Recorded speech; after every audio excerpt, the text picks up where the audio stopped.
never had so much interest in the Senate Judiciary Committee, so welcome. Thank you for joining us. For the logistics, we do have an overflow room, so if you're standing up, there's an overflow room right next door. You're welcome to go over there. There's a live feed going on. If you're called upon to testify, we'll give you time to get over here from next door. So I encourage you to please consider going next door and sitting in that room so we have room for other people to get in and move around in here as well. As always, we have sign-up sheets up here. If you want to be heard on the bill, please come sign up so we know who we're going to call upon. And we will start with Majority Leader. If you want to open us up in a word of prayer. What mic are you? Number 11. Thank you. Let's go to the Lord in prayer. God, we thank you for a great day, God, to be in Georgia and to represent the citizens back home. God, we ask that you help us to deliberate today and have respect for one another's opinions. God, we ask for justice, wisdom, and moderation as we deliberate these important bills and what's good for our community, God, and that we always keep you first. In these names, I pray in your name, Holy Jesus. Amen. Amen. Thank you. All right, we're going to go in order and start with Senate Bill 68. We're working off a substitute in your folders, LC 492233. Is that correct, Mr. Pro Tem? Yes, sir, Mr. Chairman. LC 492233, ECS. All right. I'm going to give you the floor. Just for scheduling purpose, everybody, this will not count towards the presentation itself or the questions for the author, but afterwards we're going to do 1 hour for the bill with 1 hour, then 1 hour against the bill. And so we'll do those two time blocks. We'll keep a time. I find that works better than giving everybody so many minutes to speak. And so that way everybody has a full equal amount of time to hear the pros and cons of the bill. But keep in mind, if you're called upon and you speak the entire hour, all those behind you will be blaming you for taking too much time. And so that's the way we're going to do things after we finish the testimony from the author. All right, with that, the floor is yours. Thank you, Mr. Chairman, and good afternoon to you and all the members of this committee and those that have come that have an interest in this subject matter. Not unlike the press conference that the governor held 11 days ago, this is something that's very important to Georgians. And so, Mr. Chairman, I want to begin by thanking you for being so good to work with in the scheduling of this and the logistics of bringing this bill before this committee. So, colleagues, I bring you Senate Bill 68 on behalf of Governor Brian Kemp in an effort to balance our civil justice system, stabilize costs for healthcare providers, job creators, and most importantly, Georgia consumers. Over the last 3 years, Georgians have been hit hard by record inflation that sapped family bank accounts, drastically increased the cost of keeping businesses afloat, and put many healthcare providers on the road to closure. A key driver in these increased costs is Georgia's legal environment, which incentivizes excess lawsuits, jackpot awards, and unfair litigation practices. Since 2016, the U.S. Chamber of Commerce estimates that the cost of litigation and compensation paid by two claimants has grown 7.1% year over year. Like the cost of litigation, the call for action from our constituents, small business owners, hospitals, trucking companies, has grown louder and louder each year. 11 days ago, we witnessed hundreds of people come to the Capitol to tell us that the status quo is simply unsustainable for their businesses and their families. Contrary to arguments you may have heard from the opponents of this bill or the AJC's opinion page, this bill is not about protecting corporate profits. It's not about limiting access to our courts or caving to the insurance companies. Senate Bill 68 was also not crafted overnight. The governor, Commissioner John King, and legislative leaders, many of whom are on this committee, have spent the past 2 years collecting data and participating in roundtable discussions with business, healthcare systems, and everyday Georgians. Discussions around this bill did not stop there, though. The governor said in his State of the State that you'll probably recall that this was important, it was his number one priority, but there would be room to negotiate. And therefore, you have a substitute in front of you. The substitute before this committee incorporates the input of the Georgia Trial Lawyers Association, plaintiffs' attorneys, and even senators on this committee.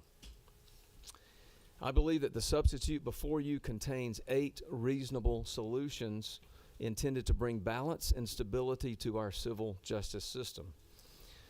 You will see, and I will go through in a moment when I go through the 8 different sections, I will show the differences from the bill as originally dropped 11 days ago to what is before you now as a sub. And I think what you're going to conclude is that the governor's office has negotiated with a very open mind with lots of stakeholders and made several adjustments, and I will highlight those during the course of my presentation. I'll go through each section. I'm going to identify the problem that we have that really, quite frankly, brings so many people both to this committee hearing today and with an interest and need to do something. I want to describe for you the proposed solution that's found in the governor's bill, and then I want to highlight the changes that's different in this substitute, this committee sub, from what was originally filed. But first, Mr. Chairman, I want to take just a moment, and I know we've got some very esteemed bar members on this committee, but we have a few that are not lawyers. And so for a minute or two, for the non-lawyers and those following at home that are not lawyers, just a couple of points that I think are going to be important as we unpack some of these legal principles as we go forward. First of all, in any civil lawsuit, for a plaintiff to recover, regardless of generally whatever the cause of action they have, they must prove 2 things. They must prove, 1, liability. That is, that the person they have chosen to sue, the defendant, is liable to the plaintiff. And second, they must prove, in fact, that they have sustained damages and identify those damages sufficient for an award to be given. So when you take the second half of that equation and you look at damages specifically, there's 2 types of damages. There's general damages, and then there are special damages. Special damages are sometimes referred to as economic damages, or economic damages are a type of special damages. But they're called that because they're calculable, and once calculated, and if liability exists, the plaintiff should be awarded that amount in full. General damages are sometimes referred to as non-economic, or non-economic is a subset of general damages, and folks think of that and hear about that a lot of talk in regard to pain and suffering as non-economic damages. With that little bit of setting of the table, if you will, I want to move forward through the bill. As we said, it has 8 sections, and I want to start with section 1. This section deals with the problem when a plaintiff brings a lawsuit and some of the damages are already quantifiable, such as bills, lost income, and etc. Georgia law allows plaintiffs to recover damages for pain and suffering, emotional distress, and other non-economic damages. But it has been the staple of our law that non-economic damages should be left to, quote, the enlightened conscience of an impartial jury. And that is just what it sounds like. The 12 people that are in the box, or 6 people that may be in the jury that comprise the jury for that trial, it is their enlightened conscience of that impartial gathering that should decide what the non-economic damages should be, as well as the other aspects that are before them. Recently, however, attorneys on both sides have aggressively attempted to anchor the jury's mind to irrelevant or arbitrary amounts for those damages, often contributing to excessively high verdicts. So what is the proposed solution in the governor's bill before you? SB 68 allows counsel to argue the worth of monetary value or non-economic damages during closing arguments, after the jury has had the opportunity to see all the evidence that the court has allowed to go to the jury. So long as the monetary value or worth being argued is rationally related to the evidence that's been provided. I want to be clear, this provision does not in any way limit the jury's discretion on what the award may be. Rather, SB 68 protects the jury's impartial decision-making from irrelevant, untimely, and improper arguments from either counsel, plaintiffs or defendants, allowing the jury to make an impartial decision and ensuring that they do that which the law has for decades or centuries asked of them, to render a verdict from their enlightened conscience of the impartial jury. So, the substitute that you have before you, I'm going to point out a couple of differences here. Several stakeholders pointed out that while arbitrary and unsubstantiated anchors should in fact be prohibited, at some point attorneys ought to be allowed to argue to the jury what it is they are asking that jury to provide by way of verdict for their client. For the plaintiff, that would be a suggested amount. For a defendant, same thing, a suggested amount. So what you see in the modified section of the substitute is that Section 1 now allows, although originally written to preclude any anchoring by counsel, this does allow an attorney to request the jury return a specific dollar amount for non-economic damages that's supported by the evidence, as long as that request does not include references to arbitrary or unsubstantiated anchors. Section 2 of the bill. Section 2 addresses when an answer is due after a motion to dismiss is filed and a temporary stay of discovery. Let me unpack that a little bit. So the typical process is counsel, or if the plaintiff is pro se, they file a complaint with the clerk of court where they're filing. The defendant is served, and then the defendant must file an answer, typically in state court, within 30 days. But a suit, a response to that can be, in fact, filing a motion to dismiss in lieu of an answer. So what is the problem that's presented by that process? Well, let's say, for example, that someone sues someone. Let's say, hypothetically, somebody sues me, John Kennedy, claiming I'm the 35th president of the United States. Well, I'm clearly not that John Kennedy. And I'd like to inform the court that the plaintiff has the wrong guy. They've sued the wrong person, and I would like to file a motion to dismiss with the court stating just that. This lawsuit should not have been brought and cannot properly be maintained under the law against me. Well, under the current rules, even if I file a motion to dismiss in response to a baseless lawsuit, I still have to prepare and file an answer, and may also have to engage in extensive discovery request about a lawsuit in which I should not be embroiled in before the court gets around to ruling on the motion to dismiss that I filed. So what is the solution? The proposed solution is pretty simple. This section of the bill would allow a defendant to file a motion to dismiss in lieu of an answer. It also encourages judges to rule on the motion to dismiss before discovery responses are due. That's just fair and efficient for everybody involved. It is an appropriate usage of the defendant and court's time and resources to require an answer in the case that will be imminently dismissed anyway. Further, this will provide a deterrent for frivolous cases and racking up unnecessary legal fees. There's two other provisions in Section 2. One is related to a motion for a more definite statement.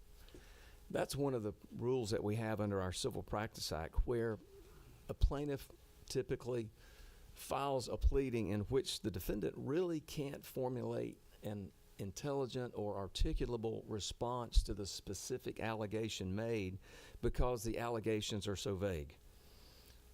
But he should be able to try or move that defendant for a more definite statement before being required to guess what it is he's being alleged to have done.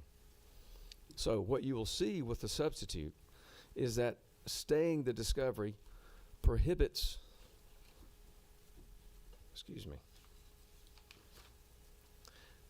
allowing for the motion for a more definite statement to be ruled upon before a response has to be provided simply allows that for the fairness of the time involved, so that the person, when they have to file the response, are doing so with an understanding of what the allegations are against them.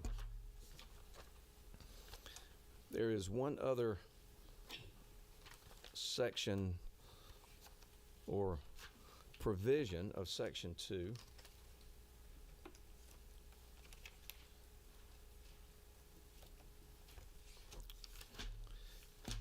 and that involves the stay of discovery. And what is being proposed here addresses the issue of it's simply unfair for a party who has filed a motion to dismiss and in fact in circumstances especially where it's determined that the court says, you're right, this lawsuit shouldn't have been brought against you, you shouldn't have to engage in expensive discovery process while that's going on. And you'll see in the section J of this provision on page 4 of the substitute that it provides that if the defendant files an answer before the ruling of the court on the motion to stay imposed by this subsection shall immediately terminate with respect to such defendant. And if the court has not ruled on the motion to dismiss within 90 days, the court may, upon motion for good cause shown, terminate or modify the stay. That provision is there to protect against the complaint that plaintiffs may make that this would simply drag on the process too long. Section 3 of the bill deals with something that lawyers call the voluntary dismissal rule. So what is this about and what is the problem? Currently, only plaintiffs have the option to dismiss their case without prejudice all the way up to and including the time after the jury is selected and the parties have actually given their open statements. This standard unfairly gives a plaintiff the ability to refile or to cherry pick a more favorable jurisdiction to them after the defense and the defendant has already racked up the cost of preparing for and beginning the trial of their case. There's a fundamental unfairness within the current process that we have. So the solution, Rules SB 68 adopts the same standard followed by the federal rules of civil procedure for voluntary dismissals without prejudice. And the without prejudice means that there is a right to refile the case by the plaintiff, but only allowing them up until the responsive pleadings have been filed. The plaintiff should not get multiple bites at the apple, and this bill ensures that once the plaintiff starts a case, it simply gets resolved. Tennessee, Alabama, South Carolina all limit the plaintiff's ability to unilaterally dismiss the action before the defendant's answer. So you will also see that the substitute here that's provided, the language in the substitute rather, is here because it was addressing some concerns that the plaintiff's bar had that quite frankly were fair. That the plaintiff's bar was saying that voluntarily dismissing cases without leave of court, even after the answer has been filed, prevents the plaintiffs from evaluating fairly their claims during the discovery and dismissing cases that are not worth bringing. So the original bill as proposed in the governor's bill of SB 68 said that the dismissal could be filed up until the time the defendant's answer is filed. This moves that back to the time of the answer filing plus 60 days.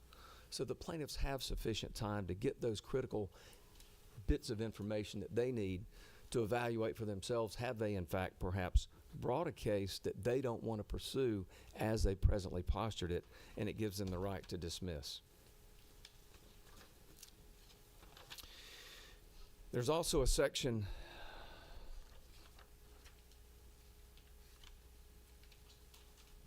let me move to section 4, Mr. Chairman, of the bill.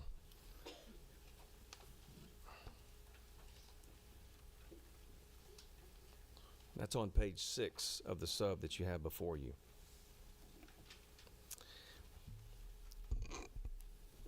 This section of the bill attempts to deal with the issue of attorneys getting double recovery for attorney's fees.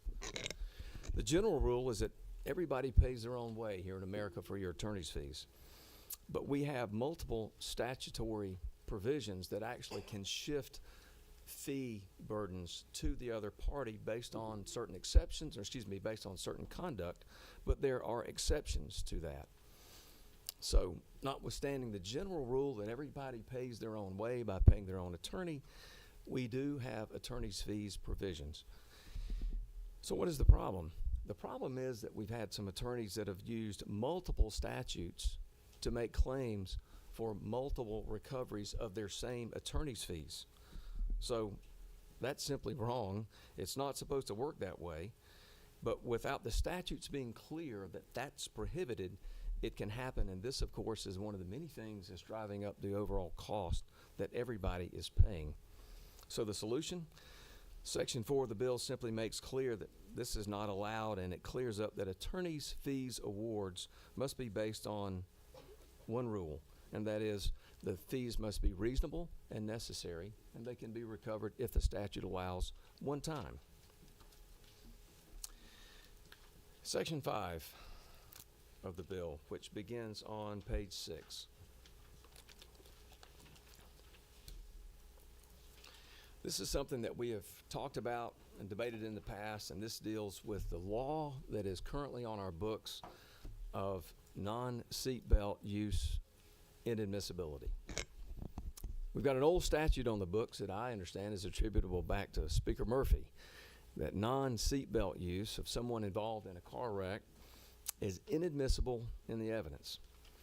You know, most folks find this nonsensical. This is something I know many of you have talked to me about, that folks ask with a scratching of their head, how is this the law? Isn't it the law of Georgia that we're required to wear a seatbelt? And the answer is yes, it is. Then why, they say, on earth would it be inadmissible for the plaintiff's non-use of a seatbelt in the event that they are in a lawsuit, in a wreck, sue someone, and then find themselves saying that their non-seatbelt use shouldn't be admissible? Well, let's kind of unpack this a little bit. If someone consciously decides not to wear a seatbelt, they violate Georgia law by doing so, consciously decide to put themselves at risk of injury if they have a wreck, why shouldn't the jury simply know about that? The answer is the jury should know that.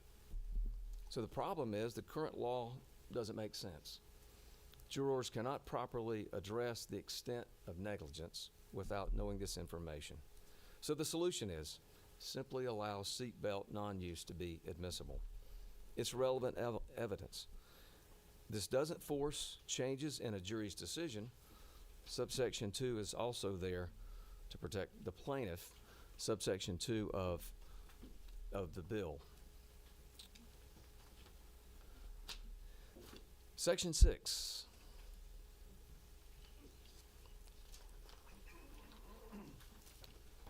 We've had a lot of bills come before us over the years on premises liability that have had differing breadths of scope as far as what they addressed and what relief that they were trying to provide and what sensibility they were trying to bring to our court system. This, however, this bill only addresses one aspect of that, and it deals with negligent security claims. This deals with the idea that a property owner should be legally responsible for the criminal acts of third parties committing felonies to others or on others on the property of someone else. Many times you've heard the example of the CVS case versus Carmichael, which established the totality of circumstances standard, which makes it significantly more difficult for proprietors to prevail on summary judgment in a case brought for negligent security. Just by way of reminder, in the Carmichael versus CVS, the patron was shot during an armed robbery in the parking lot and brought a premises liability action against the store, CVS. A $42,750,000 verdict was rendered against CVS Pharmacy.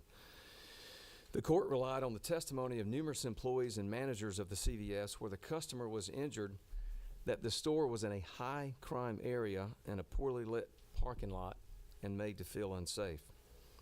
At the trial of that case, CVS was found to be 95% at fault. The victim was 5%, and the assailant was 0%. That's one way that we see issues and problems of nonsensical verdicts because of where we are with the status of our law on negligent security cases. Let me give you another example. Racetrack Petroleum. Racetrack has good gas stations all around Georgia.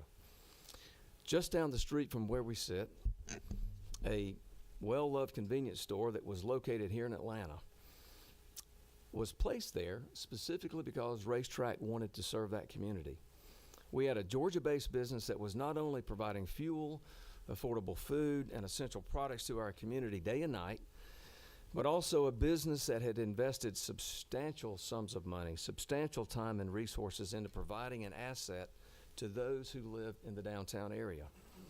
Not only was this business excited to invest and be where they were and made a conscious decision to serve this community, but the community was very excited to have them. However, the excitement was short-lived.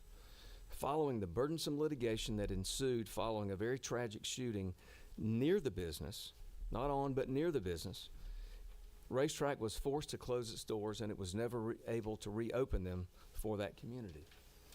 Racetrack had made numerous attempts to increase its security, including by utilizing numerous off-duty officers, security towers that they had bought and installed, camera systems that they had put in, additional security lighting that had been purchased and placed. However, while these criminal prevention methods might seem reasonable to you and I, they were not enough to prevent Racetrack from being left vulnerable within the current judicial system for crimes that occurred down the street from where we sit. This burden leaves some businesses to achieve nearly impossible standards of safety or face devastating litigation. So the problem, businesses of all size across our state, but particularly small businesses, are shutting their doors due to skyrocketing commercial property insurance costs to cover the risk of a business being held liable for the criminal acts of third parties. Businesses have a duty to take care of their customers for sure and to keep them safe. But currently, businesses face enormous liability for things that are totally outside of their control. So, the solution that we've got before you in this sub, it simply sets the standards of when a negligent security claim can be brought. That is what is missing in the law that we have today. The bill divides up the higher standard of whether the person is an invitee, which a business owner owes a higher legal duty to, versus a licensee versus a trespasser. Differing standards have been in the law for centuries, and I know we talked about that in the context of other bills that have come before this committee. The substitute contains some adjustments because the section in the bill as introduced, there was a concern by certain folks that there might be some limitation on human trafficking survivors from being able to bring an action against businesses that willfully ignore human trafficking activity on the premises. You may remember in 2021, we passed human trafficking, sex trafficking statute that allowed those victims to sue and recover.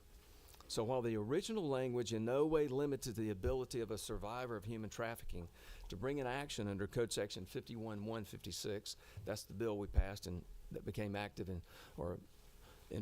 alive in 2021, out of an abundance of caution and to protect this important remedy for human trafficking survivors, this section now clearly carves out that to ensure that that cause of action is no way impaired by what you've got before you.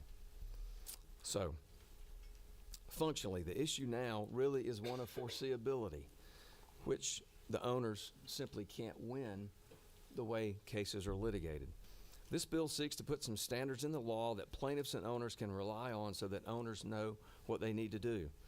Section 51-3-51 is the invitee standard.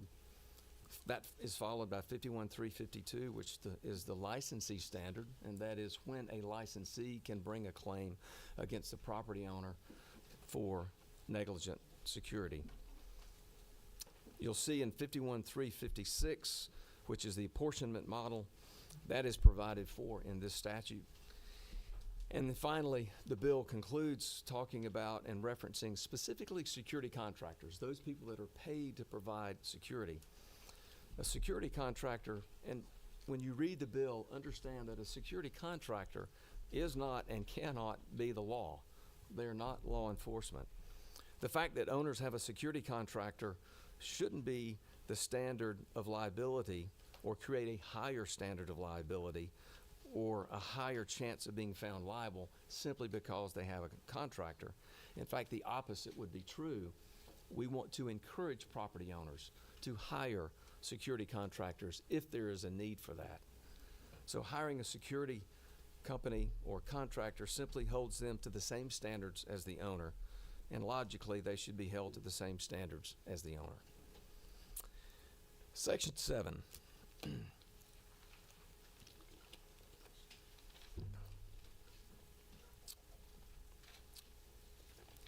Section 7 deals with something that we've all heard of as phantom damages. I think the governor referred to it as his truth in damages.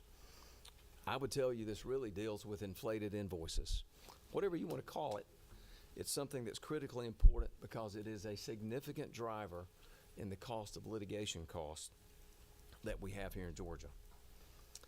Federal law deals with hospital billing practices, and that's not within the purview of the General Assembly.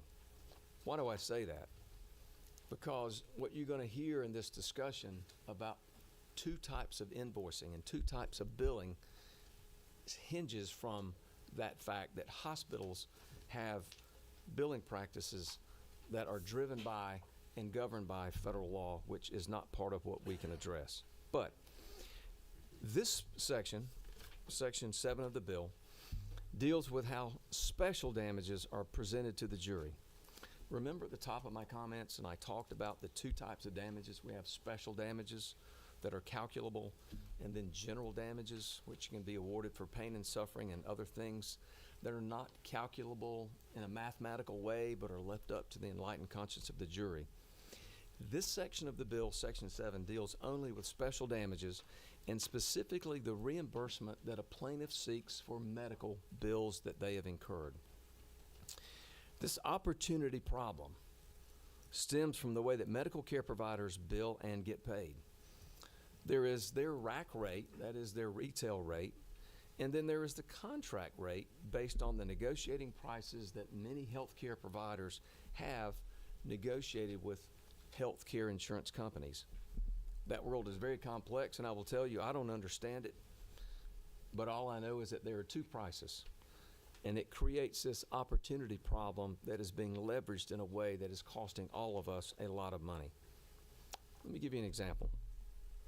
Take plaintiff number 1 who is in a car wreck. They are without medical insurance. You can call him uninsured Steve. How about that? Maybe you. Uninsured Steve, you get bills for $100,000 from the medical care provider, and you had to pay, or you're obligated to pay $100,000 to satisfy the hospital bill. Your claim to the jury should be and is $100,000. So at the end of the trial, with a $100,000 award, you are fully compensated for the loss. In my example, I'm assuming that liability was found, and in fact, you ought to be reimbursed your medical expenses. Remember, you should be reimbursed every dollar that you're due, but not $1 more. Now let's talk about plaintiff number 2. Plaintiff number 2 is responsible. Maybe that's Elena Insured. Elena Insured is responsible. She either procured insurance or she has it through her employer. She gets a bill for $100,000, but because of the negotiated rate between the medical care provider and the medical insurance provider, the bill is really $25,000. The $25,000 may be a combination of $20,000 paid by the medical care provider and perhaps some co-pays that had to be paid by the plaintiff. But her claim to the jury should be what? It should be $25,000. That's the amount needed to satisfy the total outstanding obligation to the medical care provider. But, Charlie, you bring that, please.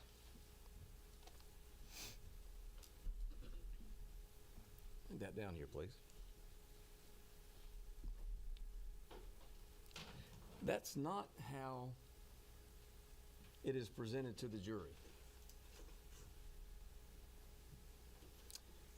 The way cases are tried now is the medical bills that are submitted are for $100,000. Now, that's not the obligation that plaintiff number 2 has to pay.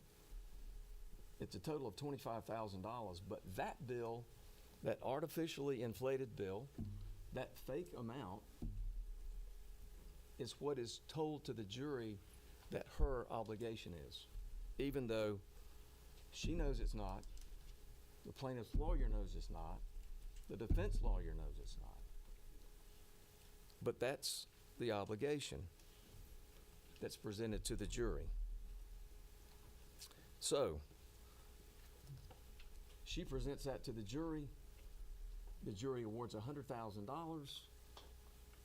$20,000 needs to go to the hospital, $5,000 needs to reimburse her. Her total reimbursement amount is $25,000. What happens to the $75,000? That's just extra. It goes in the pocket of her and her lawyer. Who pays for that? All of us pay for that. Remember, the purpose of special damages is to reimburse for the actual cost every dollar that's owed. Not a dollar more, not a dollar less. And in that example, $25,000 is what should be presented to the jury as the amount needed for reimbursement. But in fact, they're told it's $100,000. So, the problem has been recognized by so many other states that we are way behind the curve, folks. You know, it's pretty rare that we look to California for how things ought to be done, certainly in the South. But I thought it was interesting. If you're wondering, are we out of step?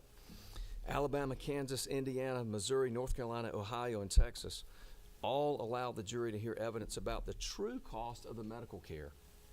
Tennessee, West Virginia, and Louisiana also allow evidence of the true cost. But here's one that really caught my ear. The California Supreme Court, which is, of course, we all know, not viewed as favorable to defendants in a civil case, ruled in a 6-1 decision that a plaintiff may not recover undiscounted sums stated in a health care provider's bill but never paid, quote, for the simple reason that the injured plaintiff did not suffer any economic loss in that amount, close quote. Mrs. Howell, who was injured in a car accident by a driver who worked for the defendant, was billed $189,978 for her medical care. But $130,286 of this amount, almost 70%, was written off and never paid by her insurer.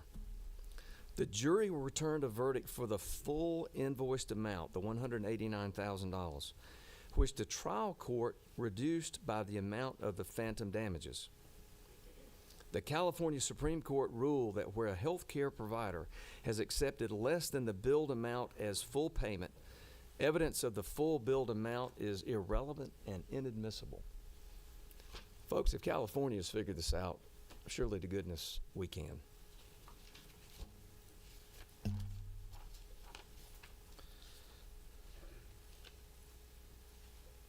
So, what is the solution?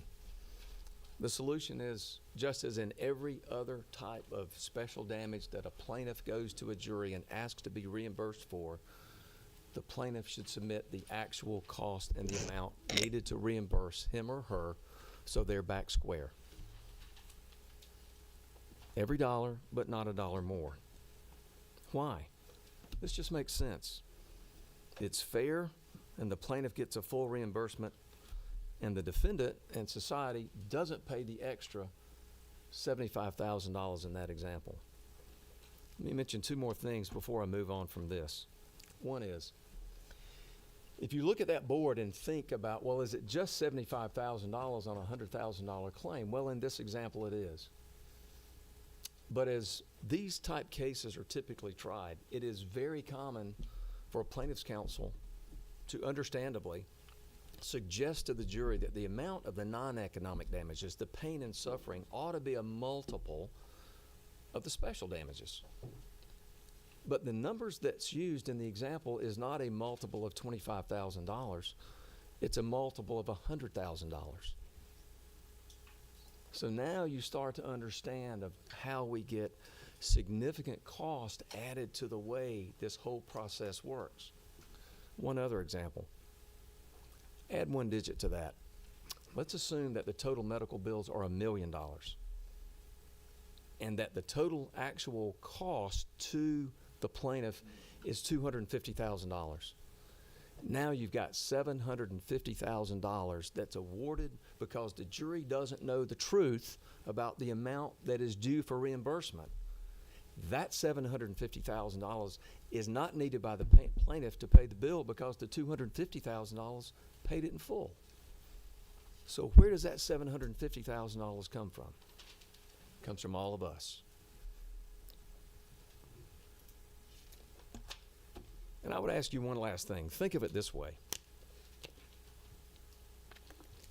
If you're wondering, how is it that we've got a system that allows these artificially inflated, understood to be wrong, incorrect, way too high bills and invoices to be submitted to a jury, knowing that the plaintiff doesn't need to be reimbursed at that rate? Well, as I said at the top of the conversation, because of federal laws that require billing to be in certain formats, hospitals have those rack rates, but they have the negotiated rates. The question is, which is the true rate that applies? In these examples, it's the $250,000 one. Lastly, if you think this is odd, let me give you one other thing to think about. What if you had a car repair? What if we're not talking about a tort action? You're in a car wreck. It's a simple fender bender. And somebody bumps you, and you go get an estimate, and the car repair shop tells you it's going to be $2,500 to replace your bumper. We don't ask for an invoice for $10,000 to submit to the jury, do we? You wouldn't do that, because the cost to repair the bumper is $2,500. Why on earth would you ask for a $10,000 dummy bill or a fake bill and submit that to the jury, knowing that the cost is $2,500? I think we're all understanding in that context, that's called insurance fraud. So why do we allow it otherwise? It's simply because that's the way the laws are written, y'all. That's the rules that we operate under, and it needs to be fixed. You'll note that also there's subparagraph D of this section that the governor changed this to accommodate some of the arguments that the plaintiffs were making. And you'll see a mechanism by which, to the extent that somebody has a feeling that it's not fair that the defendant gets some benefit, arguably because a particular plaintiff had insurance, there's a mechanism in this model that allows for the plaintiff to actually get those premiums back. That is phantom damages, and that needs to be fixed because we're all paying for it. Lastly, I know you're glad to hear that, Mr. Chairman, Section 8 deals with bifurcation at the trial of a case. Bifurcation is just probably what you think it is. It means simply dividing something. And bifurcation in this context is dividing the presentation of evidence into two phases. Remember when I talked to you at the very beginning of my remarks and said that in any civil lawsuit, the jury has to make a determination of two things. One, is the defendant liable to the plaintiff for the claim that's been brought? And if yes, what are the damages that the plaintiff has sustained for which the defendant ought to have to pay? If you get to one and you have liability, then you move on to number two. The problem now is, though, it's all mixed together. And the current process that we have of trying cases mixes and conflates the two issues of liability and damages into one phase so that the jury hears all about it at the same time. And it presents a substantial risk that in cases of catastrophic injuries or extremely sympathetic injuries to a plaintiff, that the jury, even in the absence of liability, they want to award damages to the plaintiff, thinking or fearing that this may be the plaintiff's only chance. This may be the plaintiff's only day in court for some kind of recovery. And they conflate the two don't make a decision on liability and move straight to damages. This is simply not fair to a defendant who should be judged on their actions and be found at fault or not at fault, but not be judged on how sympathetic a jury may want to be to an injured plaintiff. So the solution? Simply bifurcate the phases. So you ask the jury in phase one, the evidence is presented, should there be liability? Is the defendant liable to the plaintiff as alleged? And if yes, you move forward. Why do it this way?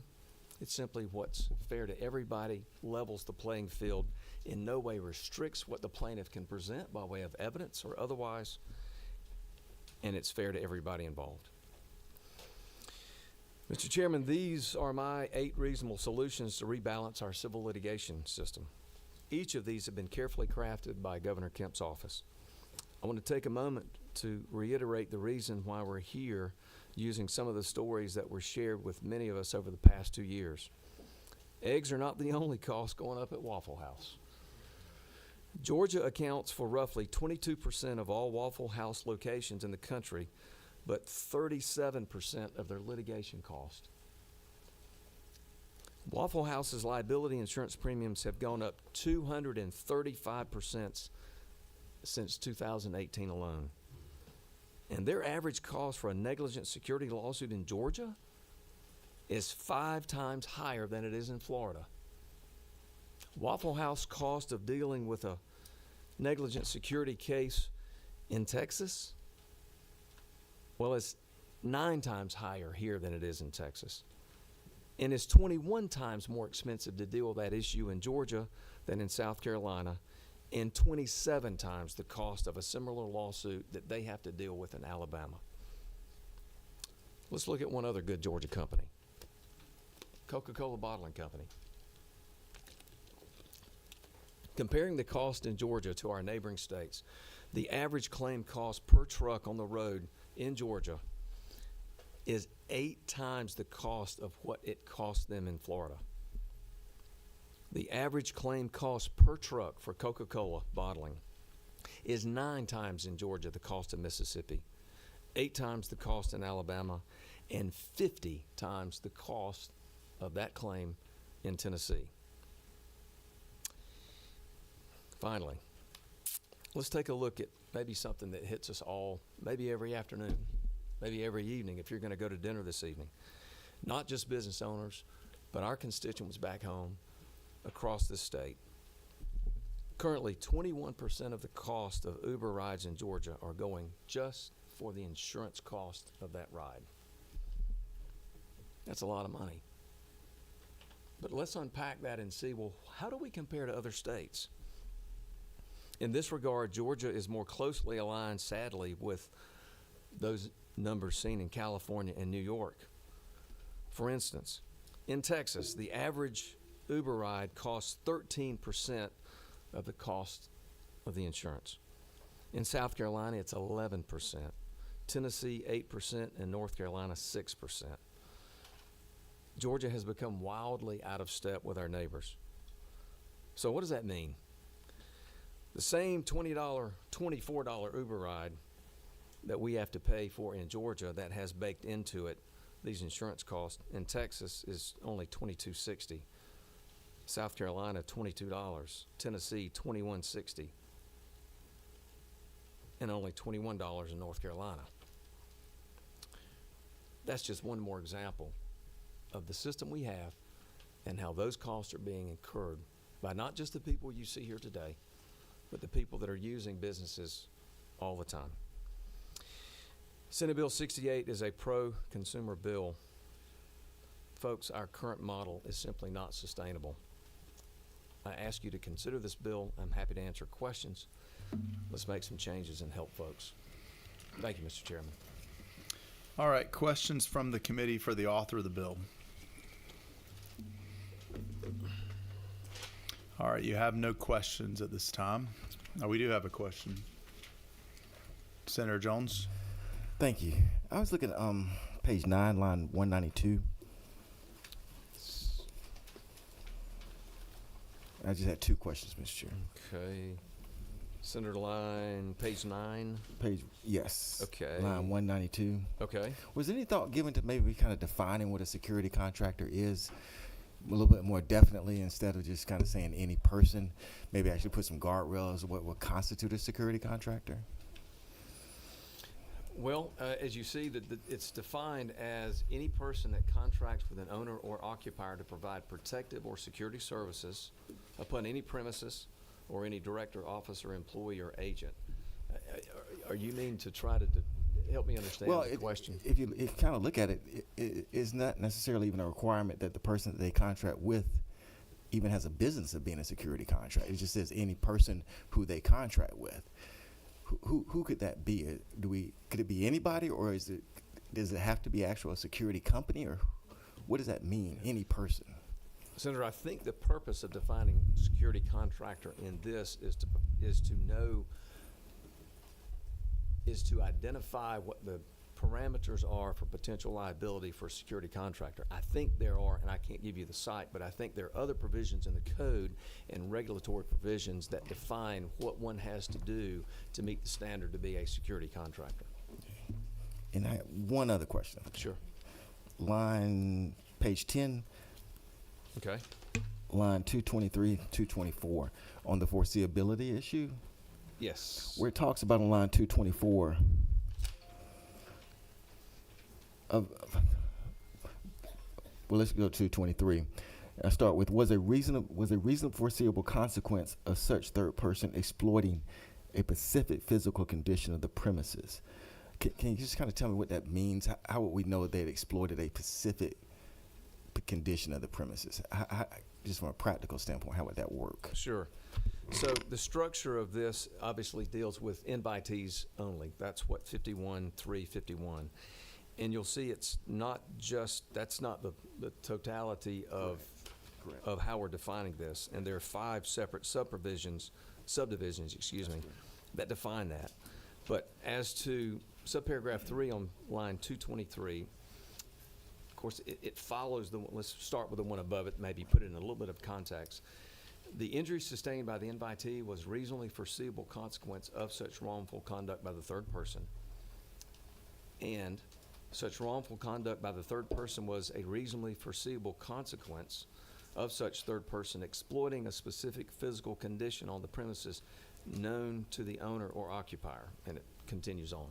Senator, I think that's seeking to address allegations that are made in some cases that stem from an allegation that a physical aspect of the property is the basis upon which there is negligence. And so this puts the guardrails up and provides some predictability on when a property owner is going to be responsible or legally liable for negligent security.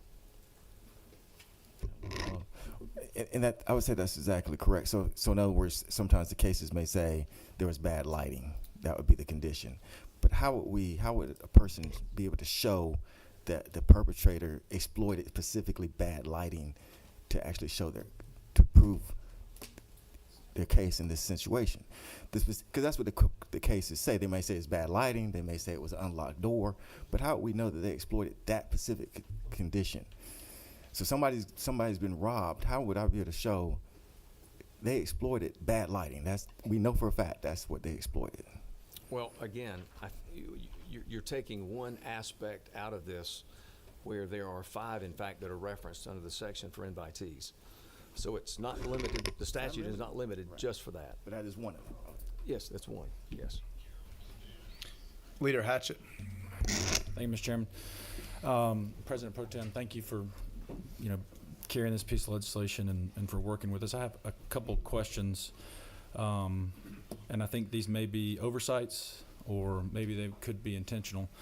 If you look at line 180, when you're talking about negligent security and who can bring a claim, it defines a premises as the real property that is owned, leased, occupied, operated, maintained, or managed by an owner or occupier.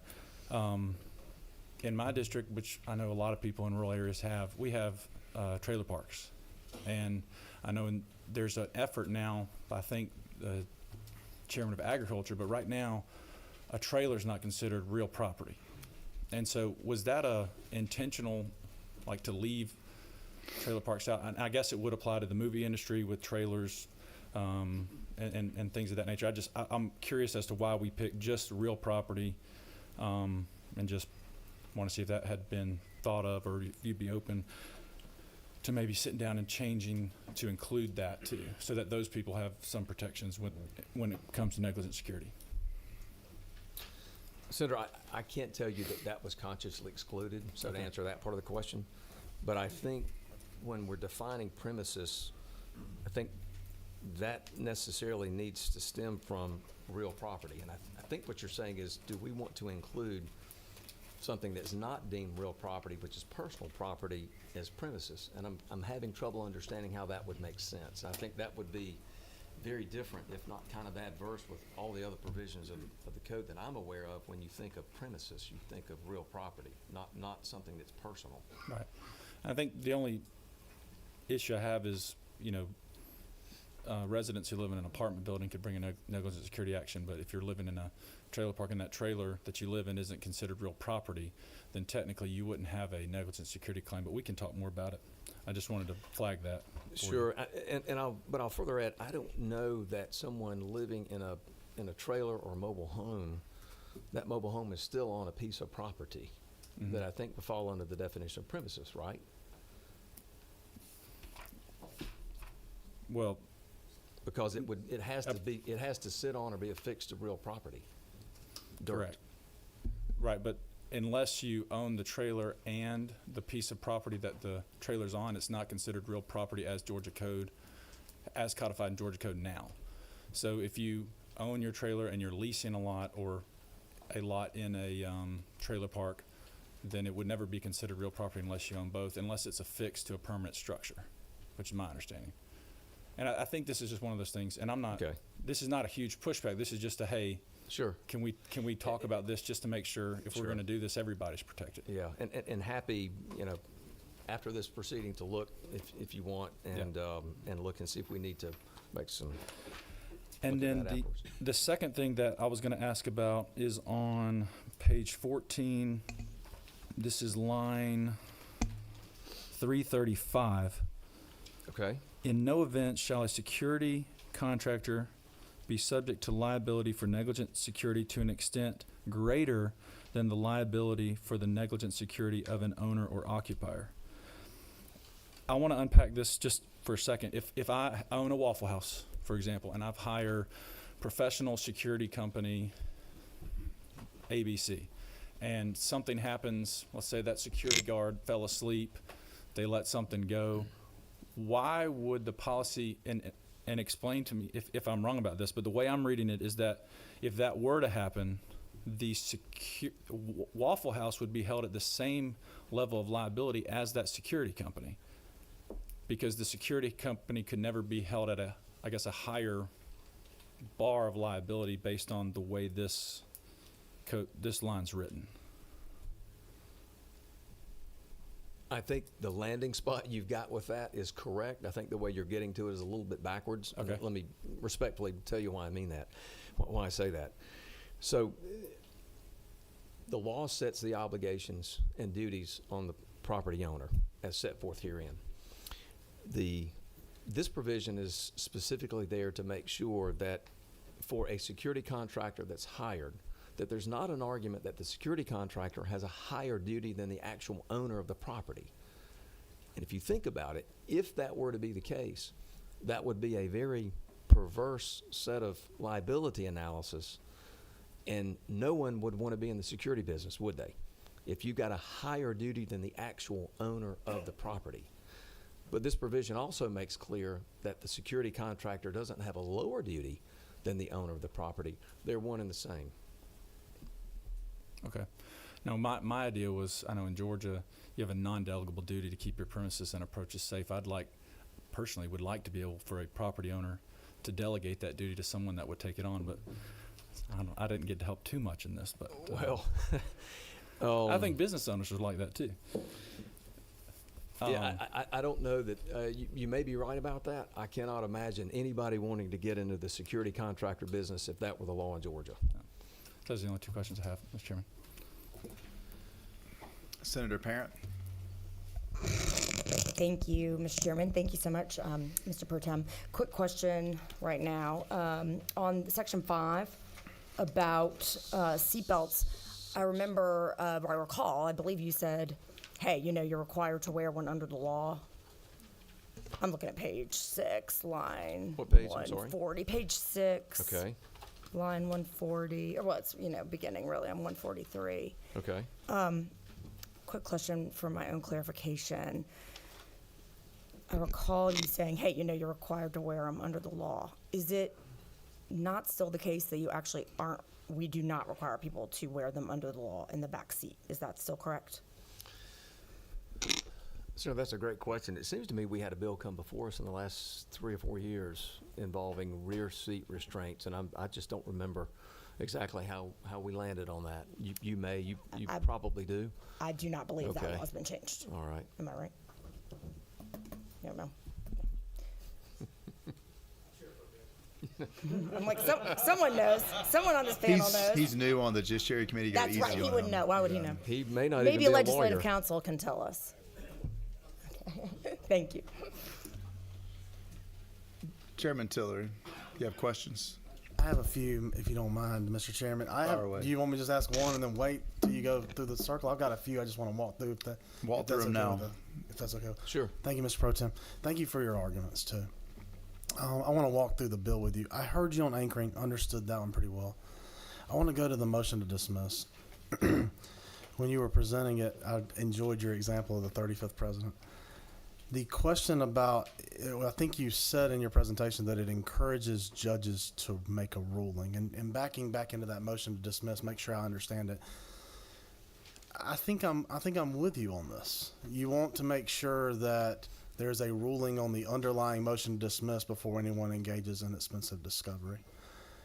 Am I understanding that Yes, correctly? yes. In essence, that is, if a defendant should not be a litigant in a lawsuit, then they shouldn't have to have the cost of paying their lawyer to file an answer, and they shouldn't have to be subject to having discovery served on them and engage in the discovery process. Yes, let's get the motion, give an opportunity for the court to rule on the motion to dismiss first before those costs are incurred. And the current rule gives 90-day stay.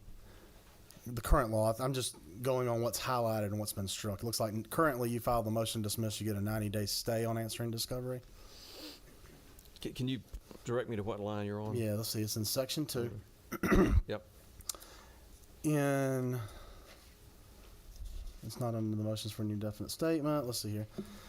Currently, if you look at line like 77, where that black line goes through for 90 days, I right. think that means that currently you have 90 days, but that's being stricken. Is that correct? So beginning at line 76, if a party files a motion to dismiss before or at the time of filing an answer, of course the at the time is stricken, and that's one of the changes. Right. An answer and pursuant to the provisions of this code section, discovery shall be stayed for 90 days after the filing of the motion. And then you'll see that is supplanted back at line 85, where that same language of the 90-day reference is put in there. If it's not been ruled on, right? That's kind of what I'm getting at here. Yeah. Because I hear you on that. I think that makes a lot of sense. If we currently have a 90-day stay upon filing a motion to dismiss, and then discovery picks up if the judge, did you lose me? If the judge either rules the motion to dismiss is not granted or doesn't rule at all, which I know we see, you and I have discussed our frustration at that before. One of the comments you made is you thought that this would encourage judges to rule, and that's what I'm trying to get at, is help me understand what you have in section 2 that you think encourages the judges to make a ruling on that motion to dismiss. I think if you look at the added language at line 85, if the court has not ruled on the motion to dismiss within 90 days, the court may, upon motion of a party or for good cause shown, terminate or modify the stay imposed by the subsection. I think that by placing that back in, or is taken out above, I think by inserting it there, I think there's maybe a heightened attention of the court of the need to get the motion to dismiss ruled upon when the purpose of the statute, as if this is modified this way, is to clearly provide that protection against the unnecessary charges and delay and expenses on the defendant. So that kind of goes up. I want to get to your purpose too. My concern on that portion, and I think we might be able to address this as we're moving forward, is if the judge hasn't ruled on the first motion, I'm losing a lot of faith that they would rule on the second one, and that we would end up in this perpetual just motion to dismiss hellhole, for use of a local term. To then the motion to dismiss is pending. How do I get out of that spiral? I don't, help me understand what you mean ruling on the second motion. So if the motion to dismiss, if I'm reading your bill correctly, right now you file a motion to dismiss, you get a discovery stay for 90 days. And I see where that's stricken. So now the motion to dismiss would get a discovery stay until either the judge ruled on the motion to dismiss or until a party filed a motion asking him to lift the stay on the motion to dismiss. Correct. And my question is, if he's not ruled on, or she, I guess, would be equal opportunity offenders here. If they've not ruled on the first motion to dismiss, I start to lose faith that they would rule on the second motion to lift the stay concerning the motion to dismiss. And do you end up in a spiral? Do we need to have a stop date at some point in time? Pick wherever you want to pick that says, hey, we're not going to let cases simply sit and lag and litigants sit and lag on answers. That while tort matters, I think this applies more than tort. We're applying it to Title IX. So if you're in a business dispute where your opposing business has been able to essentially shut you down by filing a motion to dismiss in a decision that's never made and you're never even able to engage in discovery, do you think we need a back-end date somewhere? I mean, if it's 6 months, if it's not, I don't know where that would be, but has that been discussed? I don't think that's been discussed, Senator, and you, as you know, you and I both know, we have to be very careful, I think, and very thoughtful about placing obligations on the court to rule within certain periods of time. And what I mean by that is, it's been my experience that if judges find themselves with certain deadlines, what we want are meaningful rulings and a thoughtful approach. And that's what I think the 90-day window gives an opportunity. I think that's an appropriate amount of time. To your I agree point, with you on that. yeah. So I didn't mean to cut you off. I agree with you. The 90 days is fine, Yeah. but I think we're taking that out here.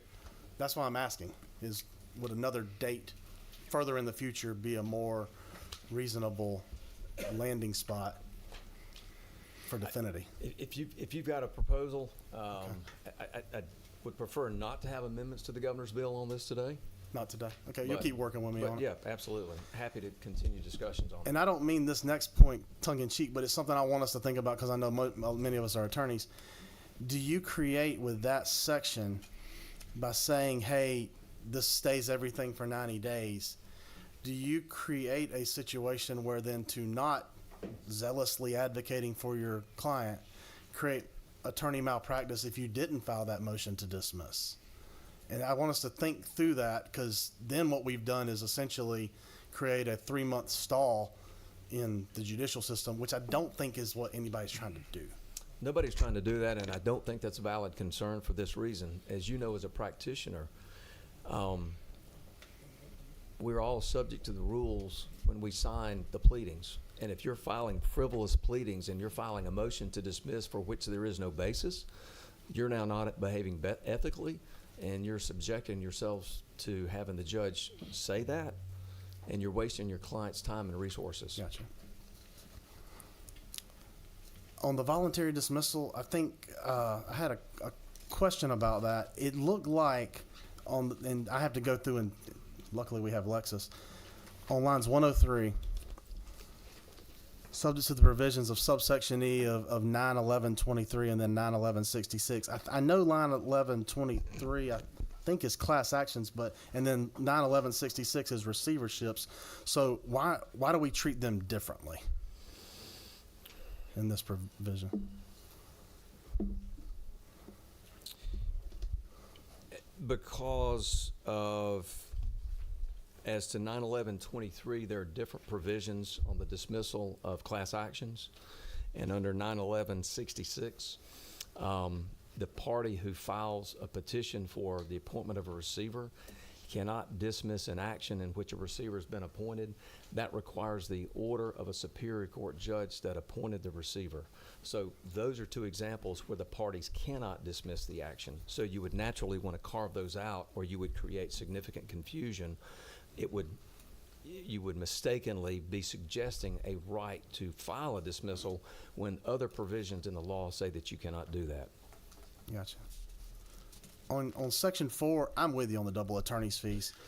My understanding is there would be something that possibly pertains to Title 13 that I'd heard rumor of words that might be coming in to fix that. Have you heard any of those? There was, if you'll look, Senator, if you compared the initial bill as it was filed 11 days ago, included a provision regarding 13611, and that has been removed from this sub. That's why there's one less section in this sub than there was in the bill as originally filed. Why would we want to pull that? I mean, that's one of the reasons for that you can claim pre-litigation attorney expenses. Why would we not want to address that as well? Because the purpose of Section 4 in dealing with double recovery is not touched upon or helped at all by modifying the following section of 13611. If you read the original bill, 13611 was being modified to take it back to its original intent. As the lawyers on the panel probably know, Title 13 deals with contracts. As 13611 was initially passed, I think in like 1890 something, the language of the bill is that it provides for attorney's fees in the event that there is bad faith in the making of the contract, or you put the plaintiff to unnecessary trouble and expense. And then there's a third prong where you can get attorney's fees under 13611. The purpose of this section as initially included in the bill would have restricted the utility of 13611 to get attorney's fees to only actions for contract.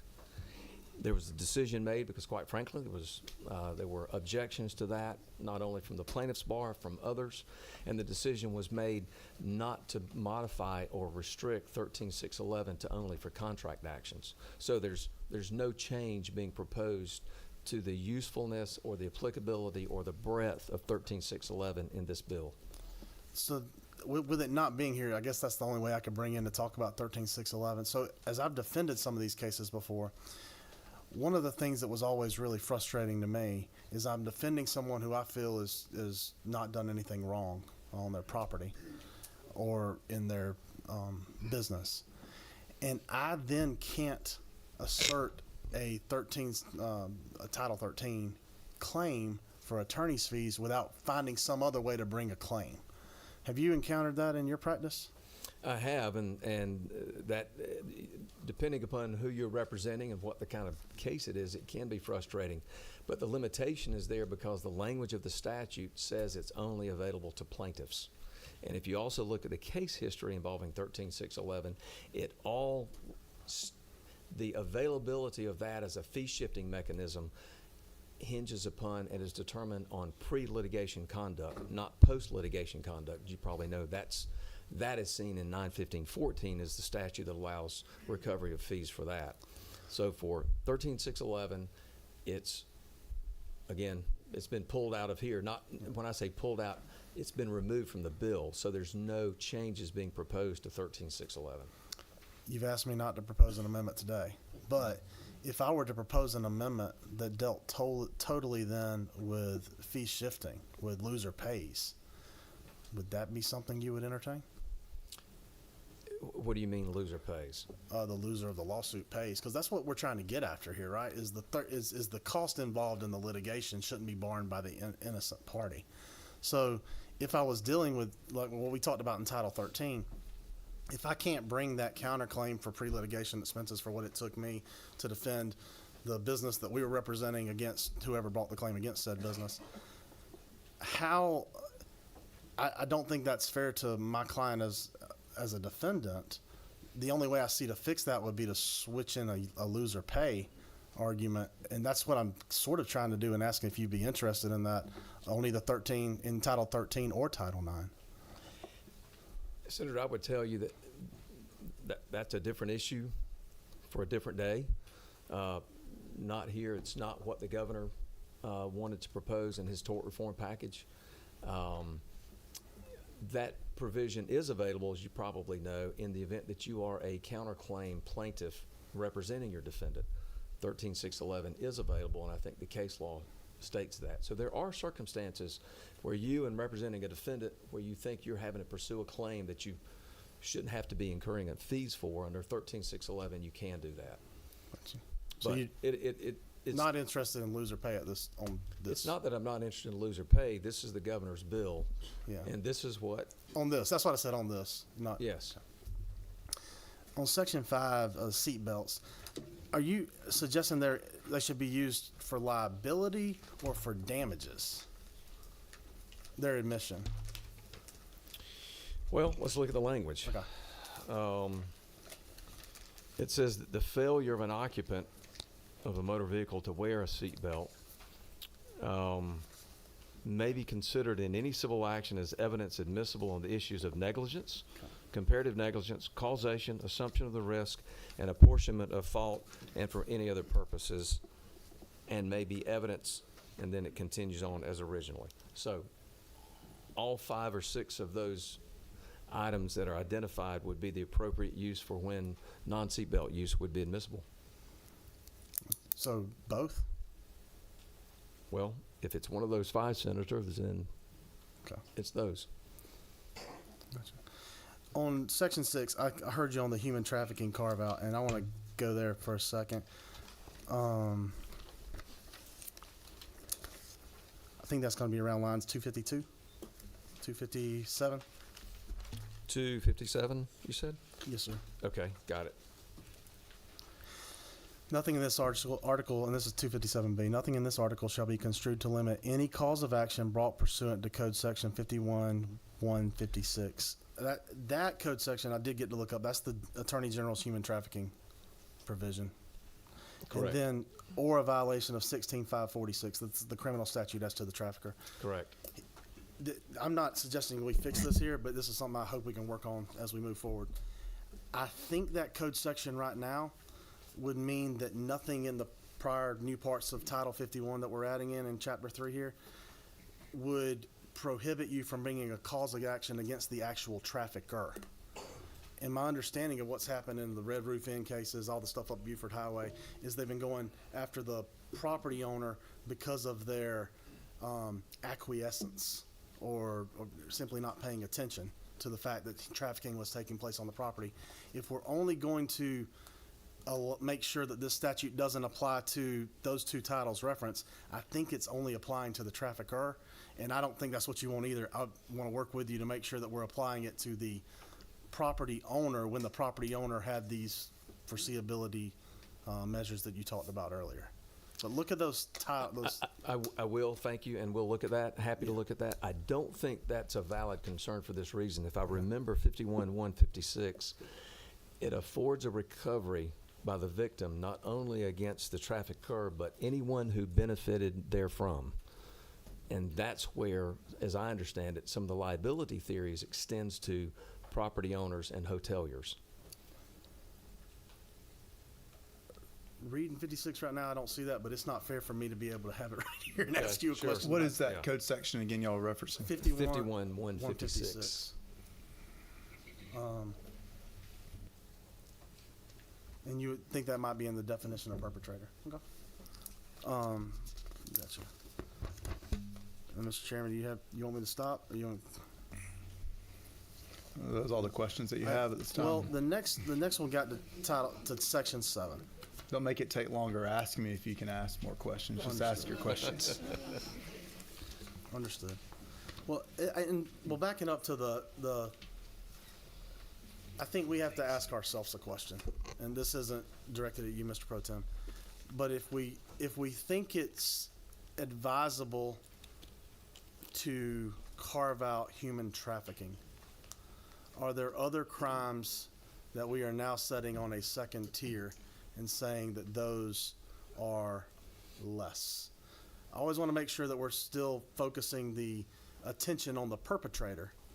But and that the person held responsible had an ability to stop it. I think when you mentioned some of the cases that I completely agree with you on, there's no property owner's ability to stop it. But human trafficking, some of the when you get into other sexual crimes, I think we might want to think about that as a policy of, do we want to acknowledging that we needed to separate out one is an acknowledgement that we possibly are barring others. And we need to think about the others that we're barring in that instance only as it relates to foreseeability. On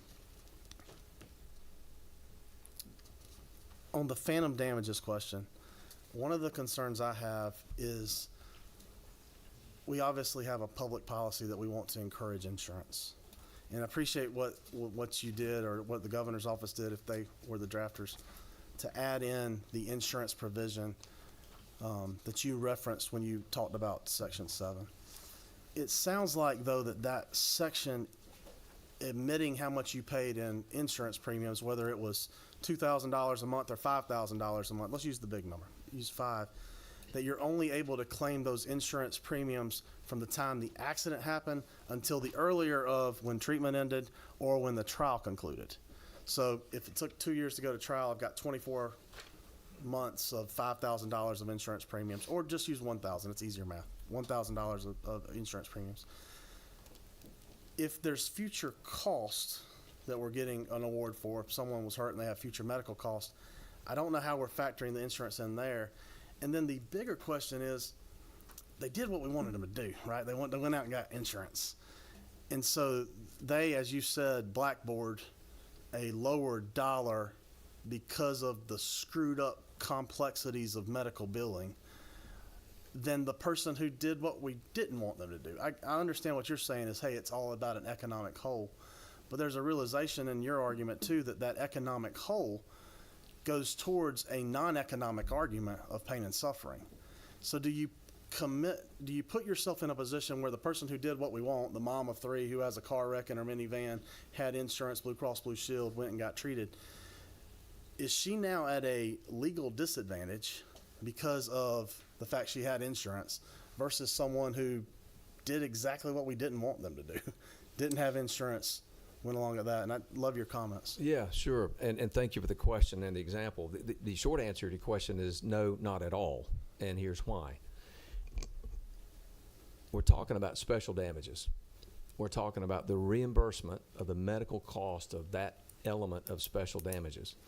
And in the example of, I think, plaintiff number 2, where she had insurance, if the cost to reimburse her for the actual cost incurred by her, in the example I've given just for round numbers, is $25,000, then the award should not be $24,000 because that would be shorting her. Mm-hmm. It should not be $26,000 because that's paying her more than the cost of the reimbursement. For the person who does not have insurance, their cost of reimbursement is $100,000 because that is the cost, that is the dollar amount at which they have to be reimbursed to make them whole. It shouldn't be $99,000 and it shouldn't be $101,000.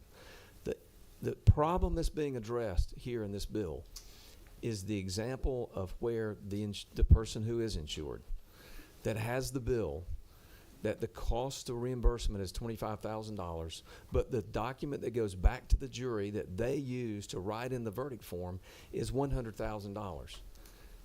It's not right. It's not valid. It's not correct. And everybody knows that.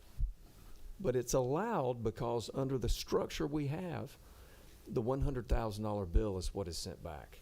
And that's what we're trying to address, because clearly with the example, you've got a $75,000 excessive award over and above the cost to reimburse the plaintiff for that portion. And again, I stress that portion because this in no way touches upon pain and suffering or lost wages or other aspects that the plaintiff may be seeking reimbursement or a compensatory award for. Senator, I think you had me with that argument, but the latter part of your argument on this topic was that non-economic damages would therefore be inflated when you said the plaintiff's attorney would then, in many instances, I think is how you said it, would ask for a multiplier of that special damages amount. So if we're taking the Mama 3, plaintiff 1 or plaintiff 2, however we did it, call it plaintiff 1 this time. If we're going to then deflate her economic damages, Well, you're not deflating them okay, because you have to begin with a true number, and her true number is $25,000. So let's not call it deflating it. It's truth in medical billing. okay. Are you setting up the situation then where the person who does not have insurance then is able to recover much higher amounts on non-economic damages? In your example, if you're just crunching the numbers, there's the possibility for a difference there. But Senator, I don't know that we can fix all the problems with our system right now. What we are targeting is a significant portion of litigation costs where bills are being put back to the jury that are artificially inflated. Everybody knows it, and it's driving up the cost for everyone. You mentioned Uber at the end, and this is just, I just want to hit this. You said our Uber prices are similar to California's. If California has passed the phantom damage statute, you said, why then would California's Uber prices not be lower? Senator, if I could explain to you why California is the way it is, Yeah. I could write a book and retire probably, or I'd be advising on something a lot higher level than what I'm doing now. But you know as well as I do, Senator, that phantom damages is one of the elements that drive up litigation costs. And in fact, it's why there are 8 provisions in this bill. If phantom damages were the only thing that was causing the problem that these people are here to listen to and seeking some help on, maybe the bill would have one provision, but it's not. Phantom damages is one element and one aspect of why we've got a problem.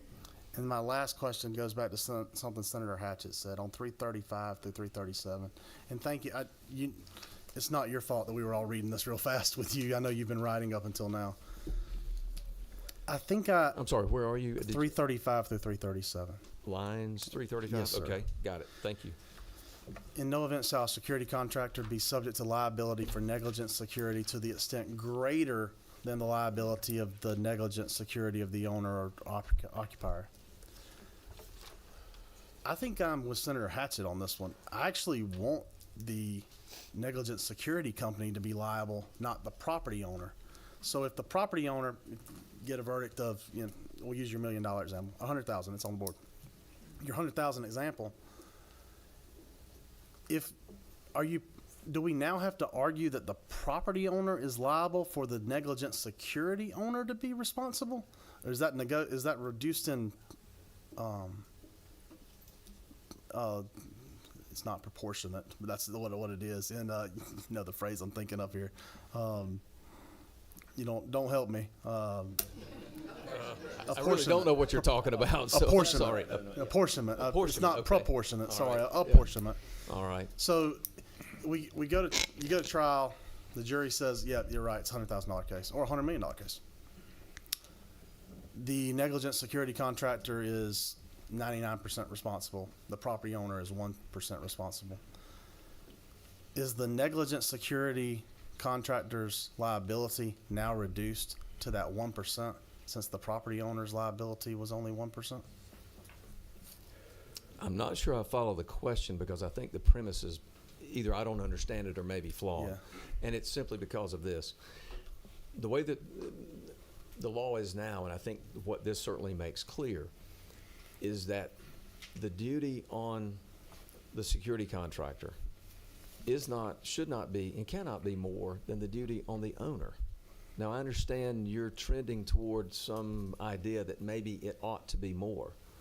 But if you think about the relative risk of businesses in the state of Georgia, if you're going to place a higher duty on a security contractor than the owner, who presumably has all of the burden to provide the safe premises that whatever the law says, depending upon whether they're an invitee, a licensee, or a trespasser. What would be the reason to put a greater burden on the security contractor? And if you did, who in their right mind would go in that business in the state of Georgia? So you're speaking as to duty, not as to dollar responsibility then? I think that's what Okay. this statute, if you're reading it differently, I'm happy to have that discussion, but I think beginning in line 331, it says, if a security contractor assumes and undertakes a duty to invitees and licensees, and I'm paraphrasing, the security contractor may be liable for negligent security only in the same manner and to the same extent and subject to the same limitations and provisions applicable to the owner or occupier. If it's as to duty, I think I'm with you. I was reading that to say that you're able to limit that you're only able to limit, well, you are able to limit the liability of the security contractor to the liability of the property owner and a dollar amount. I was thinking, no, the contractor okay. should be a lot more responsible if their duty is security. I think I now understand your question, and no, I don't read it that way. Okay. Yes, it is as to the duty, and I think this provision is simply there to make clear that the duty should be the same. Duty. Not Okay. less, but not greater. All right. That's all my questions, Mr. Chairman. All right, thank you. A couple questions from me, and then there's a couple over from the committee, I think. You too? Well, you know, I got to weigh in at some point.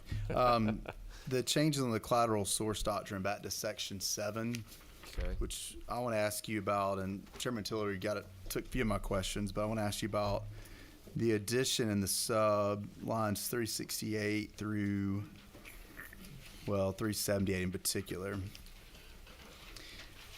It envisions this process where someone would be able to get at least some of their insurance premiums back. So in your analogy, the responsible person, which may have been responsible Elena, I think. Yes. And not, okay. Responsible Yes. Elena. Responsible Elena. So yeah. just responsible Elena had insurance, and the draft of the bill envisions that she would be able to get back some of the premiums because she had to pay for that insurance, right? And so it envisions a process where someone could get, after a trial, an increase in their verdict. Is that right? It is, yes. You want me to unpack that a little bit? I just want to understand Sure. as you see the process based on how it's written, how that would work. Sure. And so, in case you're wondering, for those on the committee or others, this was not in the original bill. It's been added. And the reason is we had some that had concerns that, as initially articulated, that there was somehow some unfair benefit to a defendant because a plaintiff had procured insurance. Well, if you break it down, it really is it's not a dollar benefit to it was originally articulated as an additional cost to the plaintiff. But there's no additional cost to the plaintiff. The numbers are what the numbers are. Whatever that reimbursement amount is what the plaintiff should be able to sue for and should be reimbursed. Not a dollar less, but not a dollar more. And then the argument kind of morphed into, well, wait a minute, is there maybe some benefit accruing to a defendant because the plaintiff, in my example, plaintiff number 2, the amount is less because they have insurance. And again, there's no cost to the plaintiff. There's no cost in the recovery to the plaintiff. And so this provision was added to simply try to accommodate for that argument that was being made that somehow there's some unfairness that the defendant is getting something. And so this was added to the bill to provide that as a way to deal with that issue. I think, quite frankly, Chairman, as you and I have talked a lot offline, I think the equity of this to the defendant can break down and get complicated depending upon the type of insurance that the plaintiff has. For example, if in fact the plaintiff had insurance through Obamacare for which they paid nothing, then the argument kind of evaporates that there's some cost to the plaintiff or benefit to the defendant for which somebody ought to pay for. And that's just, I think, a recognition of society of where we are, that most people have insurance. Most people have it through their employer. Some people pay independently. Some people get it free from the government. Whatever the case may be, but this was an attempt to address the complaint, if you will, that to the extent that maybe the defendant or the plaintiff ought to be compensated in some way over and above what the actual damages are, because the damages are still $25,000. So this would be money in addition to that. For example, and the reason I say it can possibly break down is, what if you've got an example of where you have someone insured that has a very minor accident, they see one doctor for a very inexpensive visit and they're fine, but during the course of that policy year saw medical care providers for multiple surgeries. So clearly the benefit of the policy, the health care and the medical policy they had, was primarily for the benefit of all the other things that they had done and the medical services provided. And this is a very small part of that. In that example, they're going to get all their premiums back, even though the negligence of the defendant that caused the injury was a very small part of the benefit. But to be fair, if the defendant injures Elena, in our example, not a person on our committee, that paid for insurance, hypothetical, then that plaintiff gets the benefit of the difference in the amount that'll be sought at trial versus the defendant that hits irresponsible Steve, who didn't have insurance. So correct? There'll be two different levels of verdicts. One's higher than the other for the same offense. Well, we're back to the same issue of we can't solve all the world's problems. I'm just but what pointing we out can- one problem I see. Sure. So it's still a problem where the defendant will have two different levels of liability based on the responsibility of the person they hit, right? No. Why not? No, because the purpose of special damages is to reimburse for the actual cost incurred. I'm going with your analogy. Your analogy here, the defendant who hits Elena starts at $25,000. The defendant that hits irresponsible Steve starts at $100,000, right? Right. And based on what you've said, the reason you want to do that is because juries use multipliers. And so you're actually going to see 25,000 times whatever for responsible Elena, but 100,000 times whatever for irresponsible Steve, right? Yes. And the process we've set up with the bill, is there anywhere else in code where a judge is going to increase a verdict after a trial like this? There are provisions for additure and other examples. It's not that common. I would tell you, though, quite frankly, if you don't like it, Mr. Chairman, I'm happy to talk to you about taking this out. This was, I think, no secret, a way to address the argument you were making about this inequity. A way to try to appease me, maybe, but is not doing it.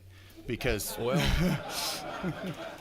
I think it exposes maybe why we have the collateral source rule. I think there are other ways this could be done to potentially address after a verdict.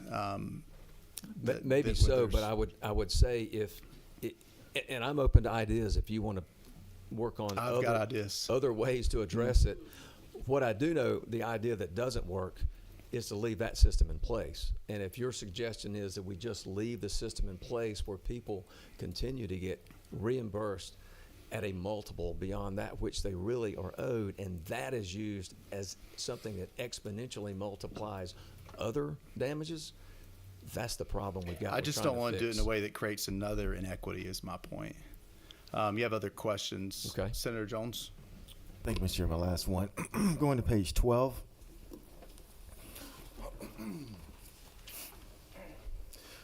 On lines 268 through 270.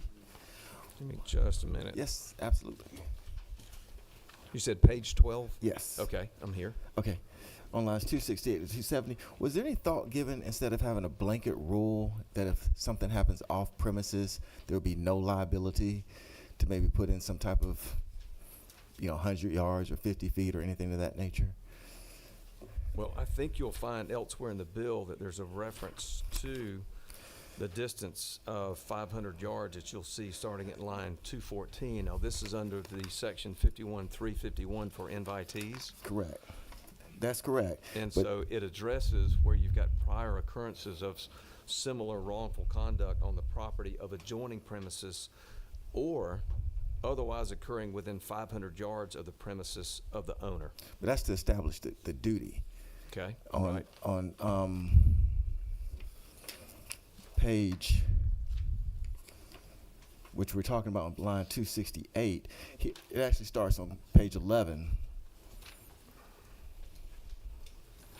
On line 262, it specifically says that no owner shall be liable for negligent security if it happens off of their premises.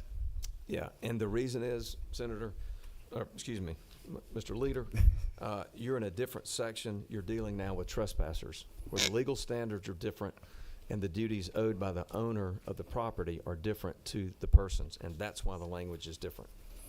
And that's only going to deal with the trespasser. That's Well, that's my I mean, question. Okay. I'm answering your question as to the So if line, if line 268 and 69 is clearly under 51-354, which under the language of line 264, arising from an injury sustained by a person upon the premises of the owner or occupier as a trespasser, and that is carried through the end of that section. So my question really was, if it happens off of the property, if it starts on the property and happens off the property, will we still be following case law to where liability could attach? Would this statute change any of that? Well, I think to answer that question, we've got to look at that in the context of the statute, of the whole provision. I'm happy to read it with you. I mean, if we start with 264. No, I understand that part. Okay. I'm just asking generally. Would this statute just in general change the fact if it happens off of the property, not involving a trespasser, but if it happens off of the property, would this statute change a person's ability to bring a suit? Well, again, I want to make sure I answer your question Yeah. correctly and fairly. So when you talk about 51-354, it's arising from an injury involving a trespasser, and of course we've got 1 through 7, and all of those are read beginning with number 2, arising from an injury sustained by a person not on the premises of the owner. And 3, the one you're pointing to, which is line 268, arising from a wrongful conduct of third persons if such wrongful conduct did not occur on the premises and in a place from which the owner or occupier had the legal right or authority to exclude such persons.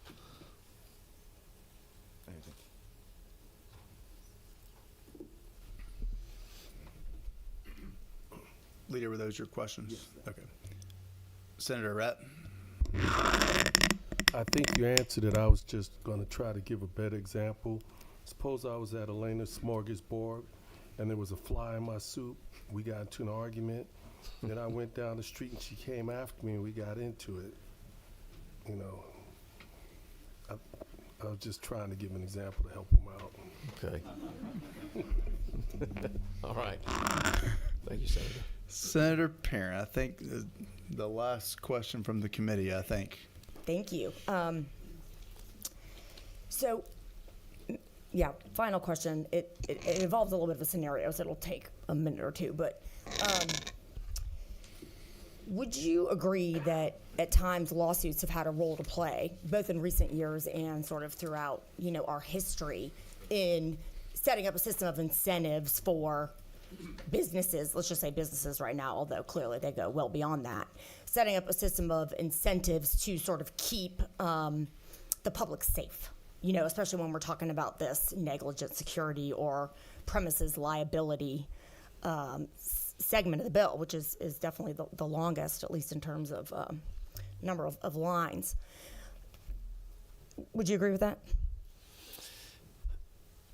I would agree that I think the premise of your question is, does litigation sometimes change behavior for or related to society's demands? Is that really yes, and what that's you're been saying? one of the purposes, especially given that we and other governments are going to have limited resources and tools to keep people safe when they've been when they've been invited to a business or, they're a consumer of a business. Like, it's not as though we as a government, even my local government, has really the tools or the resources to demand that unsafe conditions have not been set up at a business and that there isn't foreseeability of potential harm in any sort of like sustained and frequent way.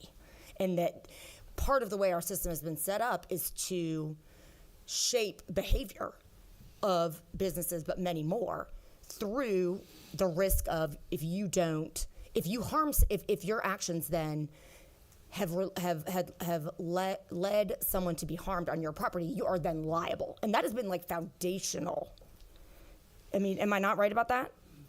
I'm not getting into the specifics in the bill yet. I'm just wondering your view on that.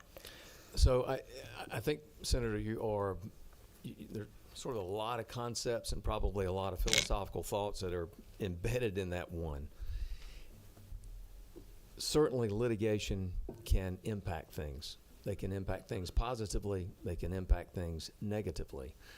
One of the problems that we have with litigation, and one of the problems when the legislature does not act, and we have our appellate courts that render decisions that produce results or parameters that don't clarify things that are vague, is when we don't have predictability on when people should be or are to be held liable and when they are not.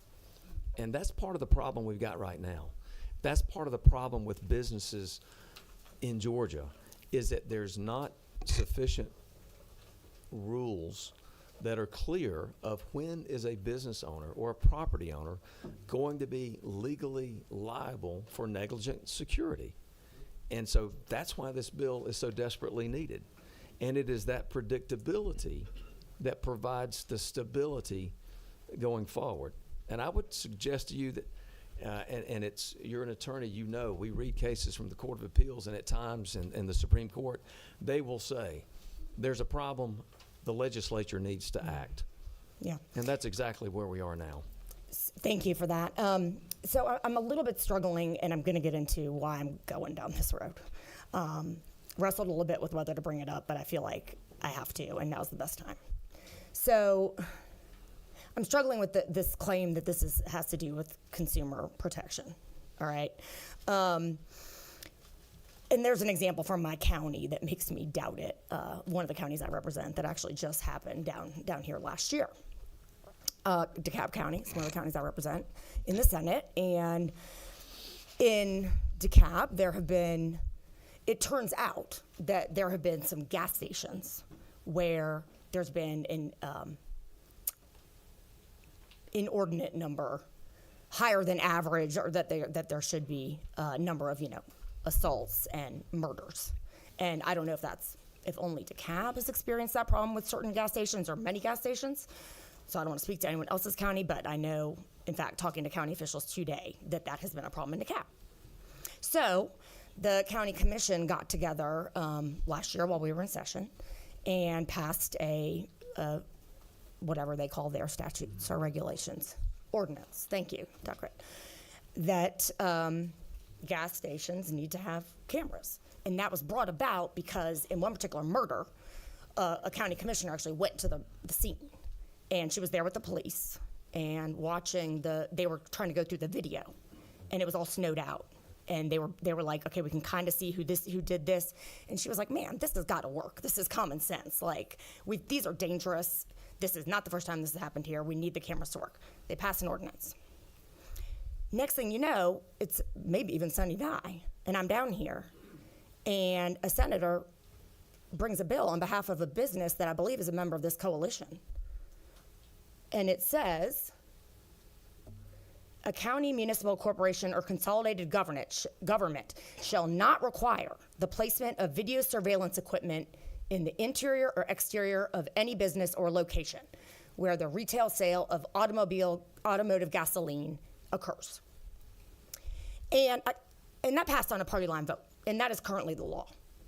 So my question is, if we're gonna not let local governments try to be proactive by requiring safety measures on behalf of clientele and customers and residents in one of the counties I represent, And they also get to run down here and make it more difficult to have people recover when they're in unsafe conditions. I, A, don't see that as a consumer protection bill.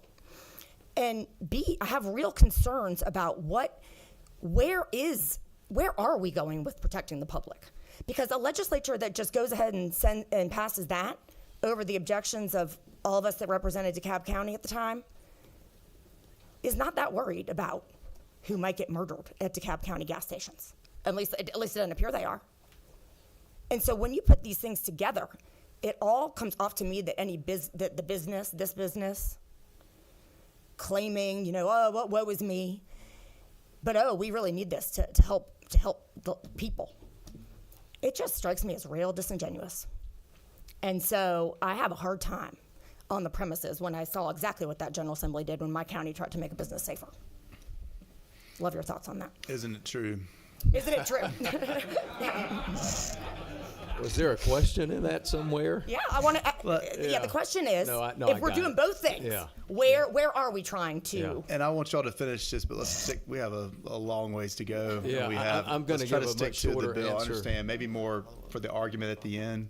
Yeah. And I'll let you have one follow-up, Mr. Leader, but let you respond. I'm going to be brief because, quite frankly, Senator, with all due respect, your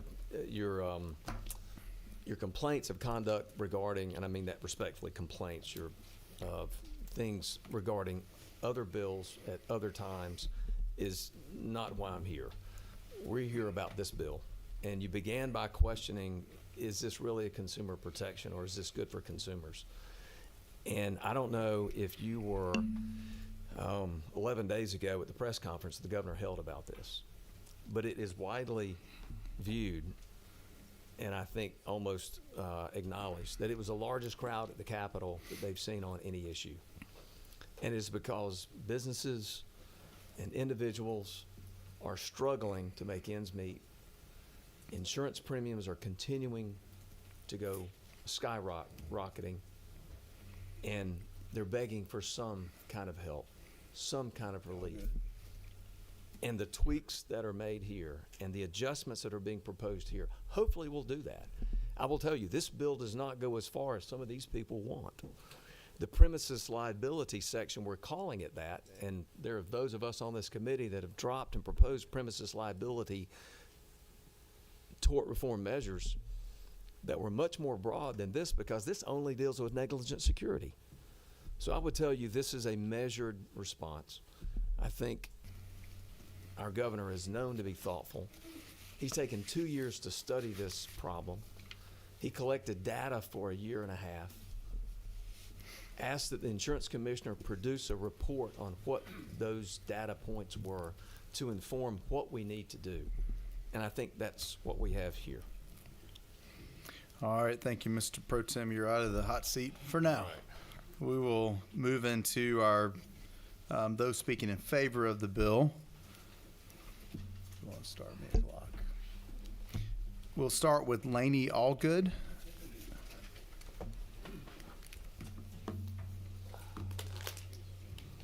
Mr. Allgood, good evening.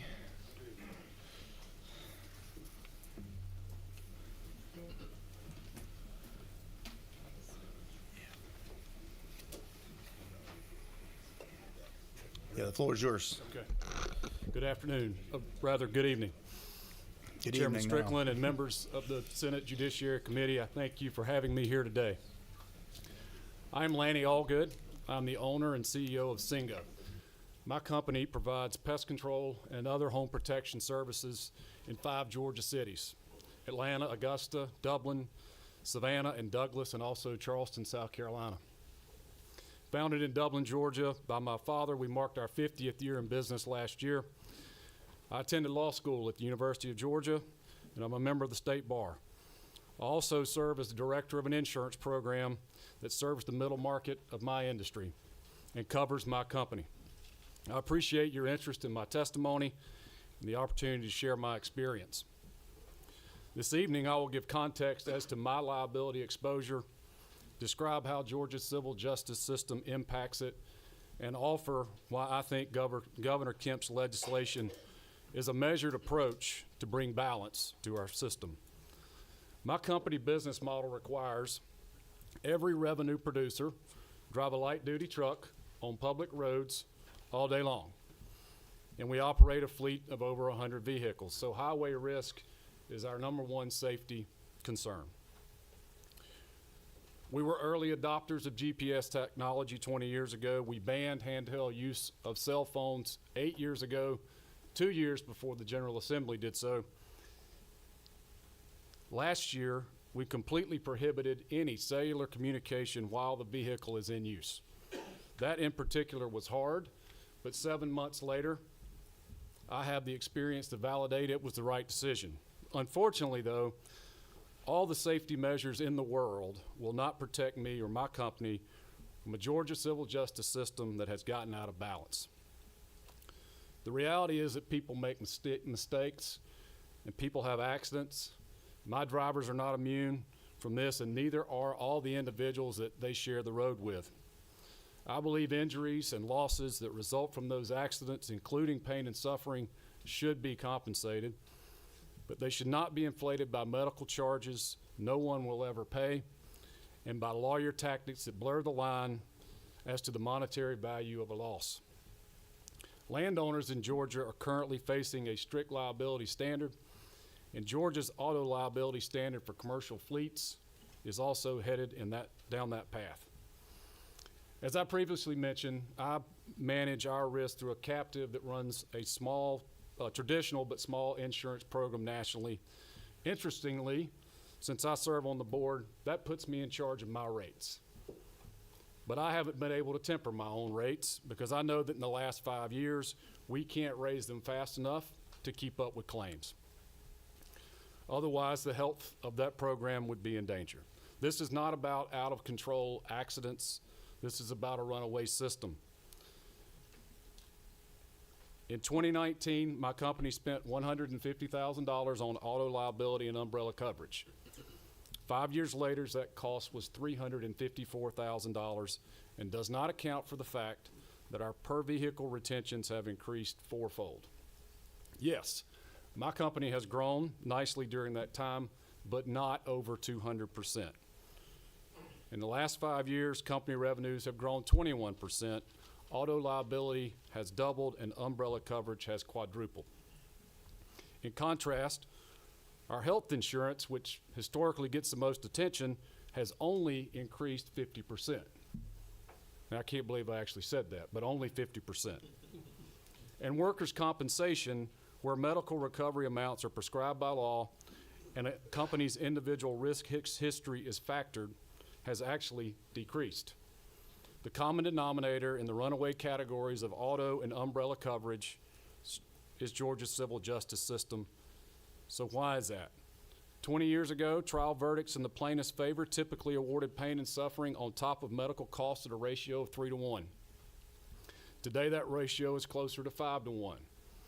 So to some extent, this is a national problem. In Georgia, it's just worse.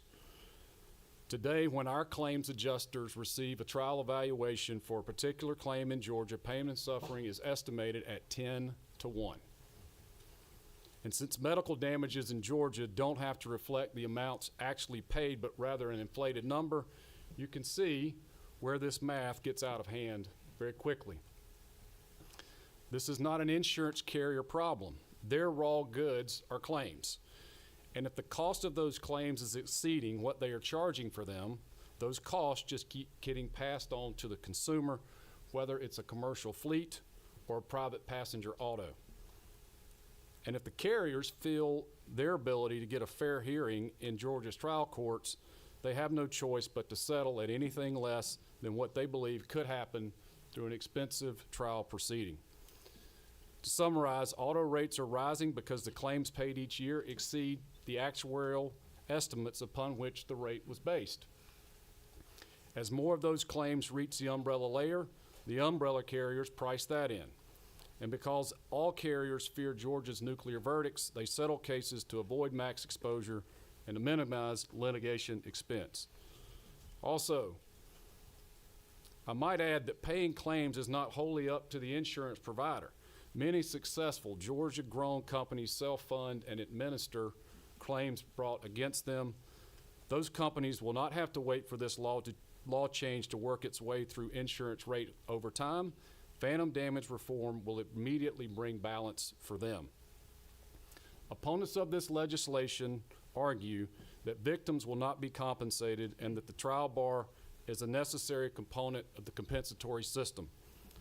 This legislation would not bar compensation, it would make it reasonable.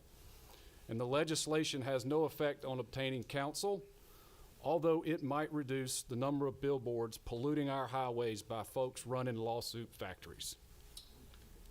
To close, I will summarize. Number one, injured Georgians deserve to be made whole by those causing them harm, including pain and suffering.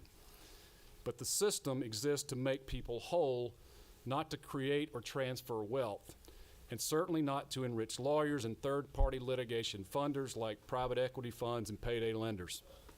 Number two, the judicial system should be balanced toward all parties, plaintiffs and defendants. Number three, every plaintiff is not a victim. Our runaway system includes rent seekers, shady medical providers, and frivolous lawsuits. And four, the extortion of this system is not victimless. These claims dollars are not insurance company dollars. Every claim paid by an insurance company will ultimately be recouped from Georgia businesses, property owners, and drivers in the form of rate increases. Governor Kemp has proposed reasonable modifications to Georgia's tort system after listening to all stakeholders. It seeks equity across the entire system rather than specific measures for specific interests. I applaud his effort and his leadership. It's time to restore balance and have a judicial system reflective of our thriving state. Please vote this legislation out of committee. Thank you. Thank you, Mr. Allgood. No questions from the committee. Thank you. We have Commissioner John King, I think. There you are. I didn't see you. I was looking behind the pole over there. Come on up. Good evening, Commissioner. Good evening.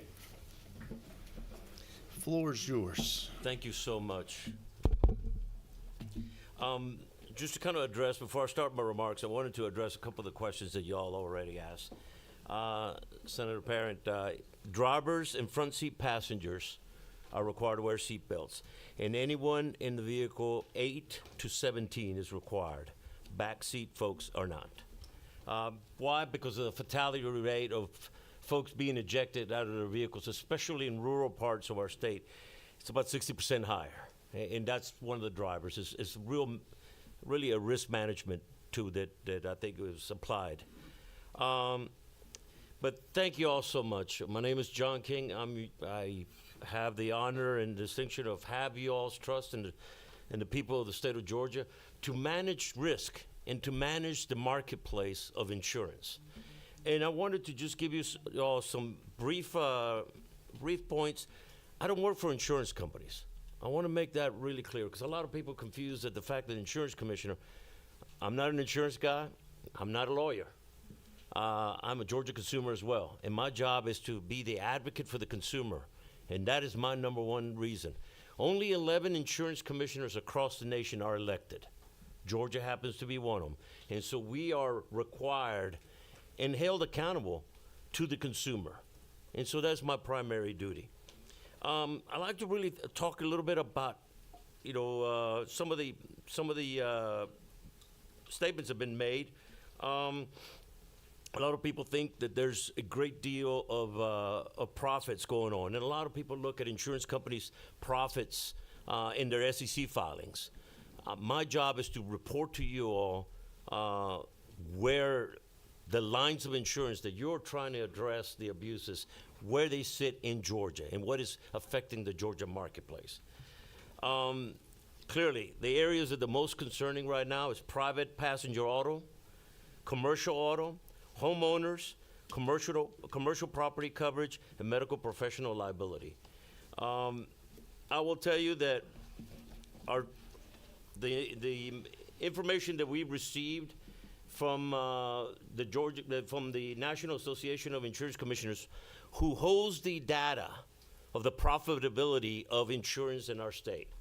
Private passenger auto, those carriers have been losing money for the last 10 years. 15% average losses. Commercial auto liability, 22.2% losses for averaging across the last 10 years.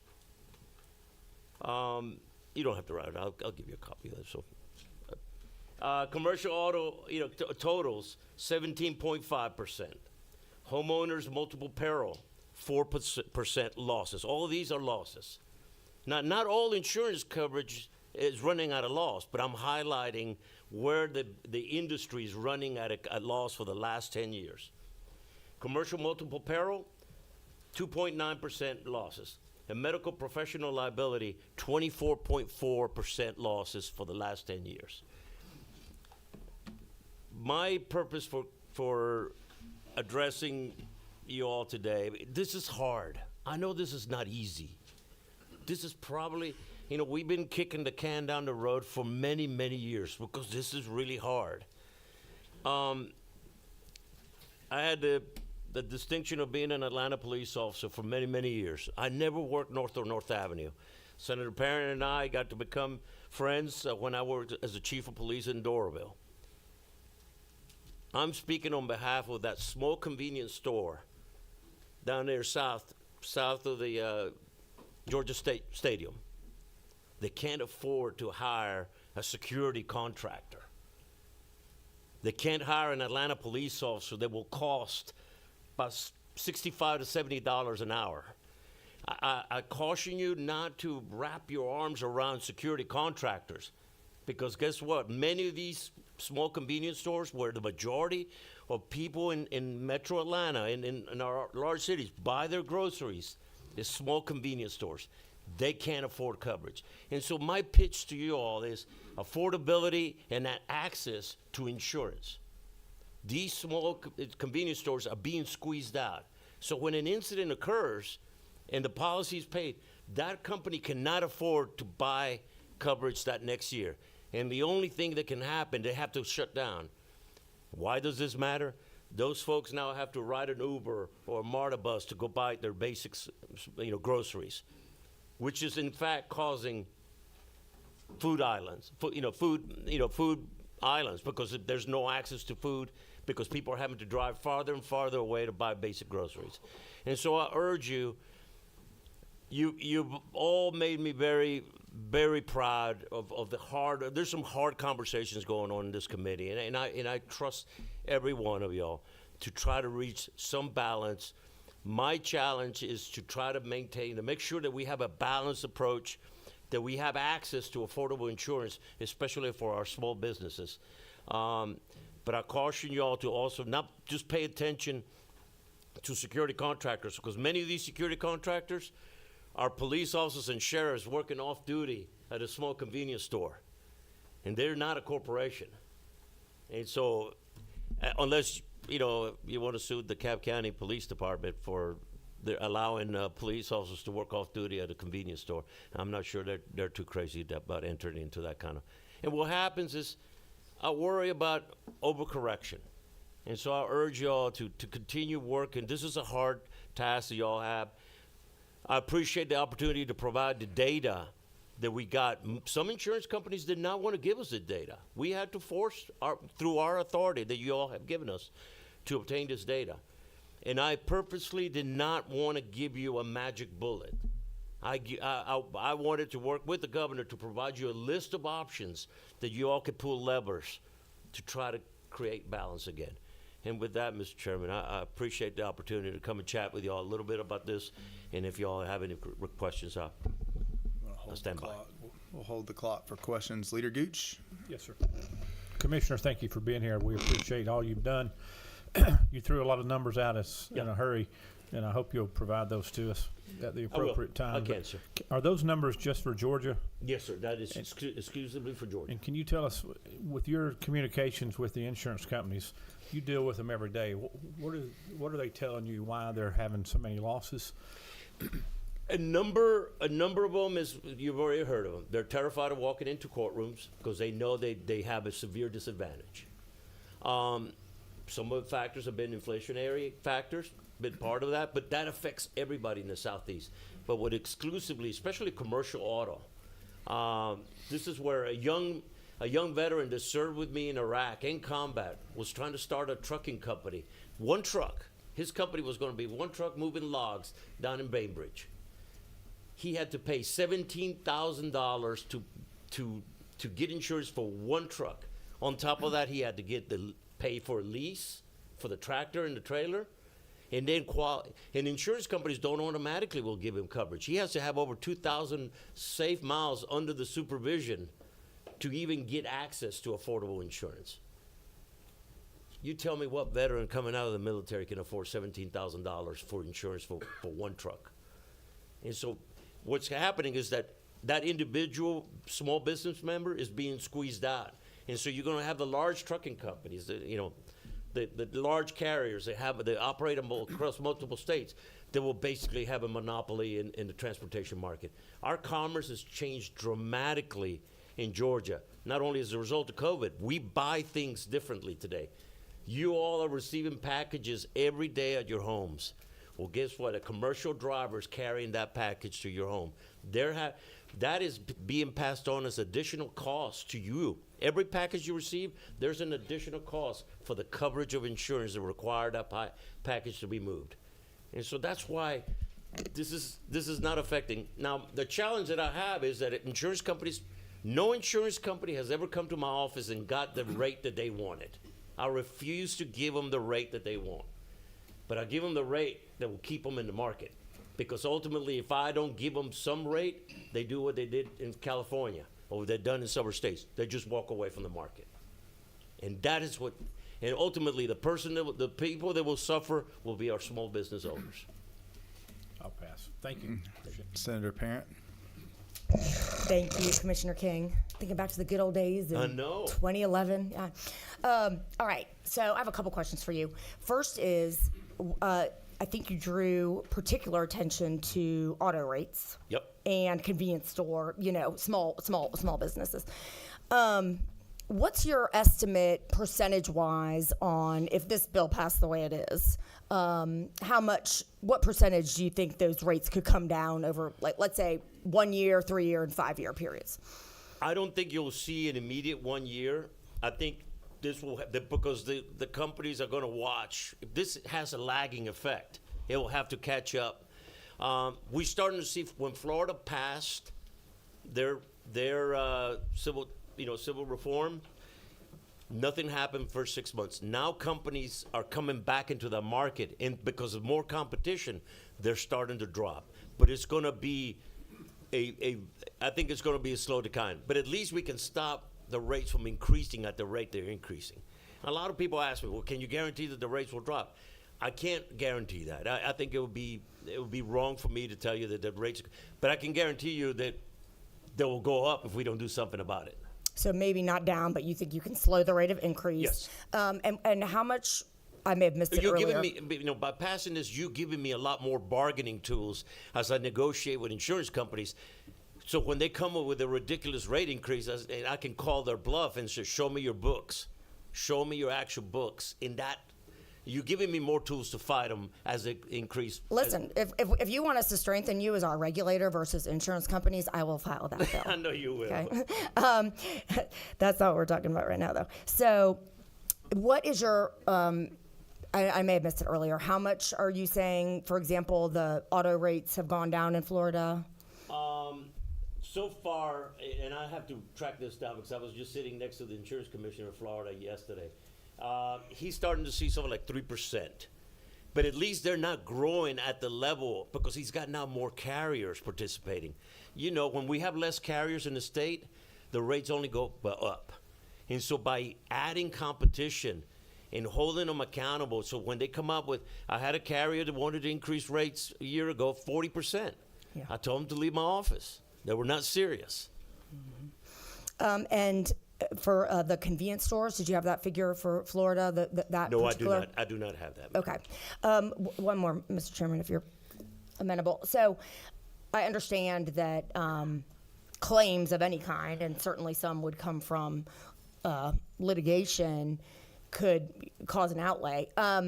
But, every time I've researched the problem especially, I'm just gonna stick with auto. Every time I've researched the problem, there's like 8 factors that cause it to go up. Yes. Including higher accident rates, more drivers on the road, lots of distracted driving, cars that are more expensive to fix and are just these enormous, Our condition really of our heavy. roads. Yeah, like I know we have more deaths on the roads in the United States than in some other countries because we're driving these like enormous, really heavy vehicles, and there's also not great pedestrian safety compared to other places. Like we have a lot of things.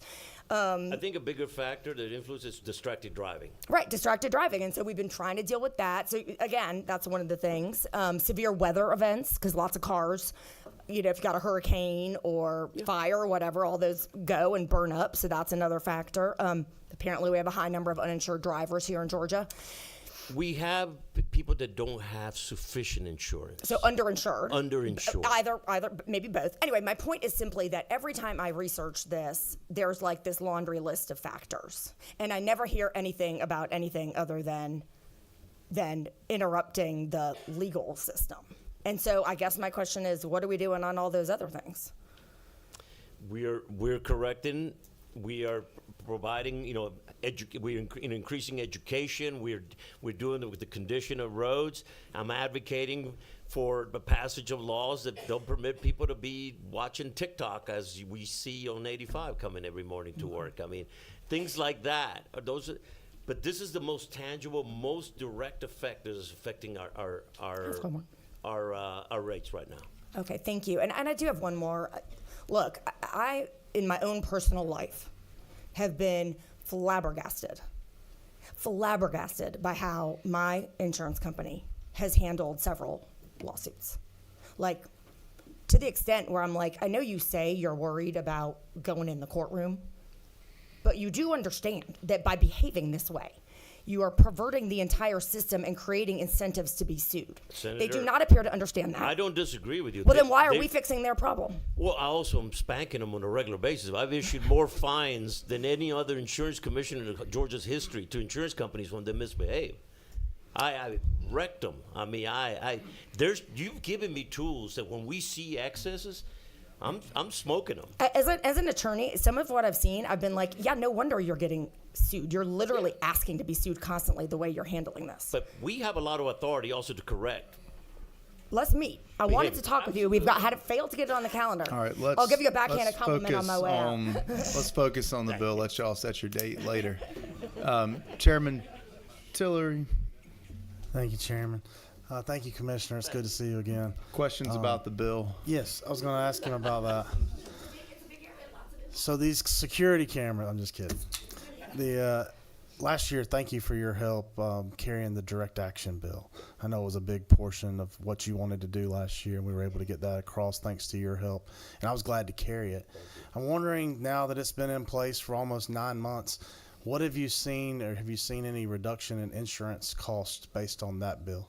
We're starting to see companies now returning to Georgia.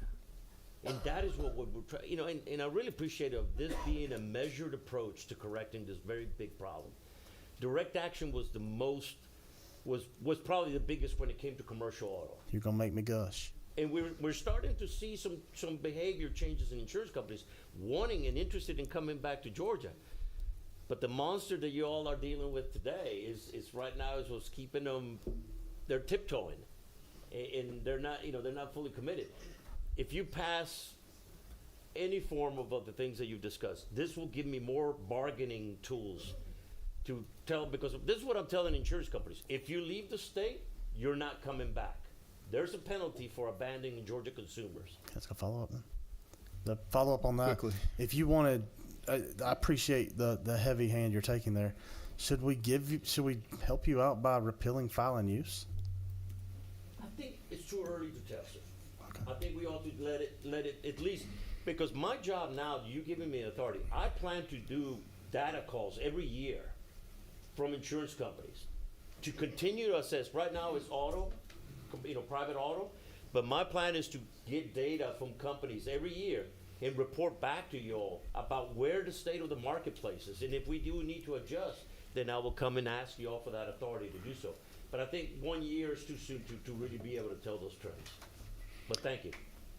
All right. Thank you, Commissioner. Those are all the questions. Thank you for Thank you being so with much, us. Mr. Chairman. Thank you all so much. I know this is hard, and I really appreciate the hard work y'all doing. Hopefully your Uber doesn't cost too much money when you get out of here. All right. Next on the list is Charles Tarbutton.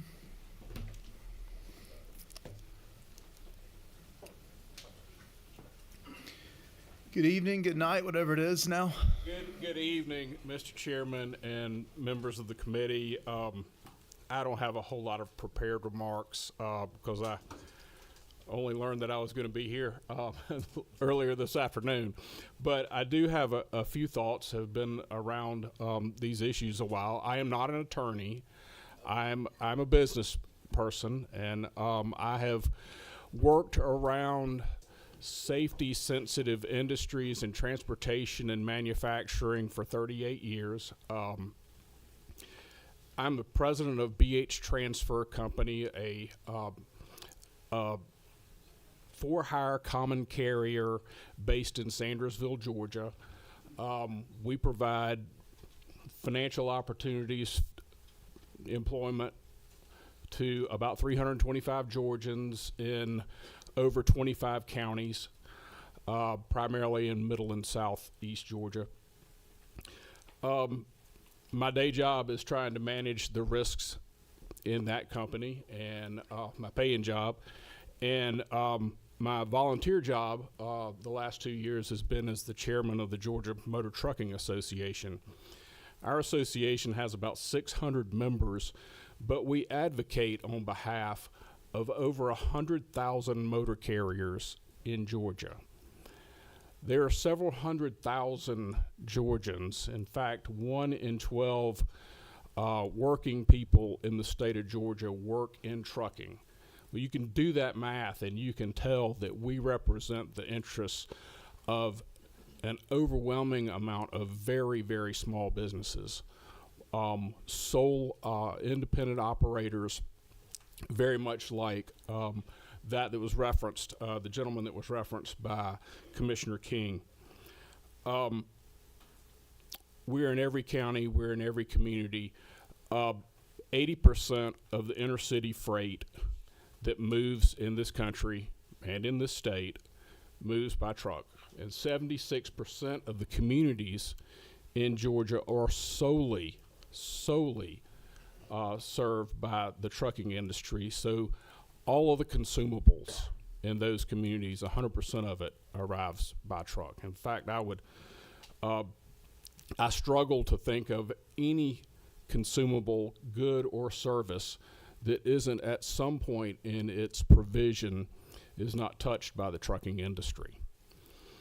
We can talk a lot about what insurance rates have done. I, like Mr. Allgood, am a member of a captive insurance company where we share risk. We own our risk up to a certain level and then share it above that and then reinsure it above that and then add umbrella coverage above that. It's complex, and over time those premium costs have gone up dramatically, and to manage that cost increase, we have borne more and more of the risk. So we have brought down our cost of risk by bearing more of it. So when we talk about inflated medical costs, that has an immediate effect on many carriers who have much higher deductibles, higher self-insured retentions, any type of risk-sharing arrangement. It goes right to them. It has an immediate impact, not just on our insurance companies, but us, because we are the first line of payment in any claim. So that's a very important and impactful part. And as I sit here listening to how Georgia compares to all of our neighboring states, as a business person, I have to say that one of the first thoughts that comes to my mind is, why would I invest another dollar in Georgia when there are other states, neighboring states, that are within a few hours of my office that I can certainly manage a business in, why wouldn't I invest more capital there where my capital is treated better? That's a concept that really hasn't been talked about this afternoon, and is one that I think bears considering. I would just ask you to. I do believe that that Senate Bill 68 that has and its amendments that have been offered here today. I do think it fairly addresses the very complex nature of the high costs of civil justice in Georgia. I have been a defendant. I have been a plaintiff. And I can assure you that having been a plaintiff, I want this civil justice system to be in balance for all parties. That is in the best interest of the state. It's in the best interest of all the people who are litigants. And clearly, I believe that this legislation provides much needed transparency in multiple ways, as articulated by Senator Kennedy. In conclusion, I would just ask for your consideration, given the significance of this reform legislation, given the significance that it will have on reforms to our civil justice system to rebalance that system, and the significant impact it has on all consumers, I would ask you to please vote this out of this committee and allow the full Senate to consider it. I think that is a very responsible action on this committee, and I would respectfully ask that you consider that. That concludes my remarks, Mr. Chairman. All right, any questions from the committee? Thank you. Thanks for being with us. Next, we have Blair Cash. Mr. Cash. Hey, good evening. Come on up.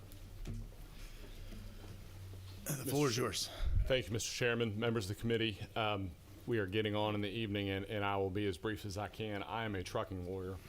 I defend trucking companies and truck drivers across the state, in many cases across other states as well.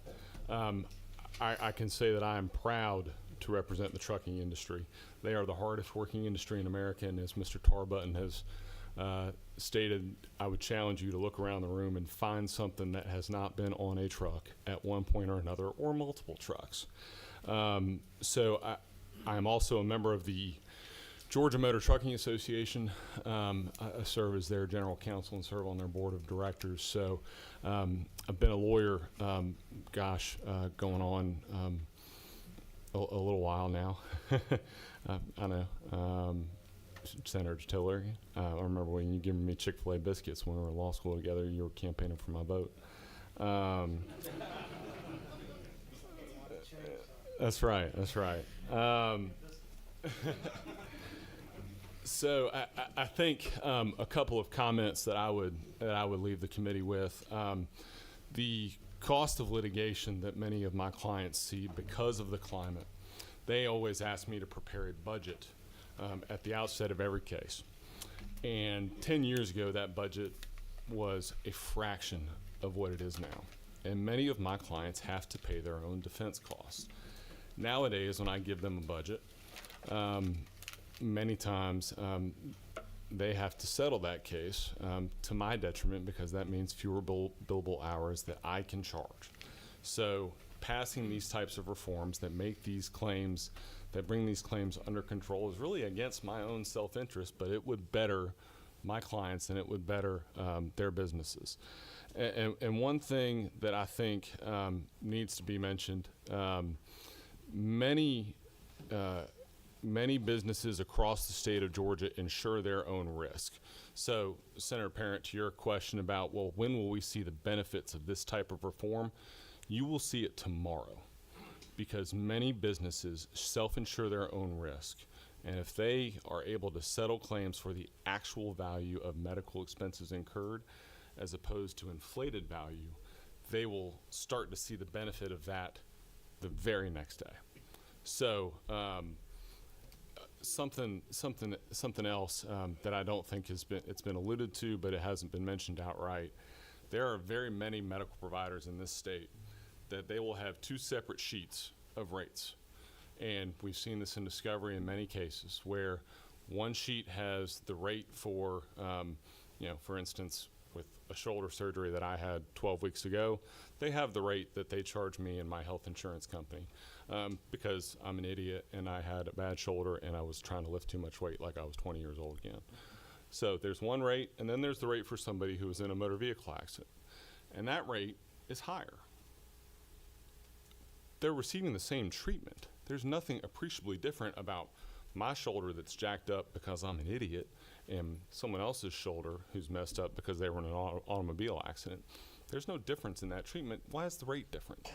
So I think what we need to see with this bill and with this legislation is bringing some of that balance back in order. So I don't want to take any more time, but if the committee has any questions other than why the Falcons are never in the Super Bowl, like my 7-year-old asked me this morning, I'm glad to answer them. You do have a question for Senator Cowser? Thank Not you. about the Falcons. No, we've moved on past that. How about those Philly dogs? Have you noticed in your defense of trucking companies and other defendants a sort of expansion of the definition of a commercial vehicle to allow direct action against insurance companies? Remember, it used to be motor common carriers like you're talking about. Are you noticing that definition of commercial vehicles broadening? I haven't noticed it yet, Senator, and part of that is just the nature of my practice. Many of my clients are large Class A truck companies that they're running for hire with and running up to 80,000 pounds. I haven't noticed it, but I'm sure many other defense lawyers across the state have noticed it. Thank you. All right, thank you. No other questions. Thank you. Appreciate you being with us. Thank you, Chairman. Next, we have Anna Adams and Van Lakowski. Close enough. Come on up. Y'all want to come together?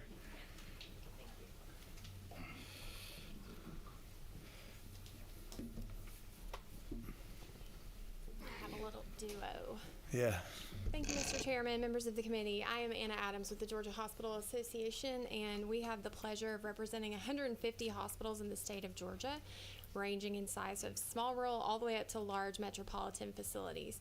And so we are really excited to be here today talking about this issue. It's of great importance to each of our member hospitals, and I just want to emphasize that we very much support plaintiffs' access to the court system. We just simply want this process to be fair. So today we've got Van Laskowski here from one of our member hospitals, Stephen County. It happens to be a rural facility, and I think he can talk you through what this process looks like from his perspective at kind of a personal and patient level. Yeah, absolutely. Thank you, members of the committee. I'm Van Laskowski, Chief Executive Officer of Stevens County Hospital in Toccoa, Georgia. We're about as far northeast in the state as you can get without being in North Carolina or South Carolina. We're a 96-bed hospital. We provide services for Stevens, Franklin, Habersham, Banks, and Rabun County, as well as Oconee County, South Carolina. We are very proud of the services that we provide our community. It's a rare and unique gift to be able to bring healthcare access to a rural community. We are currently ranked as the #1 hospital under 100 beds in the state of Georgia by Georgia Trend Magazine, and we hold a very high standard of care for the care that we provide. If we do something wrong, we should be held accountable to it. Apart from delivering healthcare, we're also active consumers of it, and I want that same protection for myself and for my family that exists in the court system currently. I do support Senate Bill 68 and what it proposes to reform our judicial system, because I believe it will have a direct influence in helping to expand the access to healthcare, especially in rural communities like my own. We live in a state with a premature death rate from preventable causes, which is 8% higher than the national average. an infant mortality rate, which is 17% higher than the national average, and a maternal mortality rate that is 25% higher than the national average. These rates are compounded in disparate populations and in rural communities. Mine is a hospital that 4 years ago had to end its labor and delivery program. There are a number of reasons for this. Practicing medicine in a rural hospital is very different than that which most of our physicians are trained in. If you're the physician on call on any given day, it is likely that depending on the specialty you practice in, you're the only physician available to that facility. There is no backup support. It's a very challenging environment to work in, and as a result, it makes it very difficult to expand healthcare access in rural communities, not just from the stress that that places on providers, but if you're new in your career, it's a lot of risk and a lot of liability to absorb that is going to follow you the remainder of your career. Furthermore, we're in a climate where independent providers are begging hospitals to employ them because they can't afford to run their own practices anymore. If you're going to seek medical malpractice insurance, we'll stick with OBGYN for right now, and comparing that to states that are around us, we are not competitive. If you look at OBGYN malpractice premiums in North Carolina, you'll pay 22% more on average in Georgia. If you go to Tennessee, you'll pay 33% more than you would in Georgia than you would in Tennessee. And if you go to Alabama, we're paying 69% more for malpractice insurance premiums in Georgia than the state of Alabama. There are a number of contributing factors that prevent us from being able to expand access to health care. This is just one of them, but I do think that this bill does a lot to move the needle and begin helping to address these poor outcomes that are plaguing our state. We have a D rating in maternal health by the March of Dimes, and this is something that has long existed in our state. Our state deserves better, our patients deserve better, and we're self-limited by the judicial climate that we exist in currently. So, thank you. All right, thank you for being with us. No questions from the committee. Thank you. Thank you. Next, we have John Triplett. And we have approximately 28 minutes left.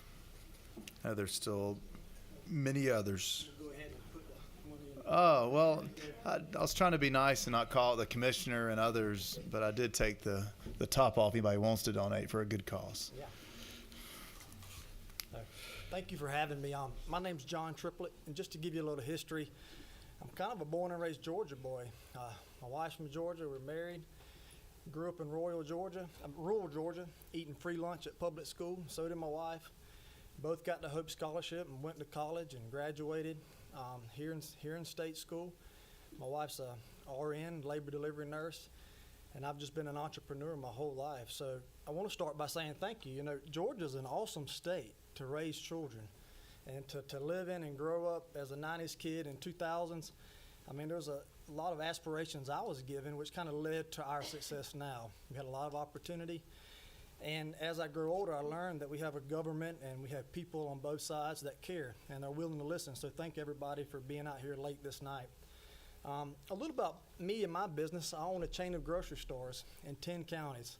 I think Blake's helped me buy one. I got a couple, Senator Tillery, and I got a couple in his district and some of y'all's districts also. We're primarily rural grocery stores, some in a couple cities. We're the only store in the town, we're the only store in the county. A lot of these were abandoned by Bilo or Harvey's or some of these chains years ago, and we took the risk and went on.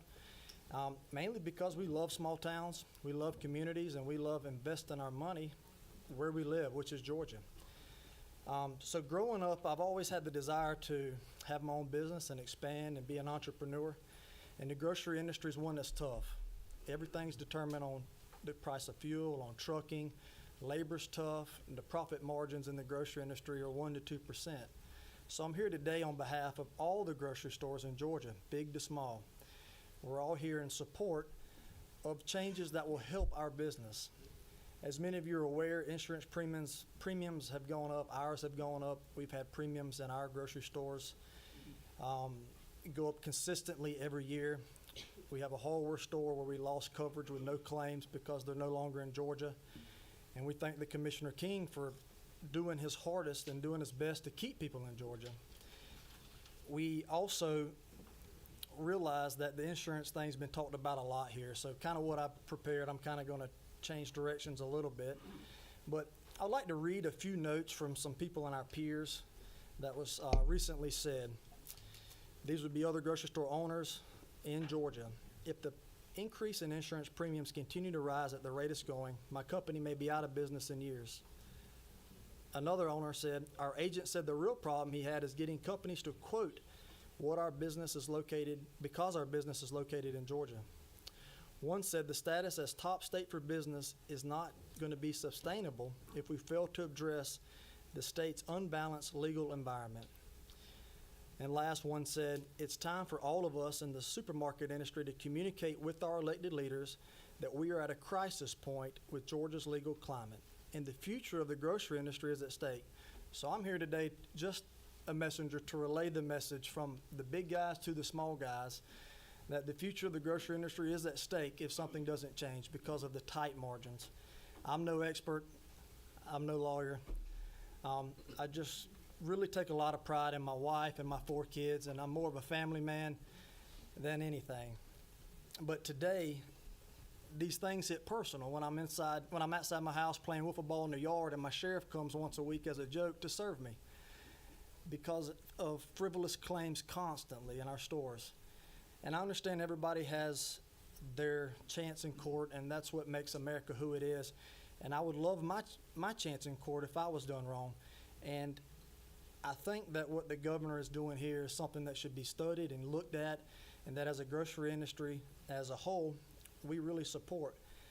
I appreciate his quote in his State of the State where he said, from a local businessman, which was me, I no longer run my business. I just try to protect it from others trying to take it. And the most disheartening thing I have going for me right now is I have 4 kids who are busy and active, and I pray that they grow up and be successful citizens and continue our business.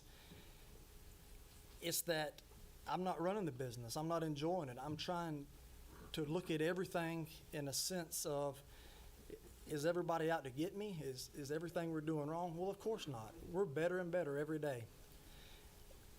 I thank you all for taking this into consideration. As we continue to grow our business, we're one of the fastest growing grocery chains in Georgia. And we've taken a lot of pride in being in rural areas. And because of that, we've had many cities and other counties reach out to us that don't have stores because there are real food deserts. And our main objective, and the same as our competition per se, is the legal climate in some of these areas aren't very good to take the risk to put a store. So my argument here would be, let's try to fight these food deserts together and put something in place where people want to continue to invest their money and grow and help the citizens of Georgia. That's all I have, Chairman. If you have any questions, I'd be happy to take them. Any questions from the committee? All right, thank you. Thanks for being with us. Point of order. Point of order? Yes. Hold on, let me reckon. All right. Thank you, Mr. Chairman. Point of order. I may have missed something, but what's your plan on how long we're going, and are we allowed to hear from anyone who represents plaintiffs or doesn't like the bill? That's a good question. So what I'm trying to do is do 1 hour for each side as a block, and so we have about 23 minutes left. I've been pausing the clock when people are asked questions so we don't run people's time out. There are more people that have signed up to be heard than I can get to. And so once this hour stops, we'll do 1 hour for those that are opposed to the bill. And then we'll have the author of the bill back down front to close us out, and we can ask more questions of him at that time and also make any statements you want to make at that time. Does that sound fair? Yes. And then we have another bill after this. I can tell you though, Mr. Leader, very few people have signed up for the other bill, so hopefully that'll be a little quicker. All right? Thank you. All right. So next we have Laurel Hart. Ms. Hart, welcome. Thank you. Thank you, everybody, for having me here today. My name is Laurel Hart, and I'm here today to express my support for Governor Kemp's Senate Bill 68. For nearly 20 years, I was the Director of Affordable Housing at the Georgia Department of Community Affairs. I retired from state service, and I put retirement in a quote, because I became the Vice President of Columbia Residential, which is an affordable housing owner and developer in Georgia. We currently own and manage approximately 6,000 affordable apartment units in Georgia, and we employ more than 375 people. We develop primarily in historically underserved neighborhoods, often those with high crime rates. At Columbia, we prioritize the safety and well-being of our residents. We implement rigorous safety measures. You would have no objection from us regarding cameras. I think the most cameras we have at one property is 165. Some properties we pay as much as $18,000 to $20,000 a month for our cameras, which have the ability to do forensic analysis. License plate readers that we can put license plate numbers in that will send me an email when somebody that we don't think should be on our properties enter our properties. We offer free and reduced rent for police officers, regular patrols, and we partner with law enforcement. You would think with all that we could stop crime, but what we've seen over the last 5 years is a intentionality, an increase in crime, that no matter what we do or how much effort we put into it, we cannot stop what is happening either sometimes on our property, but sometimes near our property. And despite all of our efforts, our mission is increasingly threatened, not just by the cost of liability insurance and the unmanageable risk of litigation.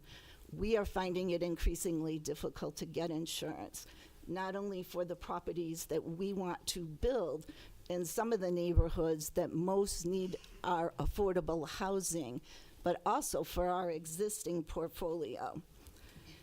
Sometimes proposed changes in tort reform are characterized as a choice between economic interests and people.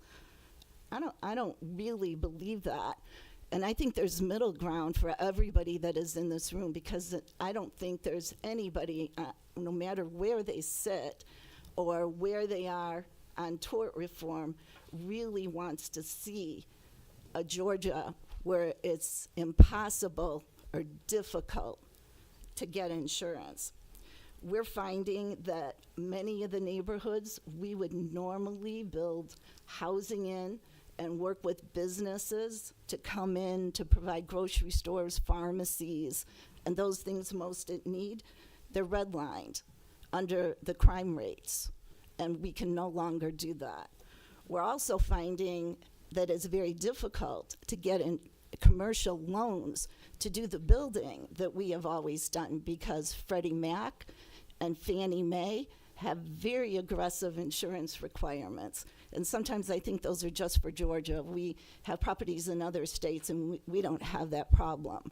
And those insurance requirements are constantly changing. So it means we can have a property that's already built that we have a loan out in, and Freddie can come in and tell us what kind of insurance we have to get, or we will be in default on that particular loan. When I worked at the state, somebody once told me, in probably not the nicest voice, that the view from behind the desk is a lot different than the view in front of the desk. And I thought I would take just a minute of my time to tell you what it looks like with the boots on the ground approach to affordable housing development in Georgia right now. We settle claims that our insurance defense attorneys tell us have no merit. You might say, why do we do that? We don't have any choice in that decision. Insurance companies are unwilling to risk going to court in Georgia's current legal environment, opting instead to pay claims without merit. We have paid claims to criminals injured in the commission of a crime. We have sent insurance money to plaintiffs in jail for pretty long prison terms, under the philosophy that really fault isn't relevant. No matter what you say about reasonableness, the insurance companies are not willing to look at that reasonableness. The more insurance we have, the bigger target we are. Usually, I get a notice of claim if we have an incident within a couple miles of a property within a day or two. It's not uncommon for me to get more than one notice of representation, because I think sometimes people sign up with more than one attorney. Each year, the exclusions and sublimits in our policy increase. It's not uncommon to find 100% firearm exclusion or $100,000 sublimit buried in the fine print of a policy for a property that has been in a high crime redlined area by the insurance company. If we do settle, it is becoming more and more common for our insurance company at our renewal to tell us they will no longer cover that property that we settled the frivolous claim that they told us we had no liability for. The next thing that happens is we get a letter of default from our lender who says, because we settled the frivolous claim that the insurance company was afraid to litigate, we're unable to get firearm coverage, and now we're in default of our bank loan. It seems to be a ever worsening situation that for me seems to be leading towards choices that I think smaller companies are already making, which is don't carry insurance. And I don't think that benefits anybody.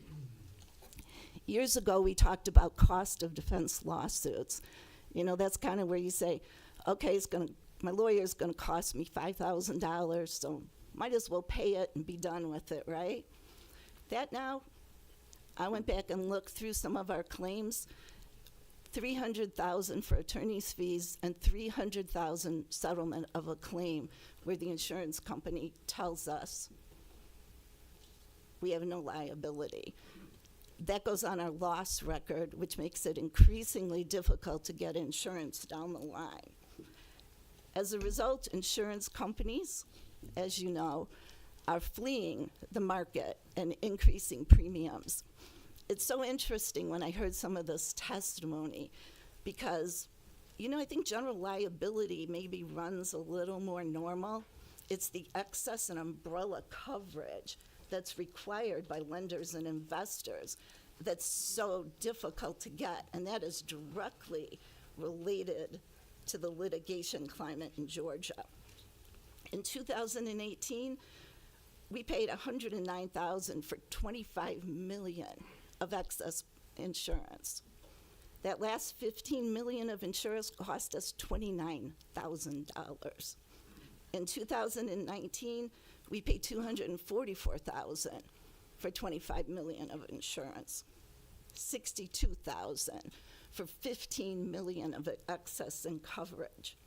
I just renewed our insurance policy. The most we could get was $5 million. We paid $1.2 million, to give you an idea of the cost that our business is incurring. In closing, our premise liability laws need to be reformed to create a fair and balanced system. I've listened here where people have said, how soon will costs come down? I think what I would say is I am hopeful that if this law is passed, I've never seen insurance companies to really want to bring costs down, but hopefully we can continue to get insurance. In some ways, Columbia is one of the lucky ones because we're big. And our counterparts, the small affordable housing developers, small real estate developers, they probably cannot absorb what we're able to absorb. So again, I think Senate Bill 68 provides the necessary framework to protect responsible business owners that are without fault, while ensuring that the victims of crime are not left without recourse for negligent acts. Thank you. All right, thank you. No questions from the committee. Thank you for being with us. Next, we have Jimbo Floyd. Mr. Floyd. Good evening. Good evening.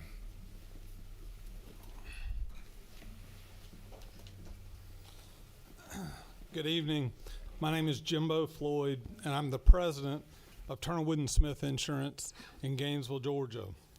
We are a full-service independent insurance agency that has been in business since 1905. I have the pleasure of serving as the president of the Independent Insurance Agents of Georgia this year. Serving as their president is a great honor. I was selected by our over 500 member agencies, representing more than 5,000 agents who are my peers. I want to start by thanking the committee for allowing me to come talk with you today, and Mr. Chairman, for having this committee meet to discuss this bill. Many people may not know what an independent insurance agent is, so let me give you a brief overview. We work with business owners and individuals, leveraging our relationships with the insurance carriers we represent to find our clients the best coverage at an affordable price. In the business insurance marketplace, independent insurance agents represent approximately 87% of the businesses in the state. We also work with individuals to place coverage for their personal assets in the personal lines marketplace, and we as independent agents work with approximately 30% of Georgians, helping them fill their personal insurance needs. I am here to support Governor Kemp's tort reform bill and tell you a little bit about why these changes are necessary in Georgia. I represent both small and large businesses throughout the state and have witnessed firsthand the change in the marketplace as our legal climate has been eroded. I have been in this business for 20 plus years and have a good pulse of our market. I have seen a dramatic change in the insurance market over the past few years, and I will mention a few as examples. One, non-renewal activity. Carriers are much quicker to pull the trigger and non-renew an account today than ever before. Since they are not making money in Georgia, if a client is running a little temperature on their loss ratio, carriers find it much easier to non-renew rather than rehab the client and fear of a shock loss. Lack of availability in the primary marketplace. In the last few years, it has become increasingly difficult to write apartments, hotels, grocery stores in the standard marketplace. The carriers all point to recent rulings against businesses related to premise exposure. The umbrella market is drying up. Carriers who are willing to offer $10 million in umbrella coverage today are limiting their offerings to $1 million or not offering umbrella limits at all. We are seeing dramatic increases in policy exclusions. For example, firearm, assault and battery exclusions are very prevalent today. As I mentioned earlier, I represent my clients and the business owners and work with insurance carriers to provide the best coverage at an affordable price. This is becoming increasingly difficult as we have fewer carriers options and increased policy exclusions that limit the necessary coverages. I've had the opportunity to serve as an advisory agent for several insurance companies over the last few years. Each of those carriers has pointed to Georgia's legal environment as an area of concern and view Georgia as less favorable than other states in which they conduct business. There's a lot of misinformation shared on social media, so I want to make sure I clear up a few items specific to Georgia. In 2023, if you review all lines of insurance coverage, insurers paid out $1.04 for every dollar collected. That is an underwriting loss in Georgia of $1.28 billion. In 2023, Georgia commercial auto insurance carriers paid out $1.11 for every dollar collected, which equals an underwriting loss of almost $265 million. In 2023, private passenger auto insurance carriers paid $1.06 for every dollar collected for underwriting losses almost $783 million. When it comes to auto specifically, Georgia ranks 47th out of 50 states in carrier profitability for commercial auto and 50th out of 50th in passenger auto, private passenger auto. My clients are critical components to the economic engine of Georgia. Businesses like child care facilities, convenience stores, churches, apartments, affordable housing, and contractors with large commercial auto fleets view the current rate increases due to the legal climate as unsustainable. The Georgia insurance marketplace is in crisis, and if we don't act to stabilize rates, then many of these business owners will be forced to close their business. Currently, carriers are leaving the state of Georgia, or they are pulling back and restricting the writing of new business. Competition is what allows the marketplace to remain stable. So with fewer options, we continue to see increased pricing while our coverage options are reduced. In talking with some fellow senior agents who have been in the business longer than me, nobody can remember carriers leaving the state of Georgia as rapidly as they are today. We must reverse the trend and become a state carriers want to do business, which will increase competition and stabilize rates. I would like to end by thanking Governor Kemp and his team for their leadership on this issue. They spent months meeting with people on all sides of the issue and came up with a plan to restore the balance in our legal system. I am asking for this committee to vote yes on the governor's bill. Thank you very much. Thank you. No questions from the committee. Thank you. Thank you. Next, we have Robert Hill. We have a little over 6 minutes left. Mr. Hill.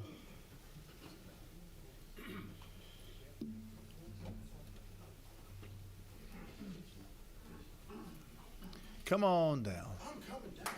I'm going to be quick. To the committee, thank you for your time. Thank you for all the great presenters before me. I would like to say that all the information in which that they have spoken on is valid.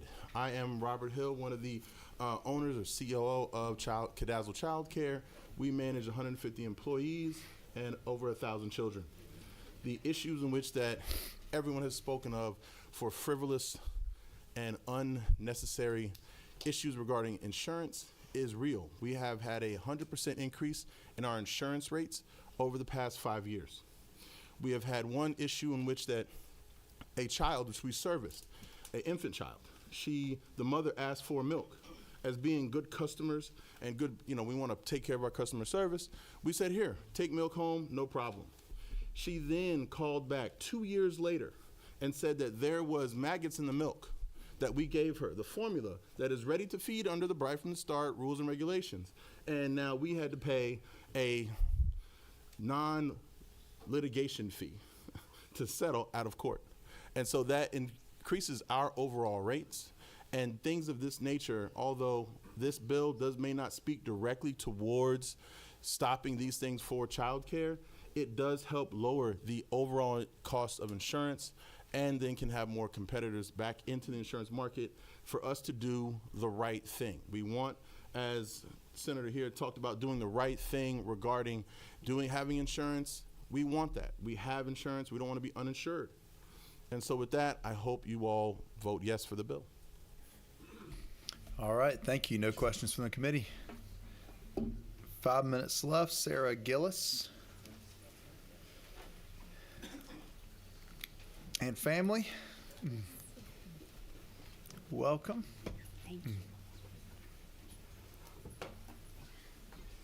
Good evening. Thank you, Senators, for all your hard work, your time, and the opportunity to speak to you today.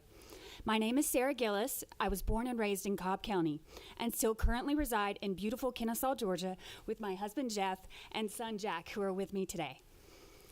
My family is here today on our own cost and time. And this is where I would like to start, is with time. Time is our most precious commodity. And unfortunately, in 2024, my family lost a significant amount of time on a baseless lawsuit. On April 13th, 2024, my family received a demand letter from our next-door neighbor's attorneys. The letter claimed that my husband and I trespassed and negligently damaged our next-door neighbor's property. The letter included a settlement offer of $111,000, valid only until April 22nd, giving us 9 days to respond, or their attorneys would proceed with filing a lawsuit in the Superior Court of Cobb County, Georgia. On that day, our family began losing time to these baseless claims. The rest of our day was spent in a stressful state of confusion, contacting our insurance agent and lawyer friends for their insight and perspectives. We were quickly assigned a claims representative by our insurance company, who contacted our neighbors' attorneys. They refused to provide any evidence and began discovery process. Our claims representative told us to expect a lawsuit and to be sued by your neighbors. During this time, we also learned that our licensed and insured contractor that performed work on our property in 2023 had also received the same demand letter. Just as we were, they were totally blindsided by our neighbors' actions with no warning or previous complaints. It was clear a wide net had been cast. On June 10th, our trusted contractor called my husband to notify him that he had been served with a lawsuit by a Cobb County Sheriff deputy at his home. The plaintiffs in the lawsuit were our neighbors. I was disgusted. How could our neighbors do this to such a valued, trusted small business contractor and entrepreneur who had been performing work in our community for well over 20 years? Unfortunately, we also knew it was only a matter of time before our family would be served a lawsuit too. We were assigned a lawyer by our claims representative, and thankfully, due to our insurance policy, we did not have to pay directly out of pocket for our legal fees incurred during this litigation. But think about it. We are all paying for these legal fees. These are the hidden costs we all pay thanks to Georgia's current tort laws. Summer faded into fall, with endless time spent preparing answers and discovery responses, all while no evidence had been provided by our neighbor plaintiffs. Then we entered into the holiday season, and on December 3rd, our insurance company hired a civil engineer to examine the area in question. Once again, no evidence was found supporting their claims. On December 11th, one of the plaintiffs was deposed by our attorneys and contractors' attorneys for nearly 6 hours. During the deposition, the plaintiff stated they had no evidence to support their claims and admitted that we did not trespass or negligently damage their property. On December 16th, the plaintiffs requested for dismissal of the lawsuit. So wait, what? We're done now? After months of turmoil, stress, and loss of our family's time, our next door neighbors are now requesting for a case dismissal? Our insurance company and lawyers did deliver a Christmas miracle to our family, and we are forever grateful to them. However, this cannot continue, and we want no other family to experience what we did last year. The small section of proposed tort reform on motion to dismiss timing changes is small but mighty to families like ours. The proposed solution could have potentially protected our family's time, our most precious commodity. The tort reform could have saved our family 10 months of our life that was lost on this baseless case. A judge could have ruled on a motion to dismiss before our discovery responses were due. We knew in 10 seconds after reading the demand letter from our neighbors what this was. Maybe a judge could have ruled to dismiss in 10 weeks, 10 days, 10 hours, 10 minutes, or even 10 seconds. Georgia's current tort laws do not promote neighbors having crucial conversations with neighbors. Instead, it fosters ridiculous extortion attempts and potential money grabs that clog our court systems. Governor Kemp's tort reform common sense package puts families and consumers first and ensures Georgia will continue to be the best place to live, work, and raise a family. Thank you all. Thank you. Any questions for Ms. Gillis? All right, thank you. That concludes our time for the bill, and I cut myself off. I apologize to those that we couldn't get to. We're going to take a 5-minute break. If you will please respect the members of the committee, including me, who made to walk out for a minute, and let us take a 5-minute break so we can start back on time. Thank you.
All right, if we can come back to order, let's keep the committee moving. We still have a quorum, hopefully within shouting distance. We are now going to move to those speaking in opposition to the bill, and we'll afford the same time to the other side.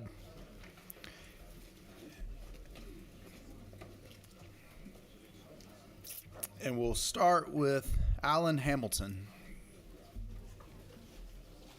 Come on up. Welcome to the party. Been at the party a while, but I'm glad to. Yeah, you've been here for a while. Hold on one second before you start.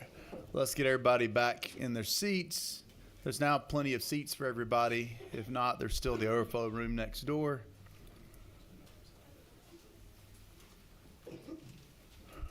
We ready?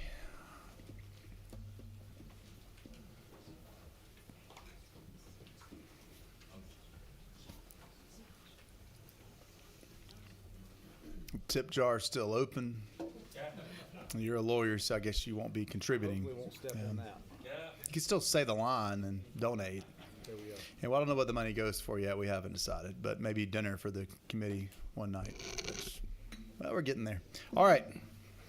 The floor is yours. Thank you. My name's Alan Hamilton. I am a lawyer. I have a law firm in Atlanta and my partner down in St. Simon. So we practice throughout the state and handle complex, serious personal injury and wrongful death cases.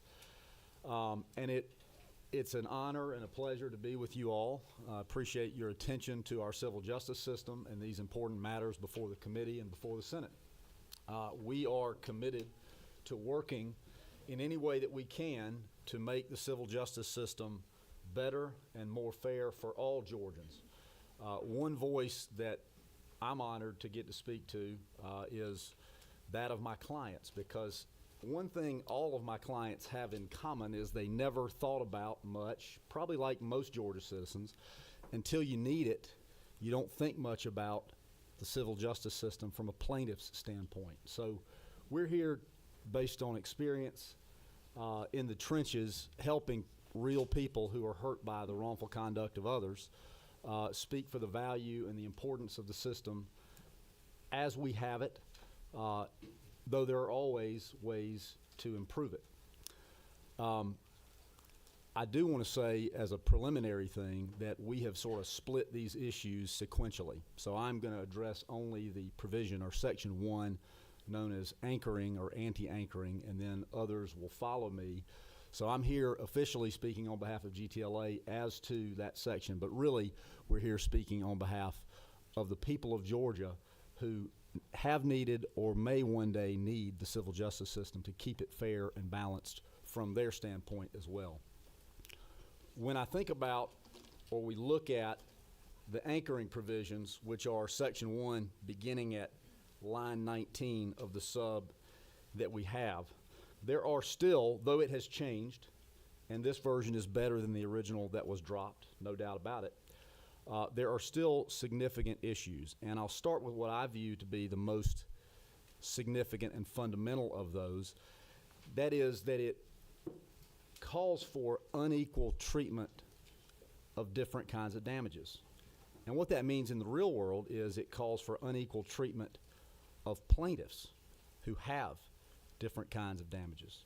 So the bill prohibits any mention of a range or monetary amount for non-economic damages in this iteration until closing argument. Well, this was useful earlier. I think Senator Kennedy did it, and it was useful as an analogy, and others have talked this way about cases. Let's take plaintiff A, who is a CEO, I won't pick on an industry, but a high earner, or has high medical bills. And let's take plaintiff B, who is a child who was maimed or killed, or an elderly person who no longer works, or a very near and dear to me, a stay-at-home spouse, who in these two cases, plaintiff A can talk about big dollars from the moment the case begins. And the jury is hearing about big dollars. And whatever anchoring basically psychologically means, when we start hearing big numbers, We're conditioned to think in terms of big numbers. The same is also true, and it works in the favor of defense also. When numbers are very small, we think small dollars. So in Plaintiff A's case, throughout, the jury is thinking big numbers for everything about that case.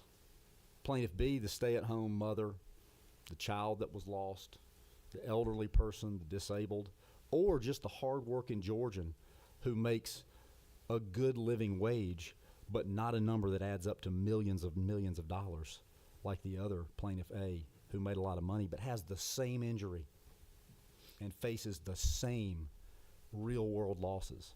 And I would go out on a limb, and I have spent a lot of time thinking about this because these are the kind of cases I handle and try, that one thing we, on a bipartisan basis, no matter your background, when we really stop to think about it, we probably agree that adding up paychecks or toting up the medical expenses when losses are catastrophic, and these cases are thankfully rare, right? I'm not here to talk about your average run-of-the-mill case. This one, though, this section is really directed at the most serious cases where Georgians are most seriously hurt and even killed.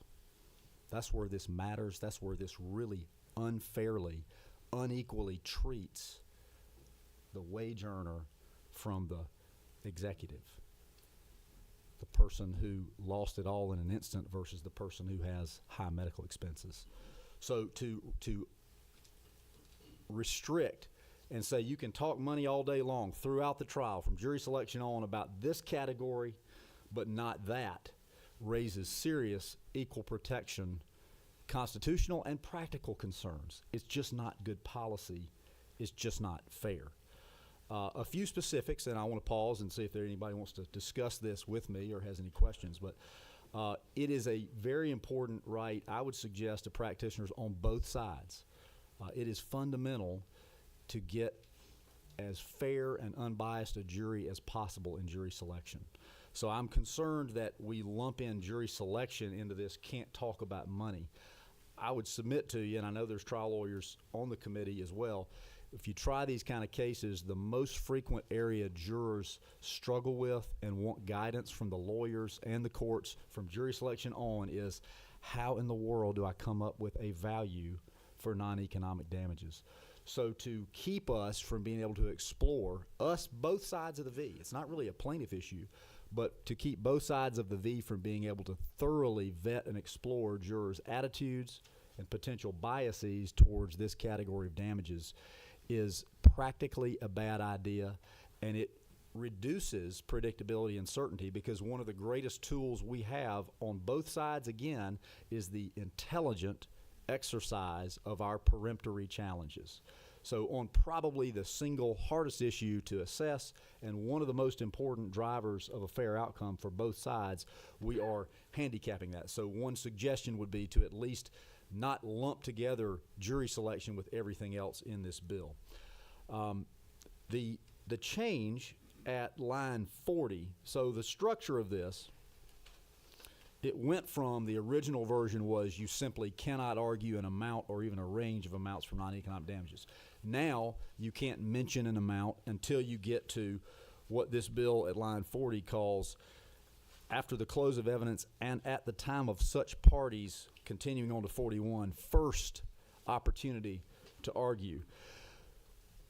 I don't pretend to know exactly the intent there, but I'll tell you the effect of it. A plaintiff in a civil case has the burden of proof, which goes with it in most cases, unless the defense admits everything, essentially. It entails the right to open and conclude argument. Well, because the plaintiff has the opportunity to open argument, the way this is written, the plaintiff would only be able to mention the amount in that first argument, and therefore the defendant would get the last word. Now, I don't know if that's the intent or if it's intended that the plaintiff cannot even in the final close rebut or return to damages, but that turns decades, if not more than decades, of Georgia practice and the burden of proof on its head, because it would say, plaintiff, you have the burden to prove everything, and you get the last word on everything. Now you don't on the most fundamental part of a very serious case. Last thing I'll point out before I pause for any questions would be the total deletion of former 9-10-184 at 47 through 50. So all that language is gone, and in its place is phrasing from 41 through 43 that when you look at those together, you may question what's the difference. Well, that is my point. It raises significant confusion for practitioners and the courts, because the legislature will have thrown out the construct from 1960 on, the foundation on which all of our decisional law is based about the proper boundaries of closing argument. And in its place will be the argument must be rationally, I'm at line 41, 42, rationally related to the evidence of non-economic damages. And I struggle and puzzle over how that's different from shall conform at line 49, 50, shall conform to the evidence or reasonable deductions from the evidence. And if we're not sure what the purpose is, we can rest assured that litigants will disagree about it, and courts will have uncertainty about it, and we will be we are changing something without necessarily understanding what we're changing on that particular aspect of this bill. Thank you, Mr. Chairman. All right, any questions from the committee? All right, thank you. Next on the list, Josh Carroll. Good evening.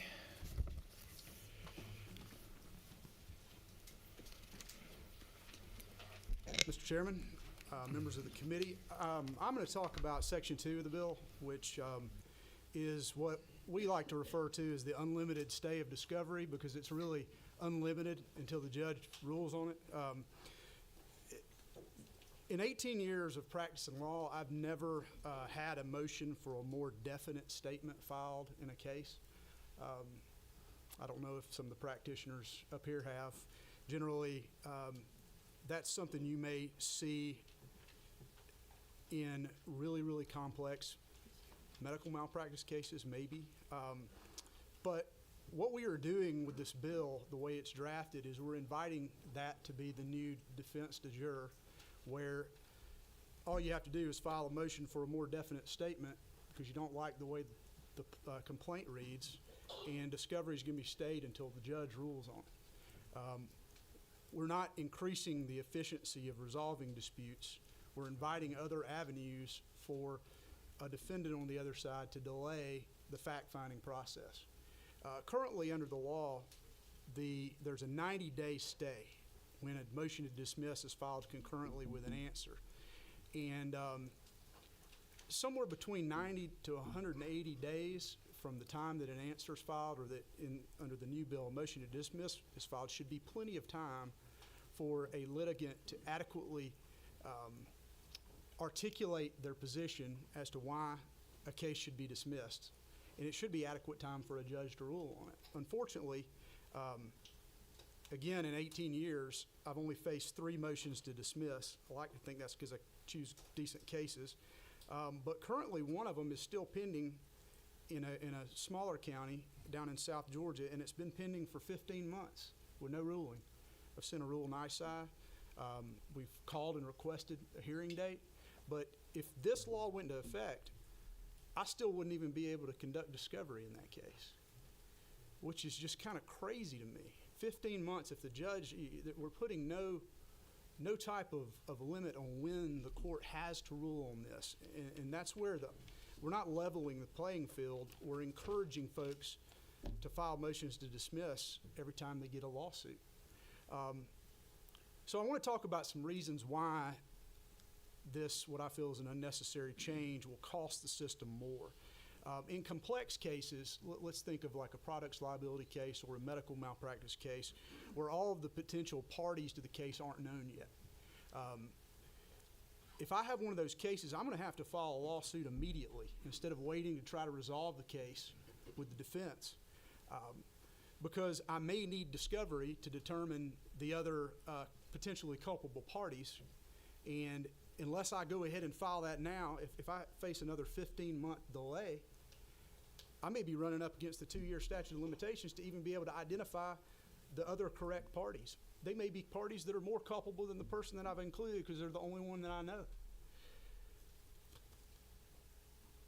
With no penalty provision in this case, another cost to the system is that it encourages these motions to delay discovery. That's just a simple fact. I've never met an insurer or a defendant that didn't want to hold on to $1 a little longer, right? That's the way insurance companies make money. You hold on to the money just a little bit longer. And this plays right into that playbook. Now, you know, I think there are some great defense attorneys out on the other side of the bar that would not do this. But there are a lot of folks that would. And then there's also, I think, Senator Tillery brought up the fact that some people may see that if they don't use this defense, they're committing legal malpractice on the part of their client. And also, just last, cost to the system here, it doesn't just affect personal injury claims or tort claims. I'm a small business owner myself. If I have to sue another small business or another large business for a contract dispute or some type of other matter, all they have to do is file this motion to dismiss regardless of how valid it is, and we're not going to be able to do discovery until the judge rules on it. That's not efficient. So with that, I'll yield my time and take any questions if there are any. Chairman? Any questions for Mr. Carroll? All right, no questions. Thank you. Next, Lindsay Macon. Good evening. Good evening. My name is Lindsay Macon. As these two gentlemen that have gone before me have said, I'm also a plaintiff's personal injury attorney. I do complex personal injury cases across the state as well as medical malpractice. My firm has offices here in Atlanta and in Macon. And I'm going to talk about Section 3 of the bill, which is the dismiss and refile portion. I am looking at an old version of the bill, but I wrote down what I think the change was in the substitute bill that Senator Kennedy went over earlier today. So essentially, dismiss and refile is a mechanism by which plaintiffs are able to dismiss one time and refile their case at some point in time to cure a defect, to allow them additional time for discovery and things of that nature. And I'm going to talk a little bit about kind of the practical effects of what it would mean if we eliminated the ability to dismiss and refile after a certain period of time. But I believe the substitute bill, as it stands right now, would eliminate that ability after the 60th day following an answer being filed or a motion for summary judgment being filed. One question I had, and obviously I'm not here to ask the questions, but just looking at the language of the new proposal would be which it says, I think, the 60th day following the date the opposing party serves either an answer or a motion for summary judgment, whichever occurs first. I would just question which opposing party is it if there are multiple defendants involved in a case, because there are going to be answers filed by all of the defendants. What are we looking at to calculate that 60-day period for the dismissal and refile right? When does it expire? And then I just want to talk about a couple of practical effects, things that I've seen in my own cases when you might use the right to dismiss and refile, because I think from the standpoint of non-lawyers, you might hear that we're allowed this free dismissal and refile and think, what on earth and why would such a thing be needed? But in reality, it's a very valuable tool, and it's there to protect plaintiffs who file lawsuits without the ability to have any discovery when we have to file our claims. And so we're filing complaints without the ability to know what we might learn from written discovery, what we might learn from taking parties' depositions, and that may cause us to know that we needed to sue different people, or that we need to learn information that we may not have anticipated when we filed the lawsuit because we didn't have the benefit of all of the information. So one scenario that has come up for me personally would be we received documentation and the defendant in the case didn't produce certain documentation until far down the road in written discovery. And so it may have been responsive to what we asked in our written discovery questions, but it wasn't provided until it was located by the defense. And so then we get it far after the 60th day provision that would be in the substitute bill. But at that point in time, we learn, oh, we've sued the wrong person because we didn't know, and we're seeking court's permission to allow us to add that new party. And there is a method through which we can do that. We can ask the court's permission to add a defendant under that scenario, but the statute may be about to run, and we may not be able to get a ruling. And right now, what we're able to do would be dismiss and refile to cure that defect, to ensure that we have the right party now that we've been given the information by the defendant that lets us know, oh, this was actually the wrong party when you sued him the first time, but you would never have known that because this other party is sort of a shell corporation or something that we didn't know about. Another scenario that's come up for me, and it's an active case that I'm dealing with right now, is a trucking case that we filed against a defendant and a trucking company where the trucking driver, whose deposition was going to be the first deposition we took, he was dealing with some family issues. And we didn't get to take his deposition for a while because his parents were on their deathbeds, both of them, and he was caring for the family.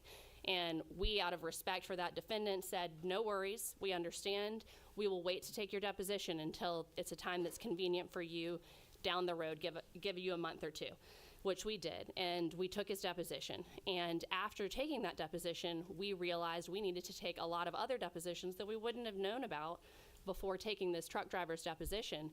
And recognizing that, defense counsel and our staff agreed we need to ask for more time for discovery.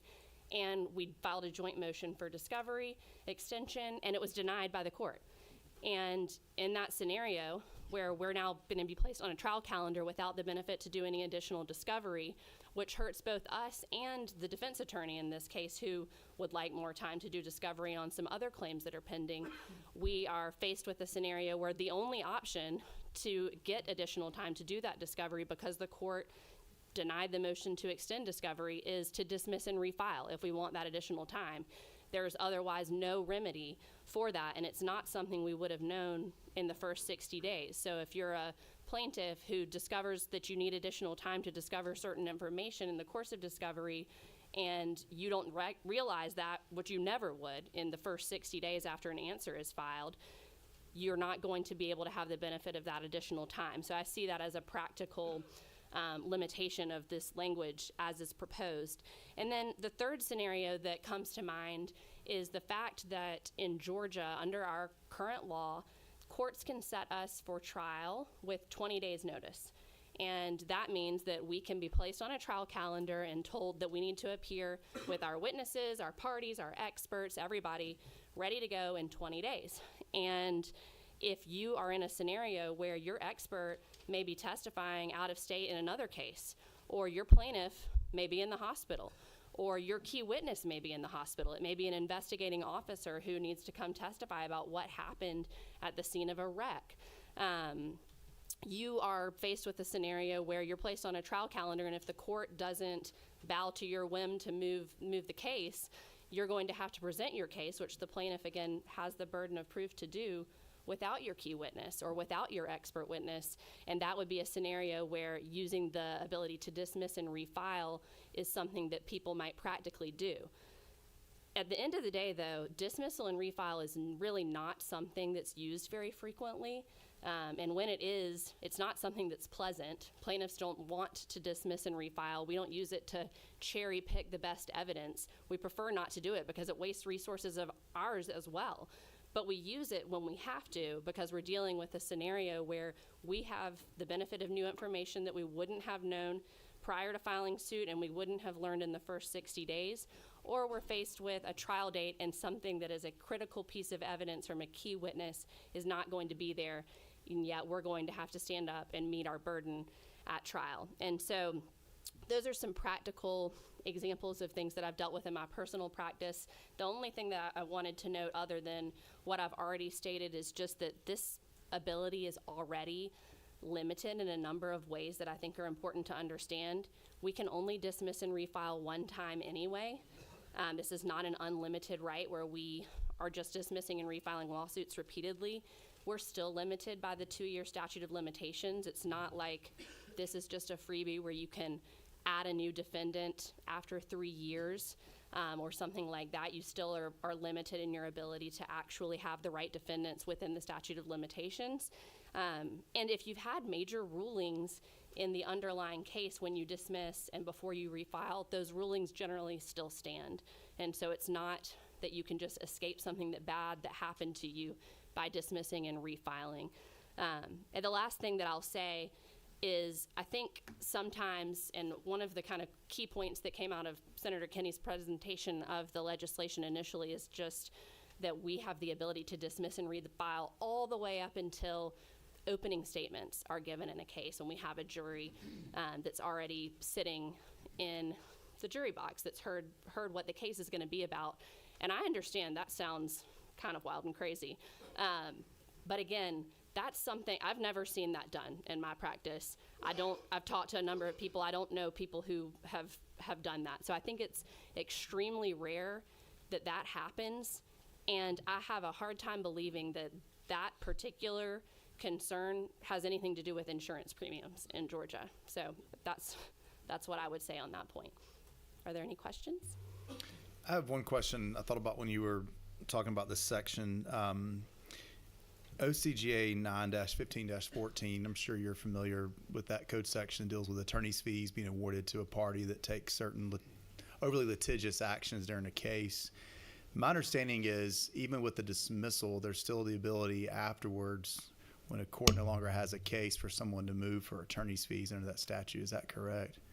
You're saying after a case has been dismissed, you could move for, as a plaintiff, if you voluntarily dismiss and then add. Well, I was thinking more if someone uses the system, as we've heard, the purpose of this is really to prevent gaming of the system. Right. If someone uses the system for games, is our current attorney's fee statute, does it have the language that means that, let's use the defendant example, a plaintiff has a case that is frivolous and for whatever reason part of their strategy was to dismiss to gain the system.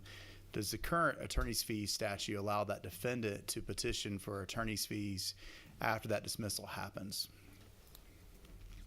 I don't know the answer to that question, and I'll be honest, I don't want to say anything that is wrong, but I will just say I would imagine yes, but I have never, any time that I've had to dismiss and refile a case myself, I've never been faced with such an issue because I don't think plaintiffs' attorneys are burning dismissals for purposes of refiling without very good reason for doing so. So, but that may just be me and my personal practice, and good for me for doing that, I suppose. But I don't know the answer to that question with certainty.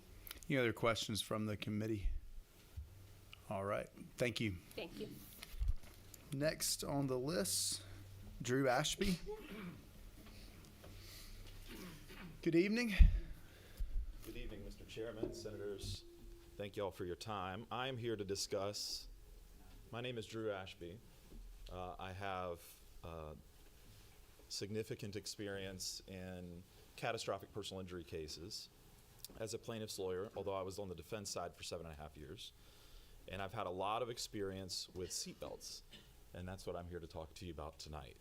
It is a seemingly simple issue that we should not gloss over the complexity of, and I welcome all of your questions, particularly the hard ones. Well, I think what I've heard other people say this evening is that we should take the temperature of where Georgia is in relation to other states. I know Senator Kennedy brought that up. That was an excellent point. So if we talk about seatbelts, well, first of all, let's look at the Governor's Office of Highway Safety. The most recent stat we have is that just under 90% of people on our roads are wearing their seatbelts. Okay, so we go to that and we say, well, how does Georgia compare to other states in terms of seatbelt admissibility laws? Well, the practical reality is that 30 states have a law that is virtually identical to Georgia's, the clear majority. There are only 14 states that allow this kind of evidence at trial, and of those, Missouri, Iowa, Michigan, Oregon, West Virginia, and Wisconsin all limit the amount of damages that can be reduced as a result of apportioning fault to someone who wasn't wearing their seatbelt. Typically, that number is going to be limited at 1% or 5%. So if the jury finds that the plaintiff was not wearing their seatbelt and they were injured, then the damages can be limited to 5%. That's what the other states are doing. But the 7 other states of those 14, what are they doing? They are limiting when it can come into evidence at all. So they're not saying unfettered, unrestricted, unmitigated access to this evidence. They're saying the judge has to find this. There has to be a special hearing on this. And that's Alaska, Arizona, Colorado, Florida, New Jersey, New York, and Ohio, which leaves us with one state left, if we're all counting, and that's California. And I know Georgia loves to be like California, but this is an instance where the governor is asking us to be like the state of California. It is the only state in the union that allows unfettered, unrestricted, unmitigated access to this evidence before the jury. Interestingly, 2 of those states we just mentioned, Kentucky and Ohio, courts started allowing this evidence regardless of the statute, and the General Assembly came back and said, you cannot do that. We do not like what is happening with our court system. And so that leaves us to wonder why. Why is this seemingly simple issue so complex? Well, I think there's a lot to say about that, and I don't have a lot of time. So I'm going to boil it down into 3 points. I'm going to call it general problems, factual problems, and problems with causation. So let's talk about some general problems. Well, once a jury hears that a plaintiff wasn't wearing their seatbelt, or maybe some other evidence that we'll talk about in a minute, that once that toothpaste is squeezed out of the tube, you can't put it back in. The unbelievably prejudicial effect that this has on juries is something that legislatures and courts across the country have said is not acceptable. It shifts the focus from the person who caused the crash to the person who's a victim of the crash. So it is a logical outworking, without any hyperbole, of this statute as proposed for a DUI driver to hit another vehicle, perhaps with a child in the back, who may not have been belted properly by their parents, and the DUI driver get off scot-free. Absolutely scot-free, 100% of fault assessed to someone other than the child who's catastrophically injured for the rest of their lives. And again, that is not hyperbole. You can look at the statute. That's how it's written. The interesting thing about this, though, moving on from some of the general problems, is that this is one of the several parts of SB 68 that is guaranteed to extend litigation. It is guaranteed to increase costs. And as we heard from a lot of the presenters that went in support of the other side, those costs are all borne by all of us. So why would we want to increase costs and increase the length of litigation? The answer is we wouldn't. But let me tell you how that works. Imagine, for example, on your way home this evening, God forbid you're involved in a crash. How in the world are you going to prove to anyone, let alone a jury of 12, that you were wearing your seatbelt? I mean, it may seem simple, but let's boil this down for a minute. It's not simple at all. You have 3 ways of doing that. You have eyewitness testimony. You have what people colloquially call black box data. It's not black and it's not a box, but it's data in your vehicle, okay? And biomechanical evidence, which we'll talk about at last. Okay, so eyewitness testimony. Well, you'll testify on your own behalf. Sorry, courts call that self-serving testimony. And it has very little value to the jury and, frankly, to courts. So you're left with bystanders, police officers, and first responders. But what is the first thing that people do when they're involved in crashes? They take their belt off. Every single time. What is the first thing that first responders do when they get to you? They take your belt off. And I have seen, this is not some hypothetical example, I see this in our cases. I see cases where the police report comes back and it says unbelted. And we go and later download the data and find, because in these complex cases, you can afford to do that. We later find that those people are belted. This is easily 10% of the time, and it could be more. I have 2 cases right now on my docket where this exact thing happened. And here's what I find interesting, this statute. OCGA 4876.1. We're talking about the portion where it talks about how this is allowed as evidence, but if you scroll down to subsection F, we find the criminal penalty. And I don't know that many people scroll down to look at the criminal penalty, because if you do, you'll see that a law enforcement officer, in order to cite you, in order to say you weren't wearing your seatbelt and issue a criminal citation to you, they have to have a, quote, clear and unobstructed view of you while you're driving. But in a civil case, anyone can say anything about anything. Claims can be made about non-use of seatbelt regardless of whether there's any evidence to support it.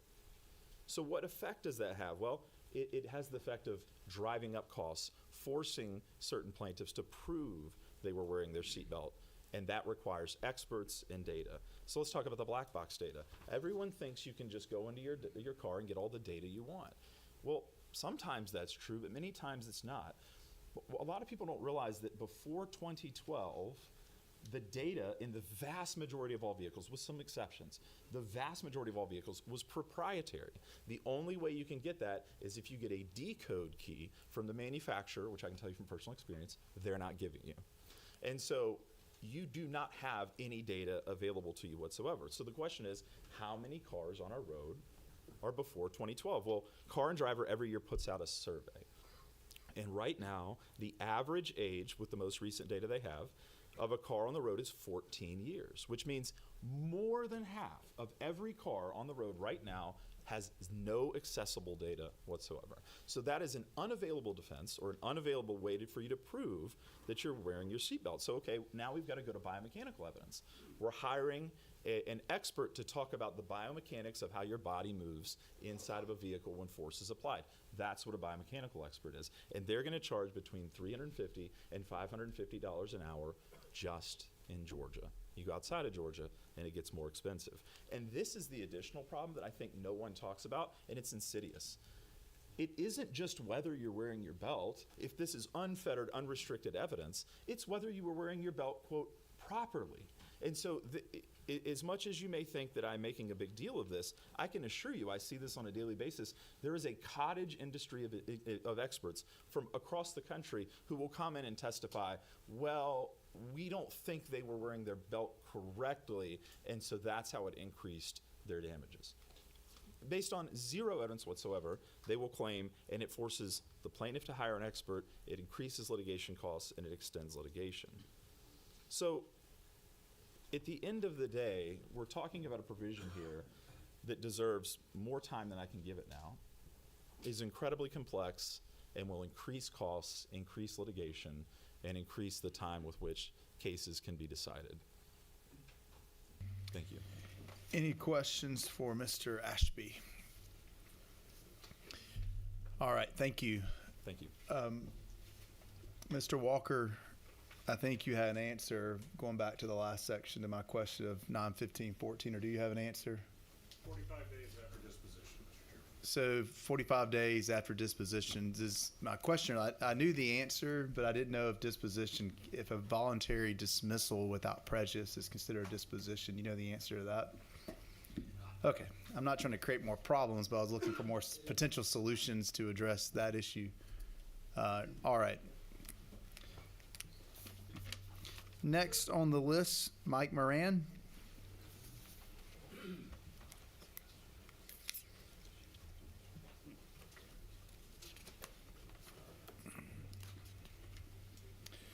Good evening. Good evening.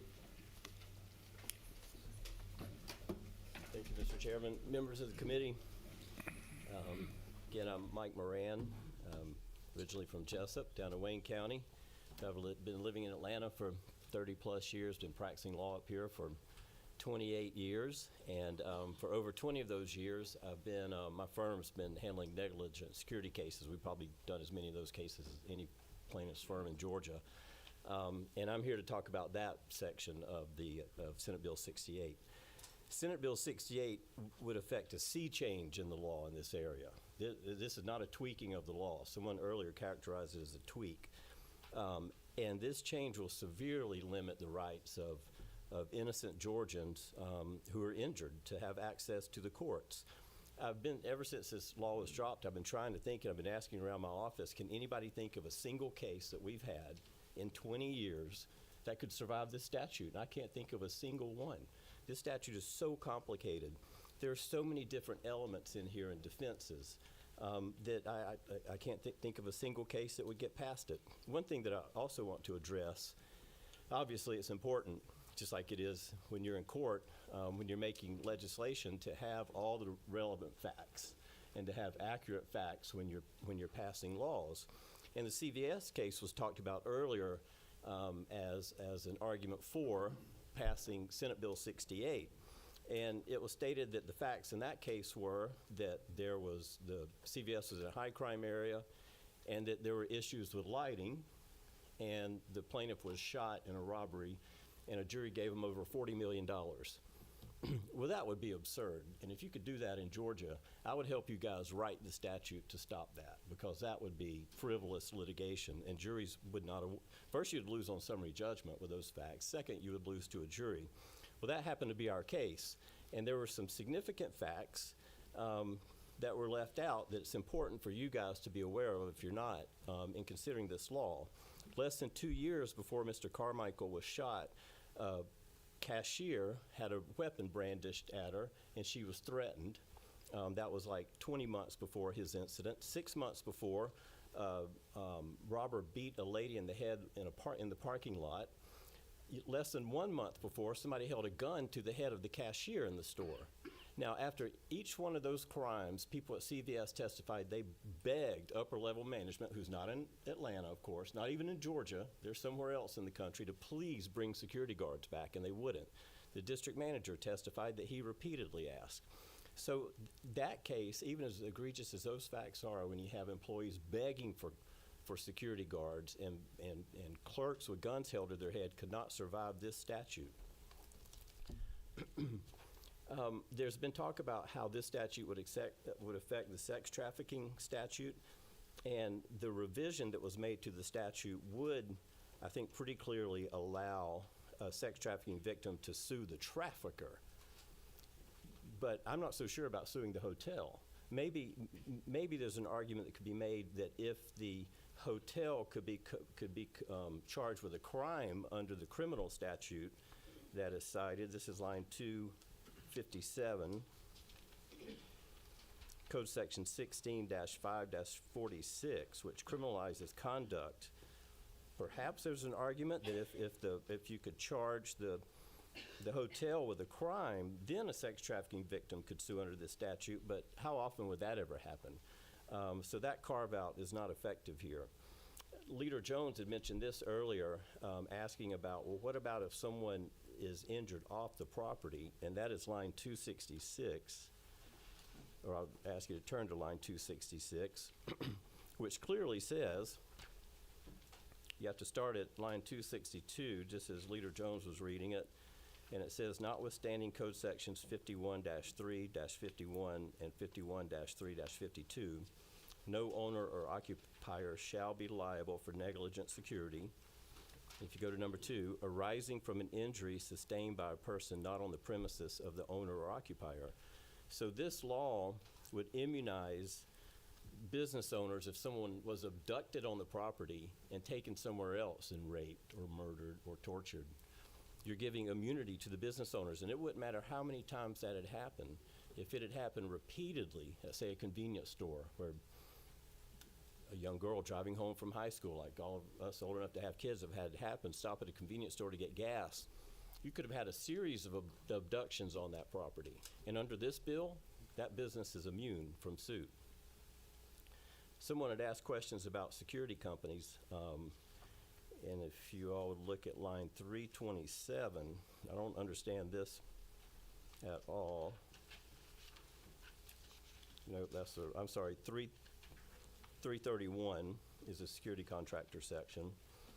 And on line 333, it says the security contractor may be liable for negligent security only in the same manner and to the same extent and subject to the same limitations and provisions applicable to an owner or occupier. Well, this law makes clear that you can only sue an owner or occupier if there's a physical defect on the property, which also doesn't make a lot of sense, because you could have all this prior crime happening on a property that they know about, but if it's not due to a physical defect, like a lock that doesn't work or a gate that doesn't work, you can't sue under this statute. So similarly, since the security contractors, their liability is the same as an owner-occupier, they could only be sued if there is a physical defect on the property that the security contractor is responsible for. Well, that just doesn't happen. They're never responsible for physical parts of the property. So under this statute, a security company, the guard could be in his car, drunk, whatever, for hours, and a crime happened. You couldn't sue the security company. I don't understand why we would want that to be the policy in this state. There's so many things I could cover. I don't have enough time to cover all the problems. The particularized warning way to bring one of these claims in line 172, you could never prove that, ever. The owner-occupier would have to admit that he deemed the warning credible. So if he gave an affidavit that said, somebody gave me a warning of imminent wrongful conduct, but I didn't think it was credible, well, that's summary judgment for the defense.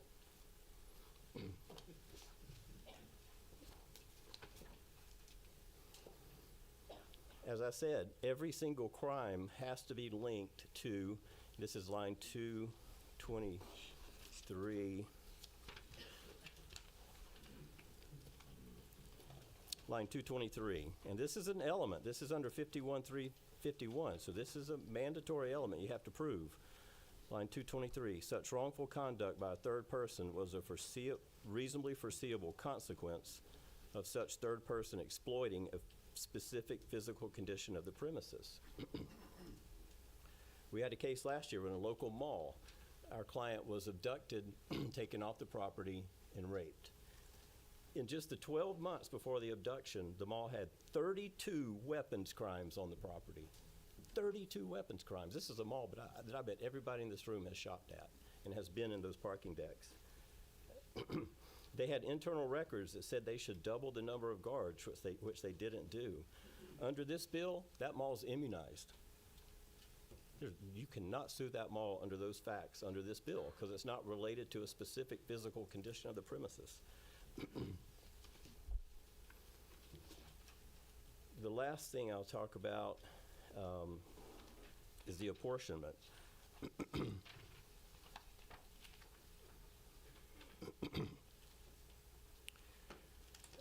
The current apportionment law works well. I could talk about that, but I want to point out I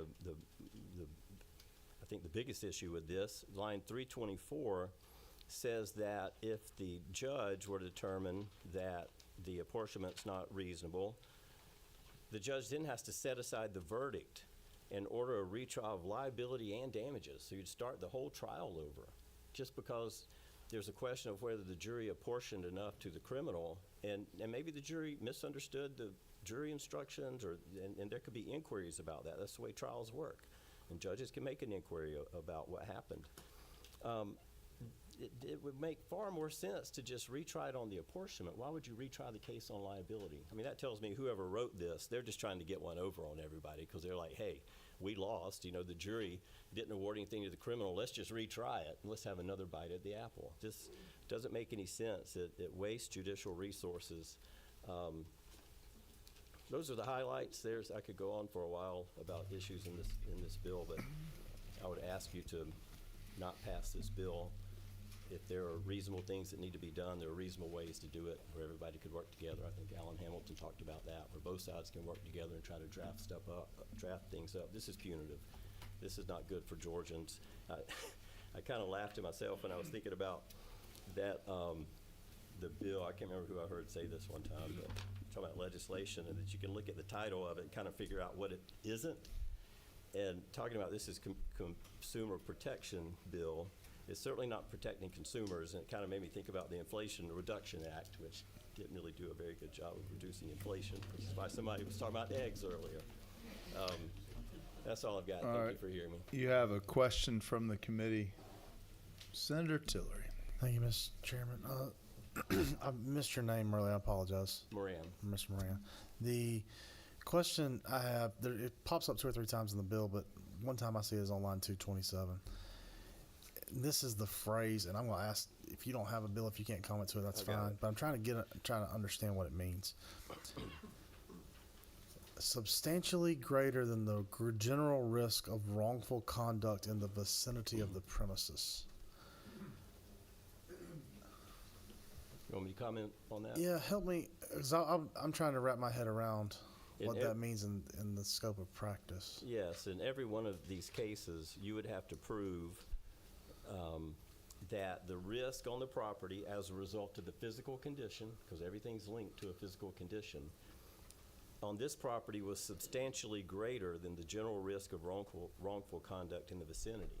So you would have to somehow go out in the vicinity and figure out, let's say you had a broken lock on a window and somebody came in an apartment and assaulted somebody. You would have to somehow figure out and present evidence to the jury of what the general risk in the area was of someone, well, I'm sorry, how the broken lock made the risk on that property greater than the risk on other properties, I guess, that had windows that didn't have broken locks. But you would always have to, in every single one of these instances, you would have to do that. You'd have to look out in the area and prove that the risk on this property was substantially greater than the general risk elsewhere. I don't quite know how or why that would be the case.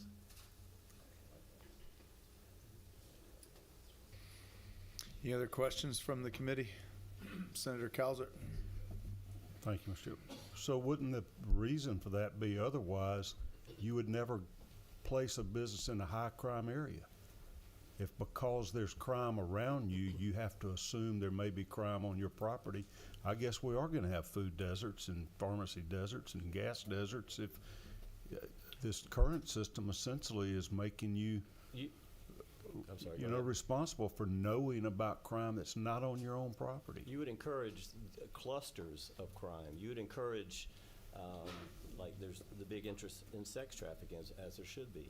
You would encourage these hotels to all be near one another, and to collude so that no one property would be any safer than the other.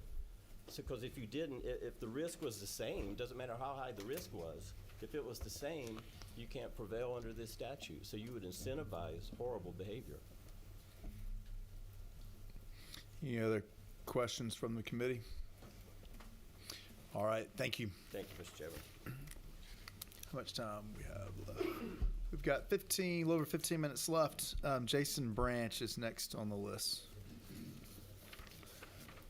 While he's coming up, I did a better job of getting through most of the other lists. I will not do it on this one, so everyone just keep that in mind. I think there's more people left than I've called upon. The floor is yours.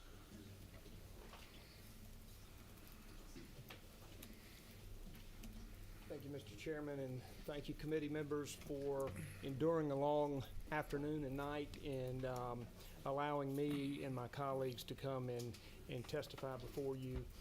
My name's Jason Branch, born and raised in Columbus, live in Columbus, and outside of 3 years in Athens for law school and 4 years of living in Atlanta, have had the honor and pleasure of being a Columbusite in this state. I'm also the president of the Georgia Trial Lawyers Association, and I'm here on behalf of them to speak particularly to Section 8 of Senate Bill 68, which is the new, now Section 7, dealing with the collateral source rule.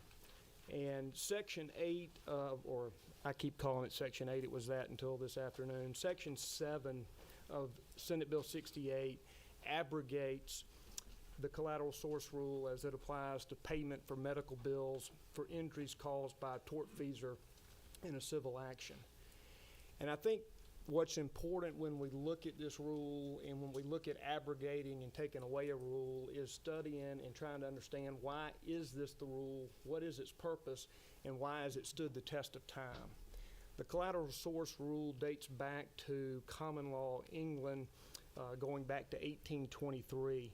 It was first adopted by the Supreme Court of the United States in 1854, and going back all the way to 1885, it has been the law of the state of Georgia. In 1885, the Supreme Court of Georgia noted the infectiously prejudicial effect of admitting evidence of collateral sources and refused to allow their admission. So what is the collateral source rule and what is its purpose? The collateral source rule in its simplest form excludes evidence of benefits to the plaintiff from sources collateral to the tortfeasor and precludes the reduction of the plaintiff's damages award by those collateral payments or benefits. And the rule is based on the principle that tortfeasors should be held responsible for all of the harm that they cause, and that payments from collateral sources intended to benefit an injured party should not be used to reduce the liability of the wrongdoer. So in other words, the tortfeasor or wrongdoer should not in any way benefit from collateral sources that the plaintiff has procured at the plaintiff's own expense. Most of the times we're talking about other forms of insurance that responsible Georgians have gone and paid for to benefit themselves or their families. And it has been the position of the law, and is the position of law, that a benefit procured by an injured party for his own benefit should not be shifted and become a windfall for the wrongdoer or the tortfeasor. And so one way of stating this conclusion is to simply say that wrongdoers' responsibility, they should be compensating a victim for all of the harm caused, and it's not confined to the net loss of the injured party. This is the reason this is the law, the reason it's been the law for over 144 years in this state is two purposes. One is the wrongdoer is held fully responsible for the harm they cause. And two, it serves a general deterrent effect of encouraging other citizens in the state not to engage in such wrongful conduct. That's a lot of legalese, that's a lot of mumbo jumbo, so let's look at just a practical case of how this plays out. A drunk driver's driving down the road, crosses the center line, and hits another vehicle. And the driver of that vehicle is killed. But the driver of that vehicle was a responsible Georgian and made the decision in life that I'm going to go out and procure life insurance for the benefit of my children and my family under the unfortunate event that I'd somehow die someday. If you had that case, you tried it to a verdict, and a $2 million verdict was awarded to the decedent's family for the life of the dead person. What the collateral source rule says is the wrongdoer, the drunk driver, does not get the benefit from the injured party or dead party's life insurance and say, well, your harm is $2 million as established by law. You've got $1 million that Prudential's paying you, so you're really only out $1 million. And so my responsibility to you to make you whole is only $1 million. That's what the collateral source prevents. And I don't think anybody in here would argue that the drunk driver should get the benefit of a Georgian's life insurance policy. And it's the very same rationale that equally applies to any form of insurance that the plaintiff has gone out and responsibly gone and gotten on their own and paid for it for their own benefit. And that doesn't matter whether it's life insurance, accident insurance, disability insurance, burial insurance, or in this case, health insurance. So in this context, the actual cost of the harm caused when you talk about medical care, the actual harm that is caused is the bill that is sent to you by the healthcare provider. That is a bona fide and legitimate bill that unresponsible Senator Steve would have to pay if he doesn't have insurance. That's a real bill that people have to pay. I got a bill the other day that my insurance denied for some reason, and I got stuck with the sticker price that people have referred to it as, and I'm obligated to pay it in full.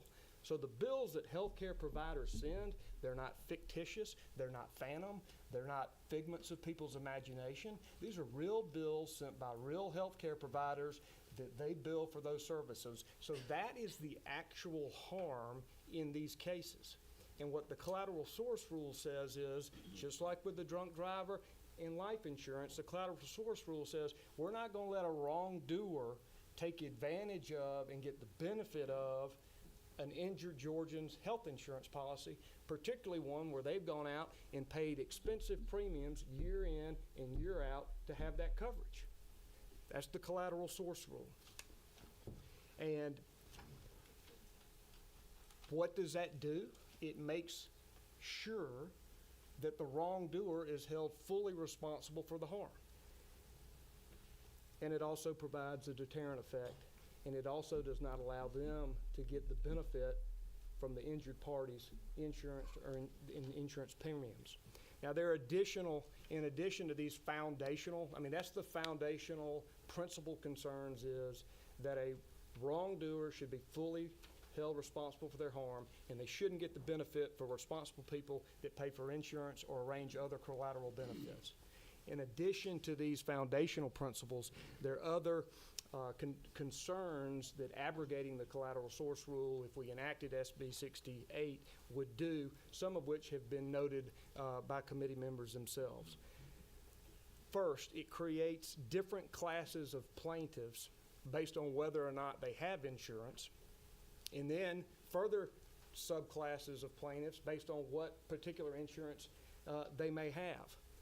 And ironically, the person who is the most responsible and goes out and procures the best insurance will recover the least.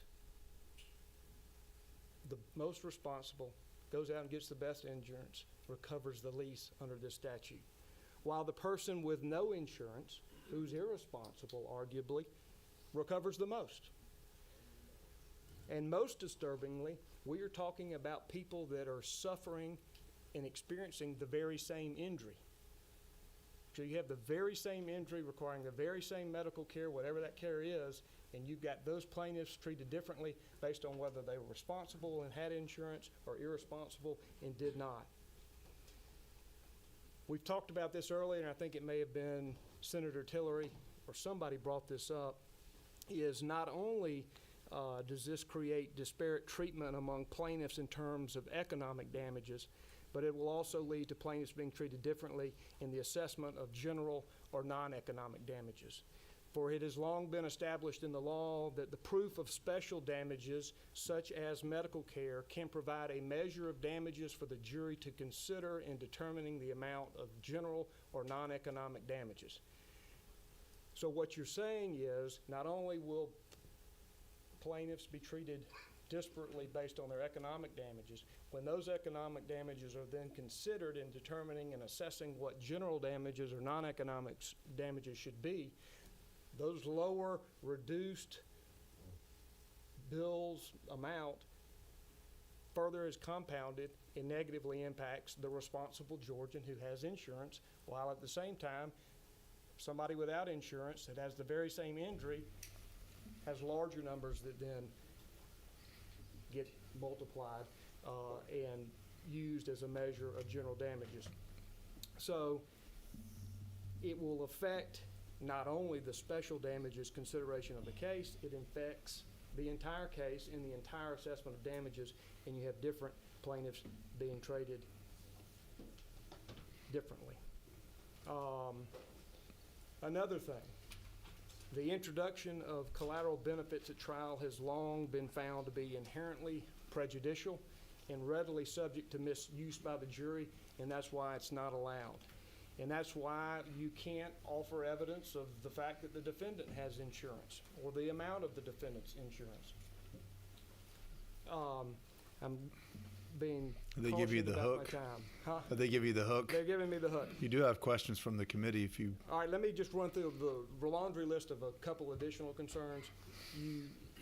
It allows the introduction of prejudicial material that then the jury considers rather than the merits of the case. It also, again, premium theft. Plaintiff does not have the ability to get the benefit that they bargained for.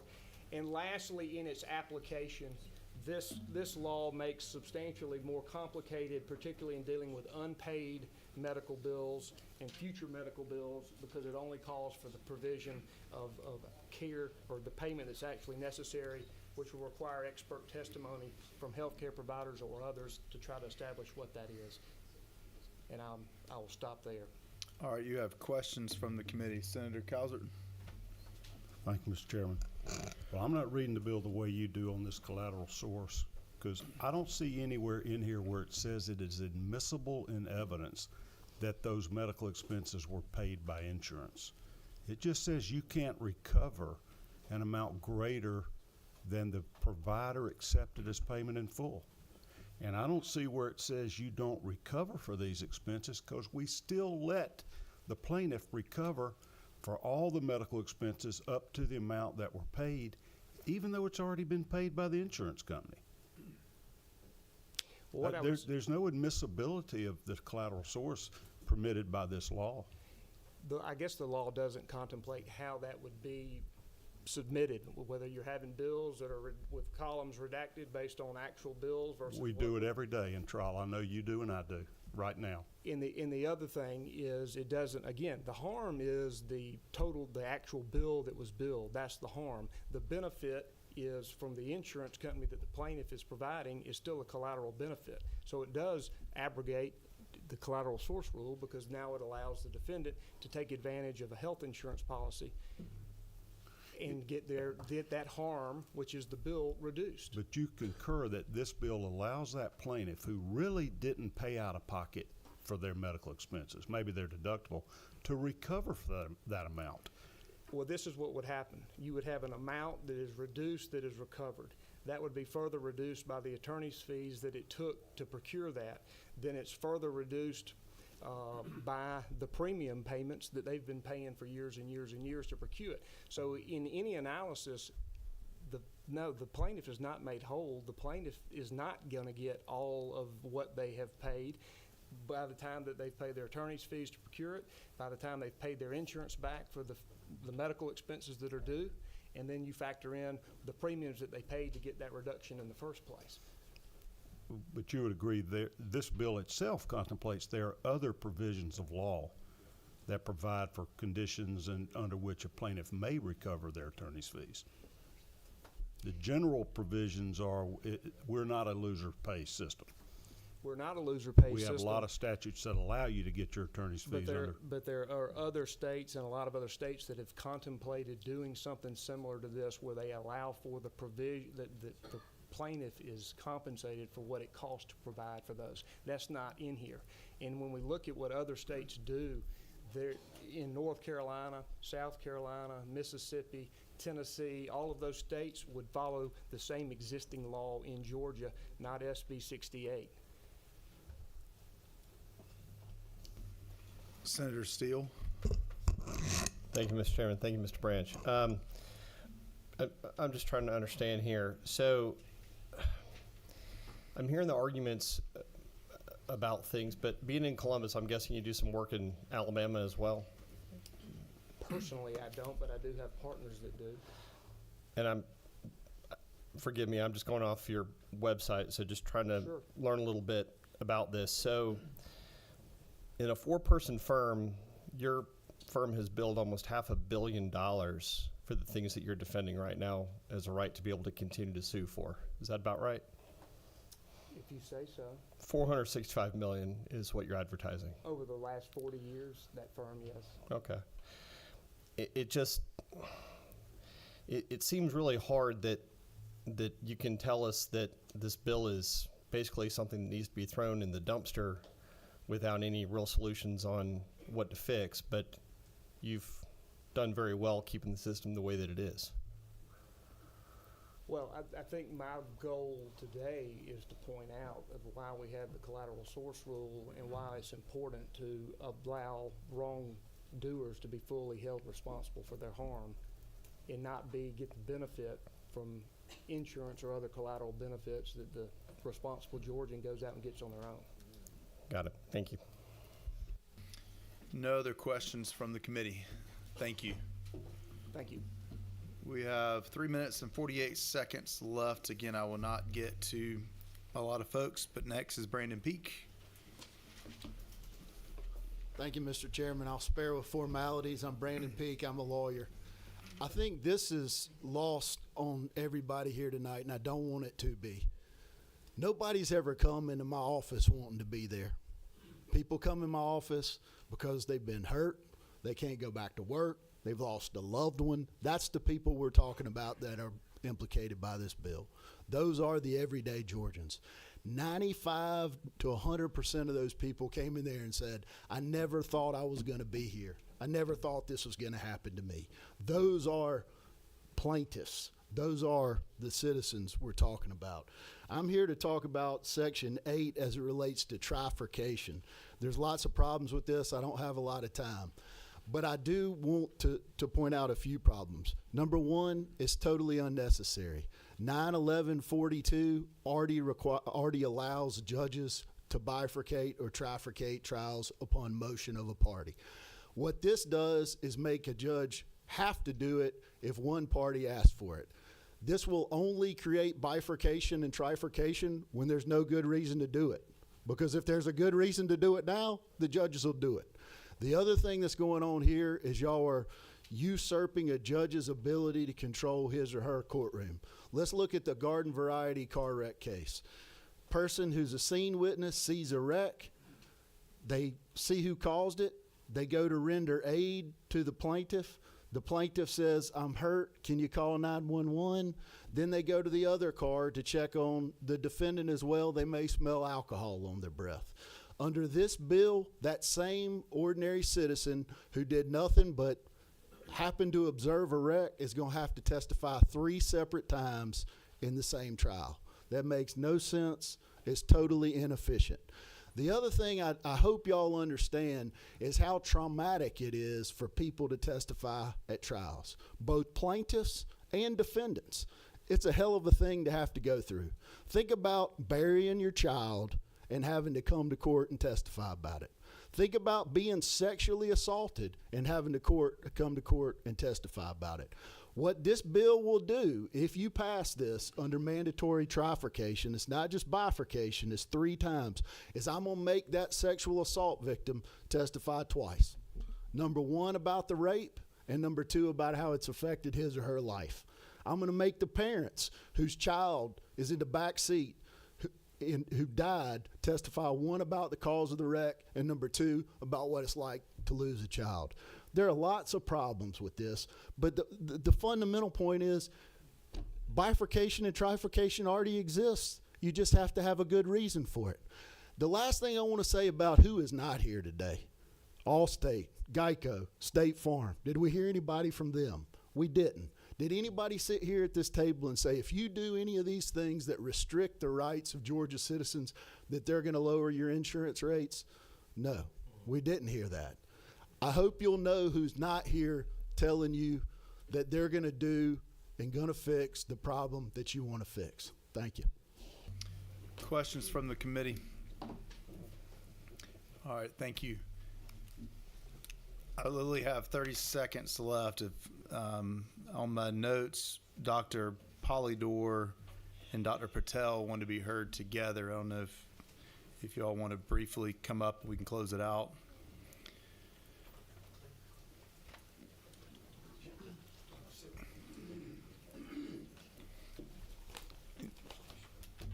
And out of respect for other people I won't get to, if you can try to be brief. I know you waited a long time to testify. Yeah, my name is Chevin Polydor. Thank you, Senator Kunzer.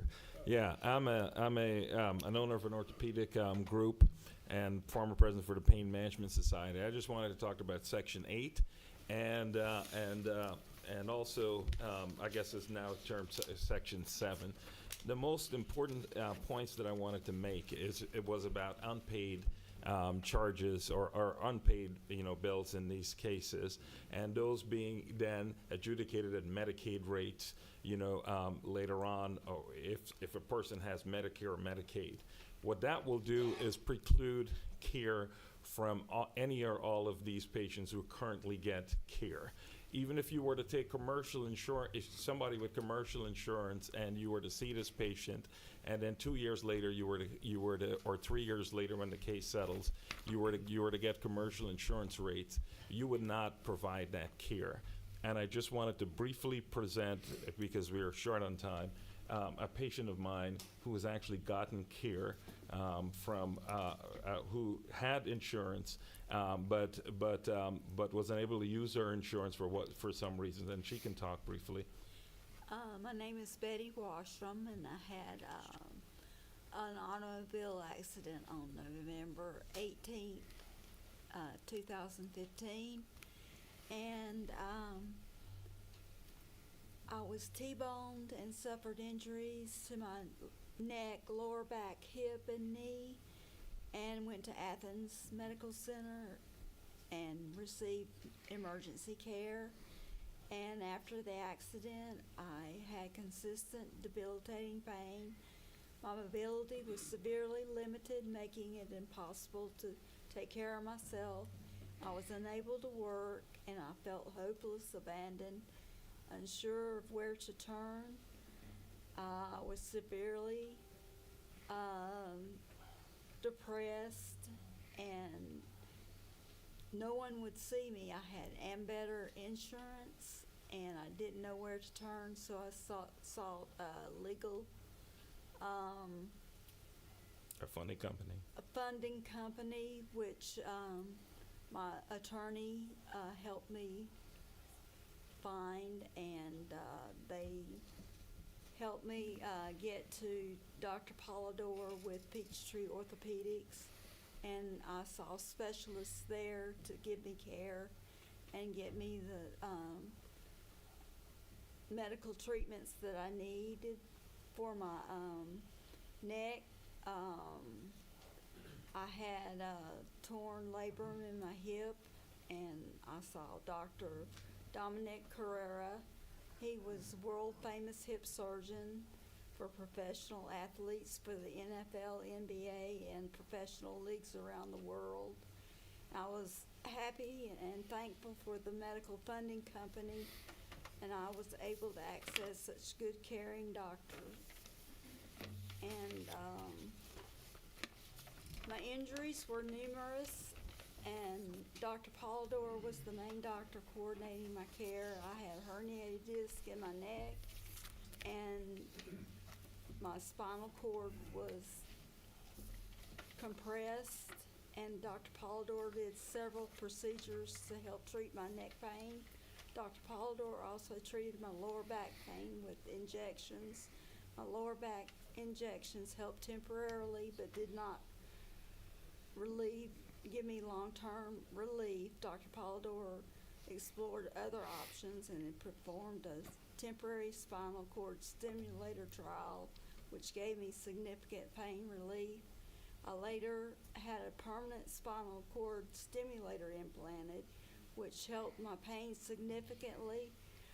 While my injuries are permanent and I still have pain, I am in a much better place today because I was finally given the care that I deserve.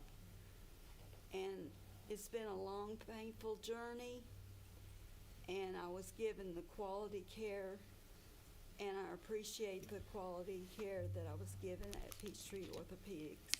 Dr. Polidor subsequently left Peachtree Orthopedics Clinic and started Revive Orthopedics Clinic, and my case settled, and he called me to see how I was doing, and I told him that I still have some pain and he was not taking Medicare and agreed to see me for free.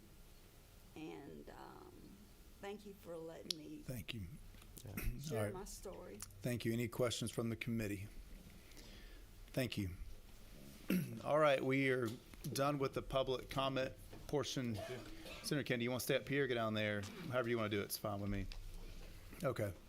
Let you come close us out, and then we will take questions from the committee, and then we will move into motions and discussion. And then we have one more bill. Unless you want to just pass on that one for the night. All right.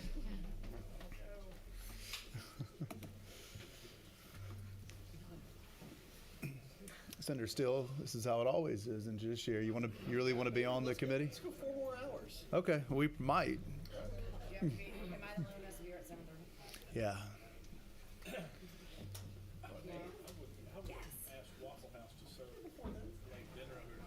Well, we can't afford Waffle House, so prices are too high. So. Sorry, we make jokes when it gets late. All right. Yep. The floor is yours. Wrap us up. Thank you, Mr. Chairman. I'm going to try to go quickly here. I'm going to talk a little fast, but I've got threats on that end of the room telling me that if I go too long, they're going to walk out. So I'm going to try to go quickly. I want to address just briefly some of the comments made specific to the sections, and then make some final closing comments. And we've got distinguished lawyers here, and one of the things I've tried to do, and I've said this before, this bill, this effort, this process is not about beating up plaintiffs' lawyers. They do a good job for their clients, for whom they are charged and ethically must zealously represent their client, just like we all do, no matter what side of the V we're on. But they bring a particular perspective on some of these issues, some of which I think maybe need to be discussed.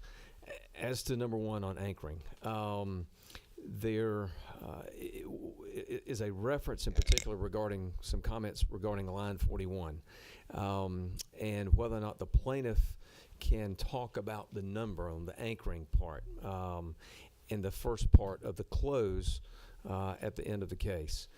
But I would point the committee to the language that is found in line 41 that says what can be argued about the amount must be, quote, rationally related to the evidence, close quote, versus the old language which said the worth or monetary value. This is simply a logical, fair tightening up of the language, so we make sure that counsel, what they argue, when they argue it, when offering a number, is arguing something that's rationally related to the evidence. The problem we see is when arguments are made by counsel that are not rationally related, and some would say produce significantly or excessive verdicts. The second point on the stay for section number 2, my good friend and friend from Macon, Josh Carroll, very good lawyer, talked about, well, what about the risk of there's no limit then for lawyers to simply file motions in the court to delay everything, whether it's a motion for more definite statement or a motion to dismiss. And I would submit that, as I said earlier to a comment, I think it was maybe Senator Tillery, that we all have to operate within the confines of ethical behavior, but also 915.14 is there to address in the event that a counsel unnecessarily expanded the proceedings. And Mr. Chairman, that was one of the things I was going to mention to you, to your question. You wanted to know specifically whether or not 915.14 would allow for attorney's fees with a frivolous dismissal, and I would tell you there's not. I don't have the statute in front of me, but we I've looked dealt that up. with it and argued it. Final disposition. I don't think a final disposition is a dismissal without prejudice. Right. And I think the language of the case, the language of the statute, is that the motion can be filed anytime during the pending the litigation, up to 45 days after the, quote, final disposition of the case. I think is the language, if I remember correctly. That being the case, to your question, no, fees would not be allowed there, number one. Number two, you would be doing it as the counsel, you would be doing it as a matter of right under the laws or the rules of the Civil Practice Act. So no, fees could not be granted in that circumstance, would be, I think, the only logical application there. With regard to the issue of seatbelts, and Mr. Ashby spoke very passionately and has experience in this area, but there was something he said that I thought that really struck me, and it was this, that under the general provisions, that the admissibility of non-seatbelt use is, quote, unbelievably prejudicial in the effect of this evidence. The question is why? Why is it juries are so impacted by evidence that says the plaintiff didn't have their seatbelt on? And the simple answer is, if a plaintiff or any of us make the conscious decision to disregard the safety aspects of a car, including seatbelt, or if you turn off your airbag, or you do something else to disable a safety mechanism in the car, that information ought to go to the jury so they know what the plaintiff did that may have contributed to their injuries. That's just fair. It's just common sense. Mr. Moran addressed the issue related to the sex trafficking portion under the negligent security negligent security provision of the bill. and specifically referenced line 266 and said that, you know, a series of abductions on a property of a business would not be able to have a recovery. But I would point to the committee that line 266 is under the provision involving trespassers. Trespassers, people who go to a business, are not trespassers. They are either invitees or at a minimum licensees. So that provision, as argued, doesn't apply. There's an argument about the apportionment and why retry the whole case. And because, quite frankly, if there's more fault, and the question was, is it fair to retry the whole case in the event that a verdict comes out where there's a greater assignment of fault to the property owner than the person that pulled the trigger, than the person that stabbed someone, than the person that raped the victim? And the answer is, if that's the result, if more fault is apportioned to the owner than the person who did those heinous acts, then we've got something wrong. And that's why the bill addresses that. Lastly, Mr. Branch talked about issues related to compensating for all the losses.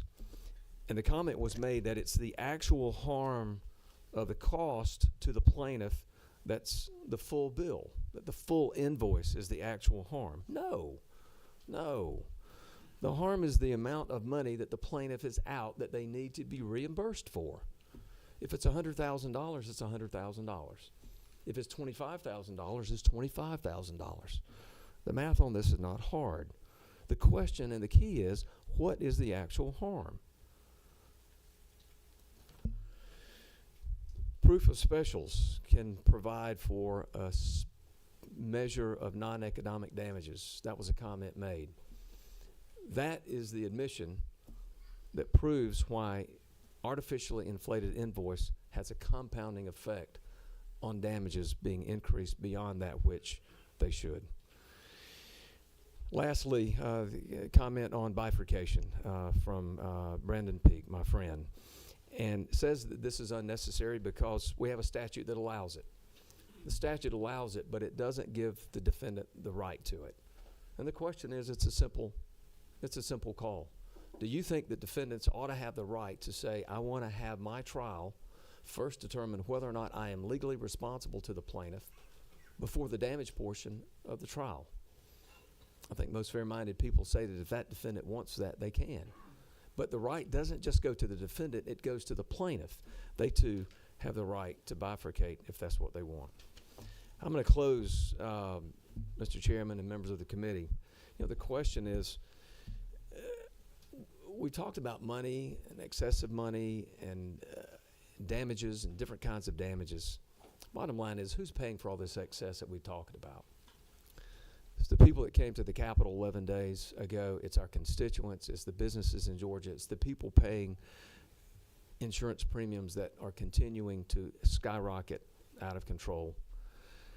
You know, no one has come to this committee and argued, nor will they, whether you're from a business or you're an individual, that you think that folks that are in the civil justice process ought not be fully compensated. They should be. They absolutely should be. But not with the extra $75,000, because that's the one thing nobody has justified and explained. Why are they defending a system that artificially awards $75,000 to pay a hospital bill when $25,000 satisfied it in full? Nobody has justified that. You know, I talked in the opening about we're number one on the judicial hellhole. And I've heard a few years ago when that first came out some criticism, well, wait a minute, what kind of organization is that? And what about that publication? And what metrics are they using? The only thing you need to know is this. It is a ranking of all 50 states. And when you're number one, that means the other 49 states are better than we are. It's a relative scale, and we're the worst. And there's a reason for that, and you've heard tonight the reasons why we are pushed in that direction to be the worst on the list. Finally, you heard some comments, and I expected more, but I think, Mr. Chairman, we understandably ran out of time. But the medical care community will tell you, as they told the governor's roundtable discussions this summer, that we're now having problems with access to health care. Doctors don't want to come to Georgia and practice in certain areas when the malpractice premiums are 2.5 times than they are across the river in in South Carolina. That's a real problem. So I would tell you, I'm grateful to Governor Kemp for his leadership on this. This is something that folks need. I appreciate the court's, not the court, this committee's consideration and everybody else's time being patient with us Can tonight. I make what a sticking judge around makes for in one day instead of what a senator makes in one day? Yeah, that would be nice. At least No I didn't, offense to any judges that are left. At least I didn't use your phrase and have to put money in your tip jar, There you go, yeah. Mr. Chairman. But thank you. I appreciate your patience with us and ask that after this committee vote this bill out, let it move on forward, and let's get on with trying to get some relief to Georgians. Thank you. All right, any final questions for the author before we move into motions? You want to come back up here? No questions. Everybody's worn out. What's the pleasure of the committee? Motion to pass by committee substitute from Senator Cowsert, LC 492233. Do we have a second? Second from Leader Gooch. We now move into discussion. Anybody want to be heard on discussion? Leader Hatchett. Thank you, Mr. Chairman, and thank you to Pro Tem for bringing this. I want to just say thanks for having an open mind, for agreeing to the changes about the human trafficking. I think that was big. I think there were some good things that were pointed out.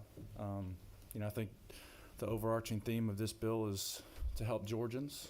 My constituents are calling. They want their insurance premiums lowered, and I look forward to, I'm going to vote yes for this, get it out of committee, but I look forward to continuing to work on this so that we can get something really good passed for the people of the state of Georgia. Any further discussion on the bill? We have a motion to pass by committee substitute. All those in favor of the motion, please raise your hand.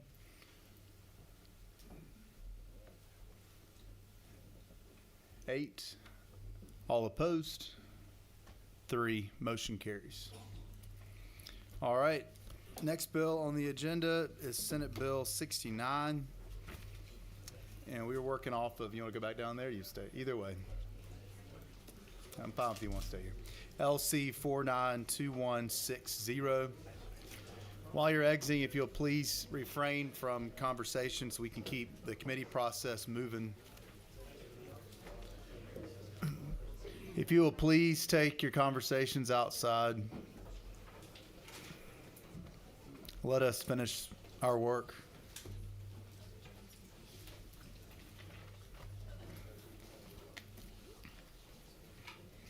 All right, the floor is yours. I think I pointed out LC 492160. Is that right? Yes, Mr. Chairman, it is. Thank you. All right, the floor is yours. What I've got before you now is the governor's proposal on how do we deal with the problem of third-party funding litigation matters, third-party litigation funding rather, which is seen in what's offered as Senate Bill 69. Third-party litigation funding is basically unregulated gambling on our judicial system. There are no protections in place for plaintiffs who make this or take this type of financing. And in every other similar financing arrangement, consumers have some sort of protections. Cases in Georgia where consumers complain about their treatment show that there are no protections or standards for these arrangements, and the courts are looking to the legislature for guidance. We have clear evidence of foreign involvement in our nation's judicial system to make matters even worse. It's getting to the point that the U.S. Department of Justice is highlighting that foreign entities are funding litigation to influence American domestic and foreign policy. The Department of Justice is advising American lawyers and law firms to register as foreign agents when litigation is funded by these foreign entities. We've got an obligation to give litigants and our judges the tools and guidance they need to uphold the integrity of our judiciary. The General Assembly can often get bogged down in lawyer bills, but this really is a consumer protection matter that also combats the growing foreign influence in our judiciary. The third-party litigation financing refers to a contingency arrangement between non-party financiers and a party or potential party to a lawsuit. And here's the key difference in other type funding from other funding mechanisms. It's in exchange for a property interest in the judgment of the case with an expectation of a return. It being a contingency fee arrangement means that the financier may actually not realize a return or even the recoupment of the funds that the financier provided. In Georgia, third-party litigation funding is subject only to the contractual terms between the private parties, and there are no consumer protections for the litigants, typically plaintiffs, that need this in place for them to protect them. In fact, there have been cases brought by Georgia citizens who allege to have been wronged by third-party litigation funders and have resulted only in the courts recognizing that the current laws applying usury limits and lender regulations simply don't apply. This results in a gap in what is essentially the same conduct as regulated lender entities, but the returns on the third-party litigation funder's investment are contingent, and again, this is the key difference. They're contingent on the outcome of the claim, distinguishing it from a loan. In addition to the lack of consumer protections, there are growing issues with third-party litigation funders being a vehicle for foreign influence, as I talked about just a moment ago. With that, Mr. Chairman, I'm happy to answer any questions, but that's the sum and substance of the bill. Happy to answer any particular questions about the language. Any questions from the committee? Do not have any questions. Sit tight. There are 5 folks that signed up to speak in opposition. I don't have anybody signed up to speak for the bill. So we'll call it those that are speaking opposition. First, Eric, is it? You want to sit back above coming there? Schuler. Sorry, I'm starting to lose my voice now. If we can, I'm going to do 5 minutes per presenter if you need that. Maybe you won't need the full 5. The floor is yours. Try and brief if possible. Mr. Chairman, my name is Eric Schuler. I'm the president for the Alliance for Responsible Consumer Legal Funding. And I represent the companies that offer consumer legal funding. I just want to make sure we have a clear distinction of the product versus, I think, what the senator is looking to regulate. Third-party litigation financing, it just does just that. It finances the litigation. It pays for attorney's fees, court costs, deposition costs. It was also referenced from the senator on foreign investments. Forbes did a very in-depth article about some Russian oligarchs who have kind of skirted the system and financing foreign money into litigation financing. A couple of states have already passed legislation on this. Louisiana and Indiana, in fact, the bill in Mississippi just passed nearly unanimously today, requiring foreign entities. So what I'm here to ask is just clarify what this is. What consumer legal funding is, it does not finance litigation. It does not pay for deposition costs. It makes sure someone has a roof over their head, food on the table, and they can keep the lights on while their case is making it through the legal system. Give you some clear distinctions. Our average funding to a consumer is about $3,000 to $5,000. The minimum that these litigation financing companies start at is $3 million. Just a couple of zeros difference. All I'm asking for is a simple amendment to the bill, which basically clarifies, and I'll just read it real quickly to you, in which litigation financer agrees to provide financing to a consumer or entity in a manner, and I specifically adding in manner directly related Which line to are the you on in the bill? Do you know? I'm sorry, line 69. Okay. I apologize. That's okay. In a manner directly related to the prosecution of a civil action, administration procedure, legal claim, or other legal proceedings. And then it goes on from there. This actually makes the bill better. It strengthens the bill in that saying is that you are going strictly after those entities that finance litigation, going after the entities that the senator talked about, foreign investments. It's making sure that the bill is crystal clear in what you're going after. We're not speaking on the issue of litigation financing, but we just want to make sure that the bill is clear, that your intentions for the bill are crystal clear. I'll be happy to answer any questions. All right, any questions for Mr. Schuler? All right, thank you. Thank you. Next, we have Josh Carroll. Welcome back. Thank you. So, again, I'm Josh Carroll from Macon. The bill, unfortunately, from a practitioner standpoint, conflates three different types of what people sometimes lump in as litigation financing. My understanding is that the initial concern when this bill kind of got moving last year was the foreign investment, right? And the way you hear about that is that allegedly the money is coming in and being financed to find the trade secrets of American companies. Listen, I'm all for that. Like, let's keep that money out of America. Definitely keep it out of Georgia. The second type of litigation funding is often referred to as medical funding. I don't really use that in my practice much unless a client just doesn't have access to health insurance at all. There's certainly some safeguards that could be put in place there. The third type is what the gentleman before me just spoke about, consumer legal funding, and that's something that I have to have conversations with clients about more often than I would like to. The classic example is they get in a wreck, their car is worth less than what they owe for it, they end up upside down in it, they say, I can't get to my medical appointments because I don't have a ride. So they'll take out a $2,000 or $4,000 funding from one of these companies that's willing to do it. Those companies come in and they ask you for, the rec report, how much are the medicals so far, how much is, or like what kind of, they go through an exhaustive list of what the injuries are, and they, I guess, make an underwriting decision as to how much they would be willing to allow that person to take out. One of the things that I think could be addressed is, I had a guy who had fired his prior attorney, came to my office, had taken $10,000 out, which I generally would tell a client not to take that much out at one time. And by the time we got done with this case, he had $49,000 back. So that's an example of where things could be fixed a little bit to be more consumer friendly. But those companies are taking on a lot of risk, right? If the case goes south, they don't get any money back. So I understand their need to make a decent margin on it. The way that I think this bill could be fixed for your basic practitioner is in line 352.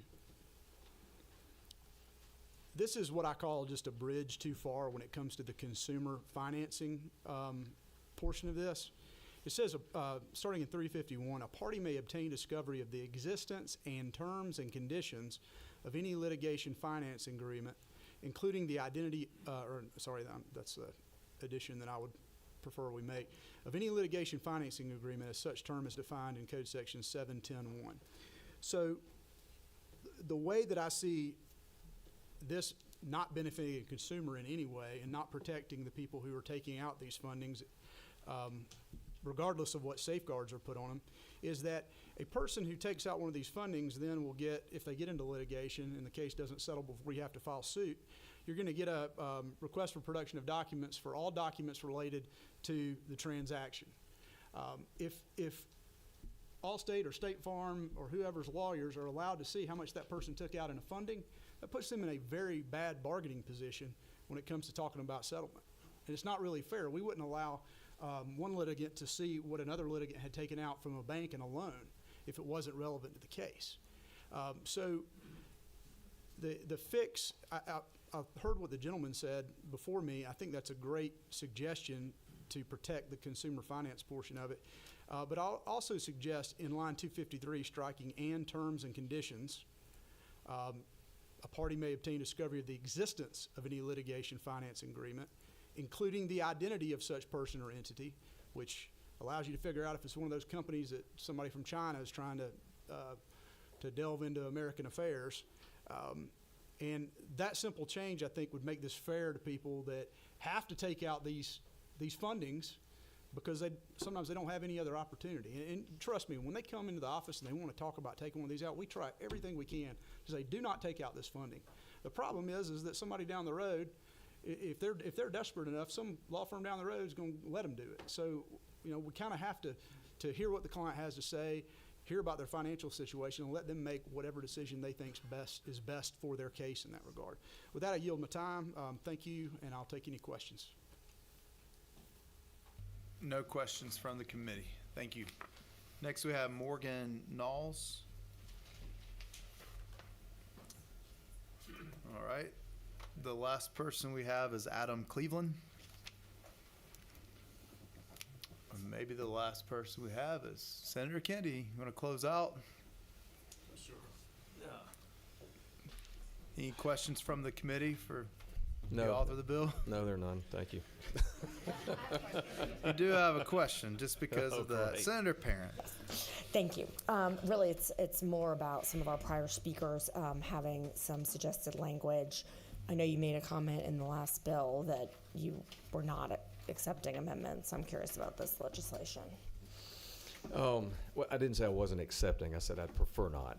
Oh, I'm sorry. I thought you said, well, the governor. Yeah. Well, because of I prefer not because it is the governor's bill. I will say this, and if I may unpack that just a little bit, that's not just because it's the governor's bill, but what I have seen and since the last 11 days since the bill was dropped, I've seen the governor's office have numerous meetings almost daily with various constituencies and folks that had an interest in making changes, making tweaks, making improvements, and a lot of that was done.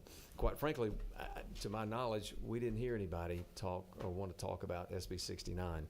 So that's a long way, Senator, to answer your question with regard to the two suggestions that were made.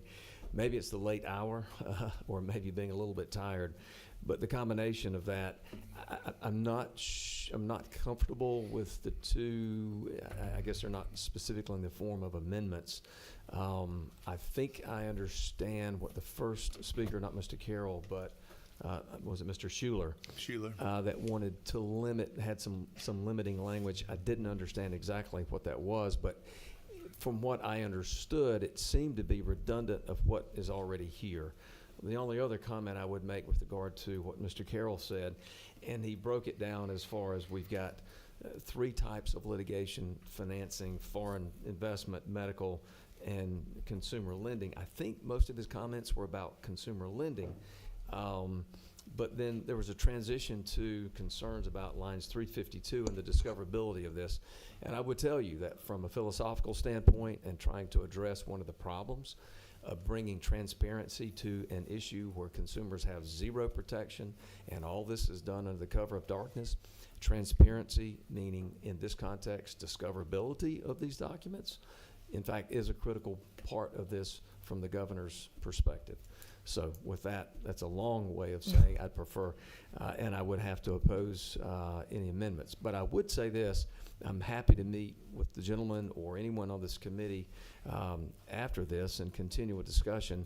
If there is a way that somehow some of this language needs to be tightened up, if we are inadvertently impacting a different business other than what this bill defines as third-party litigation funding, then I would want to know that and certainly willing to have that discussion. And if we need to tighten it up, as we all know, there's opportunities to do that. Right. I do actually have language that would accomplish that in the respect from our first testifier, where you suggested it was redundant, but I don't know that it is. And if it were redundant, I would suggest that it would be not damaging to include it because it just makes it clear. I don't think redundancy equals clarity. No, I mean not as I understood the language, but admittedly, I didn't write down verbatim what he said. So, all right. Any other questions for the author? All right, what's the pleasure of the committee? Wait, who's the 11th? Me. You need the microphone for it? Motion do pass SB 69, just in case you want it on the record. Are you going to say the LC? I'll be happy to. Let me get it out again. LC 492160. Absolutely. That is perfect. Thank you, Mr. Is it? Chairman. All right, is there a second? Second from Senator Cowser, motion from Leader Gooch. Any amendments? All right, all those in favor of the motion, please raise your hand.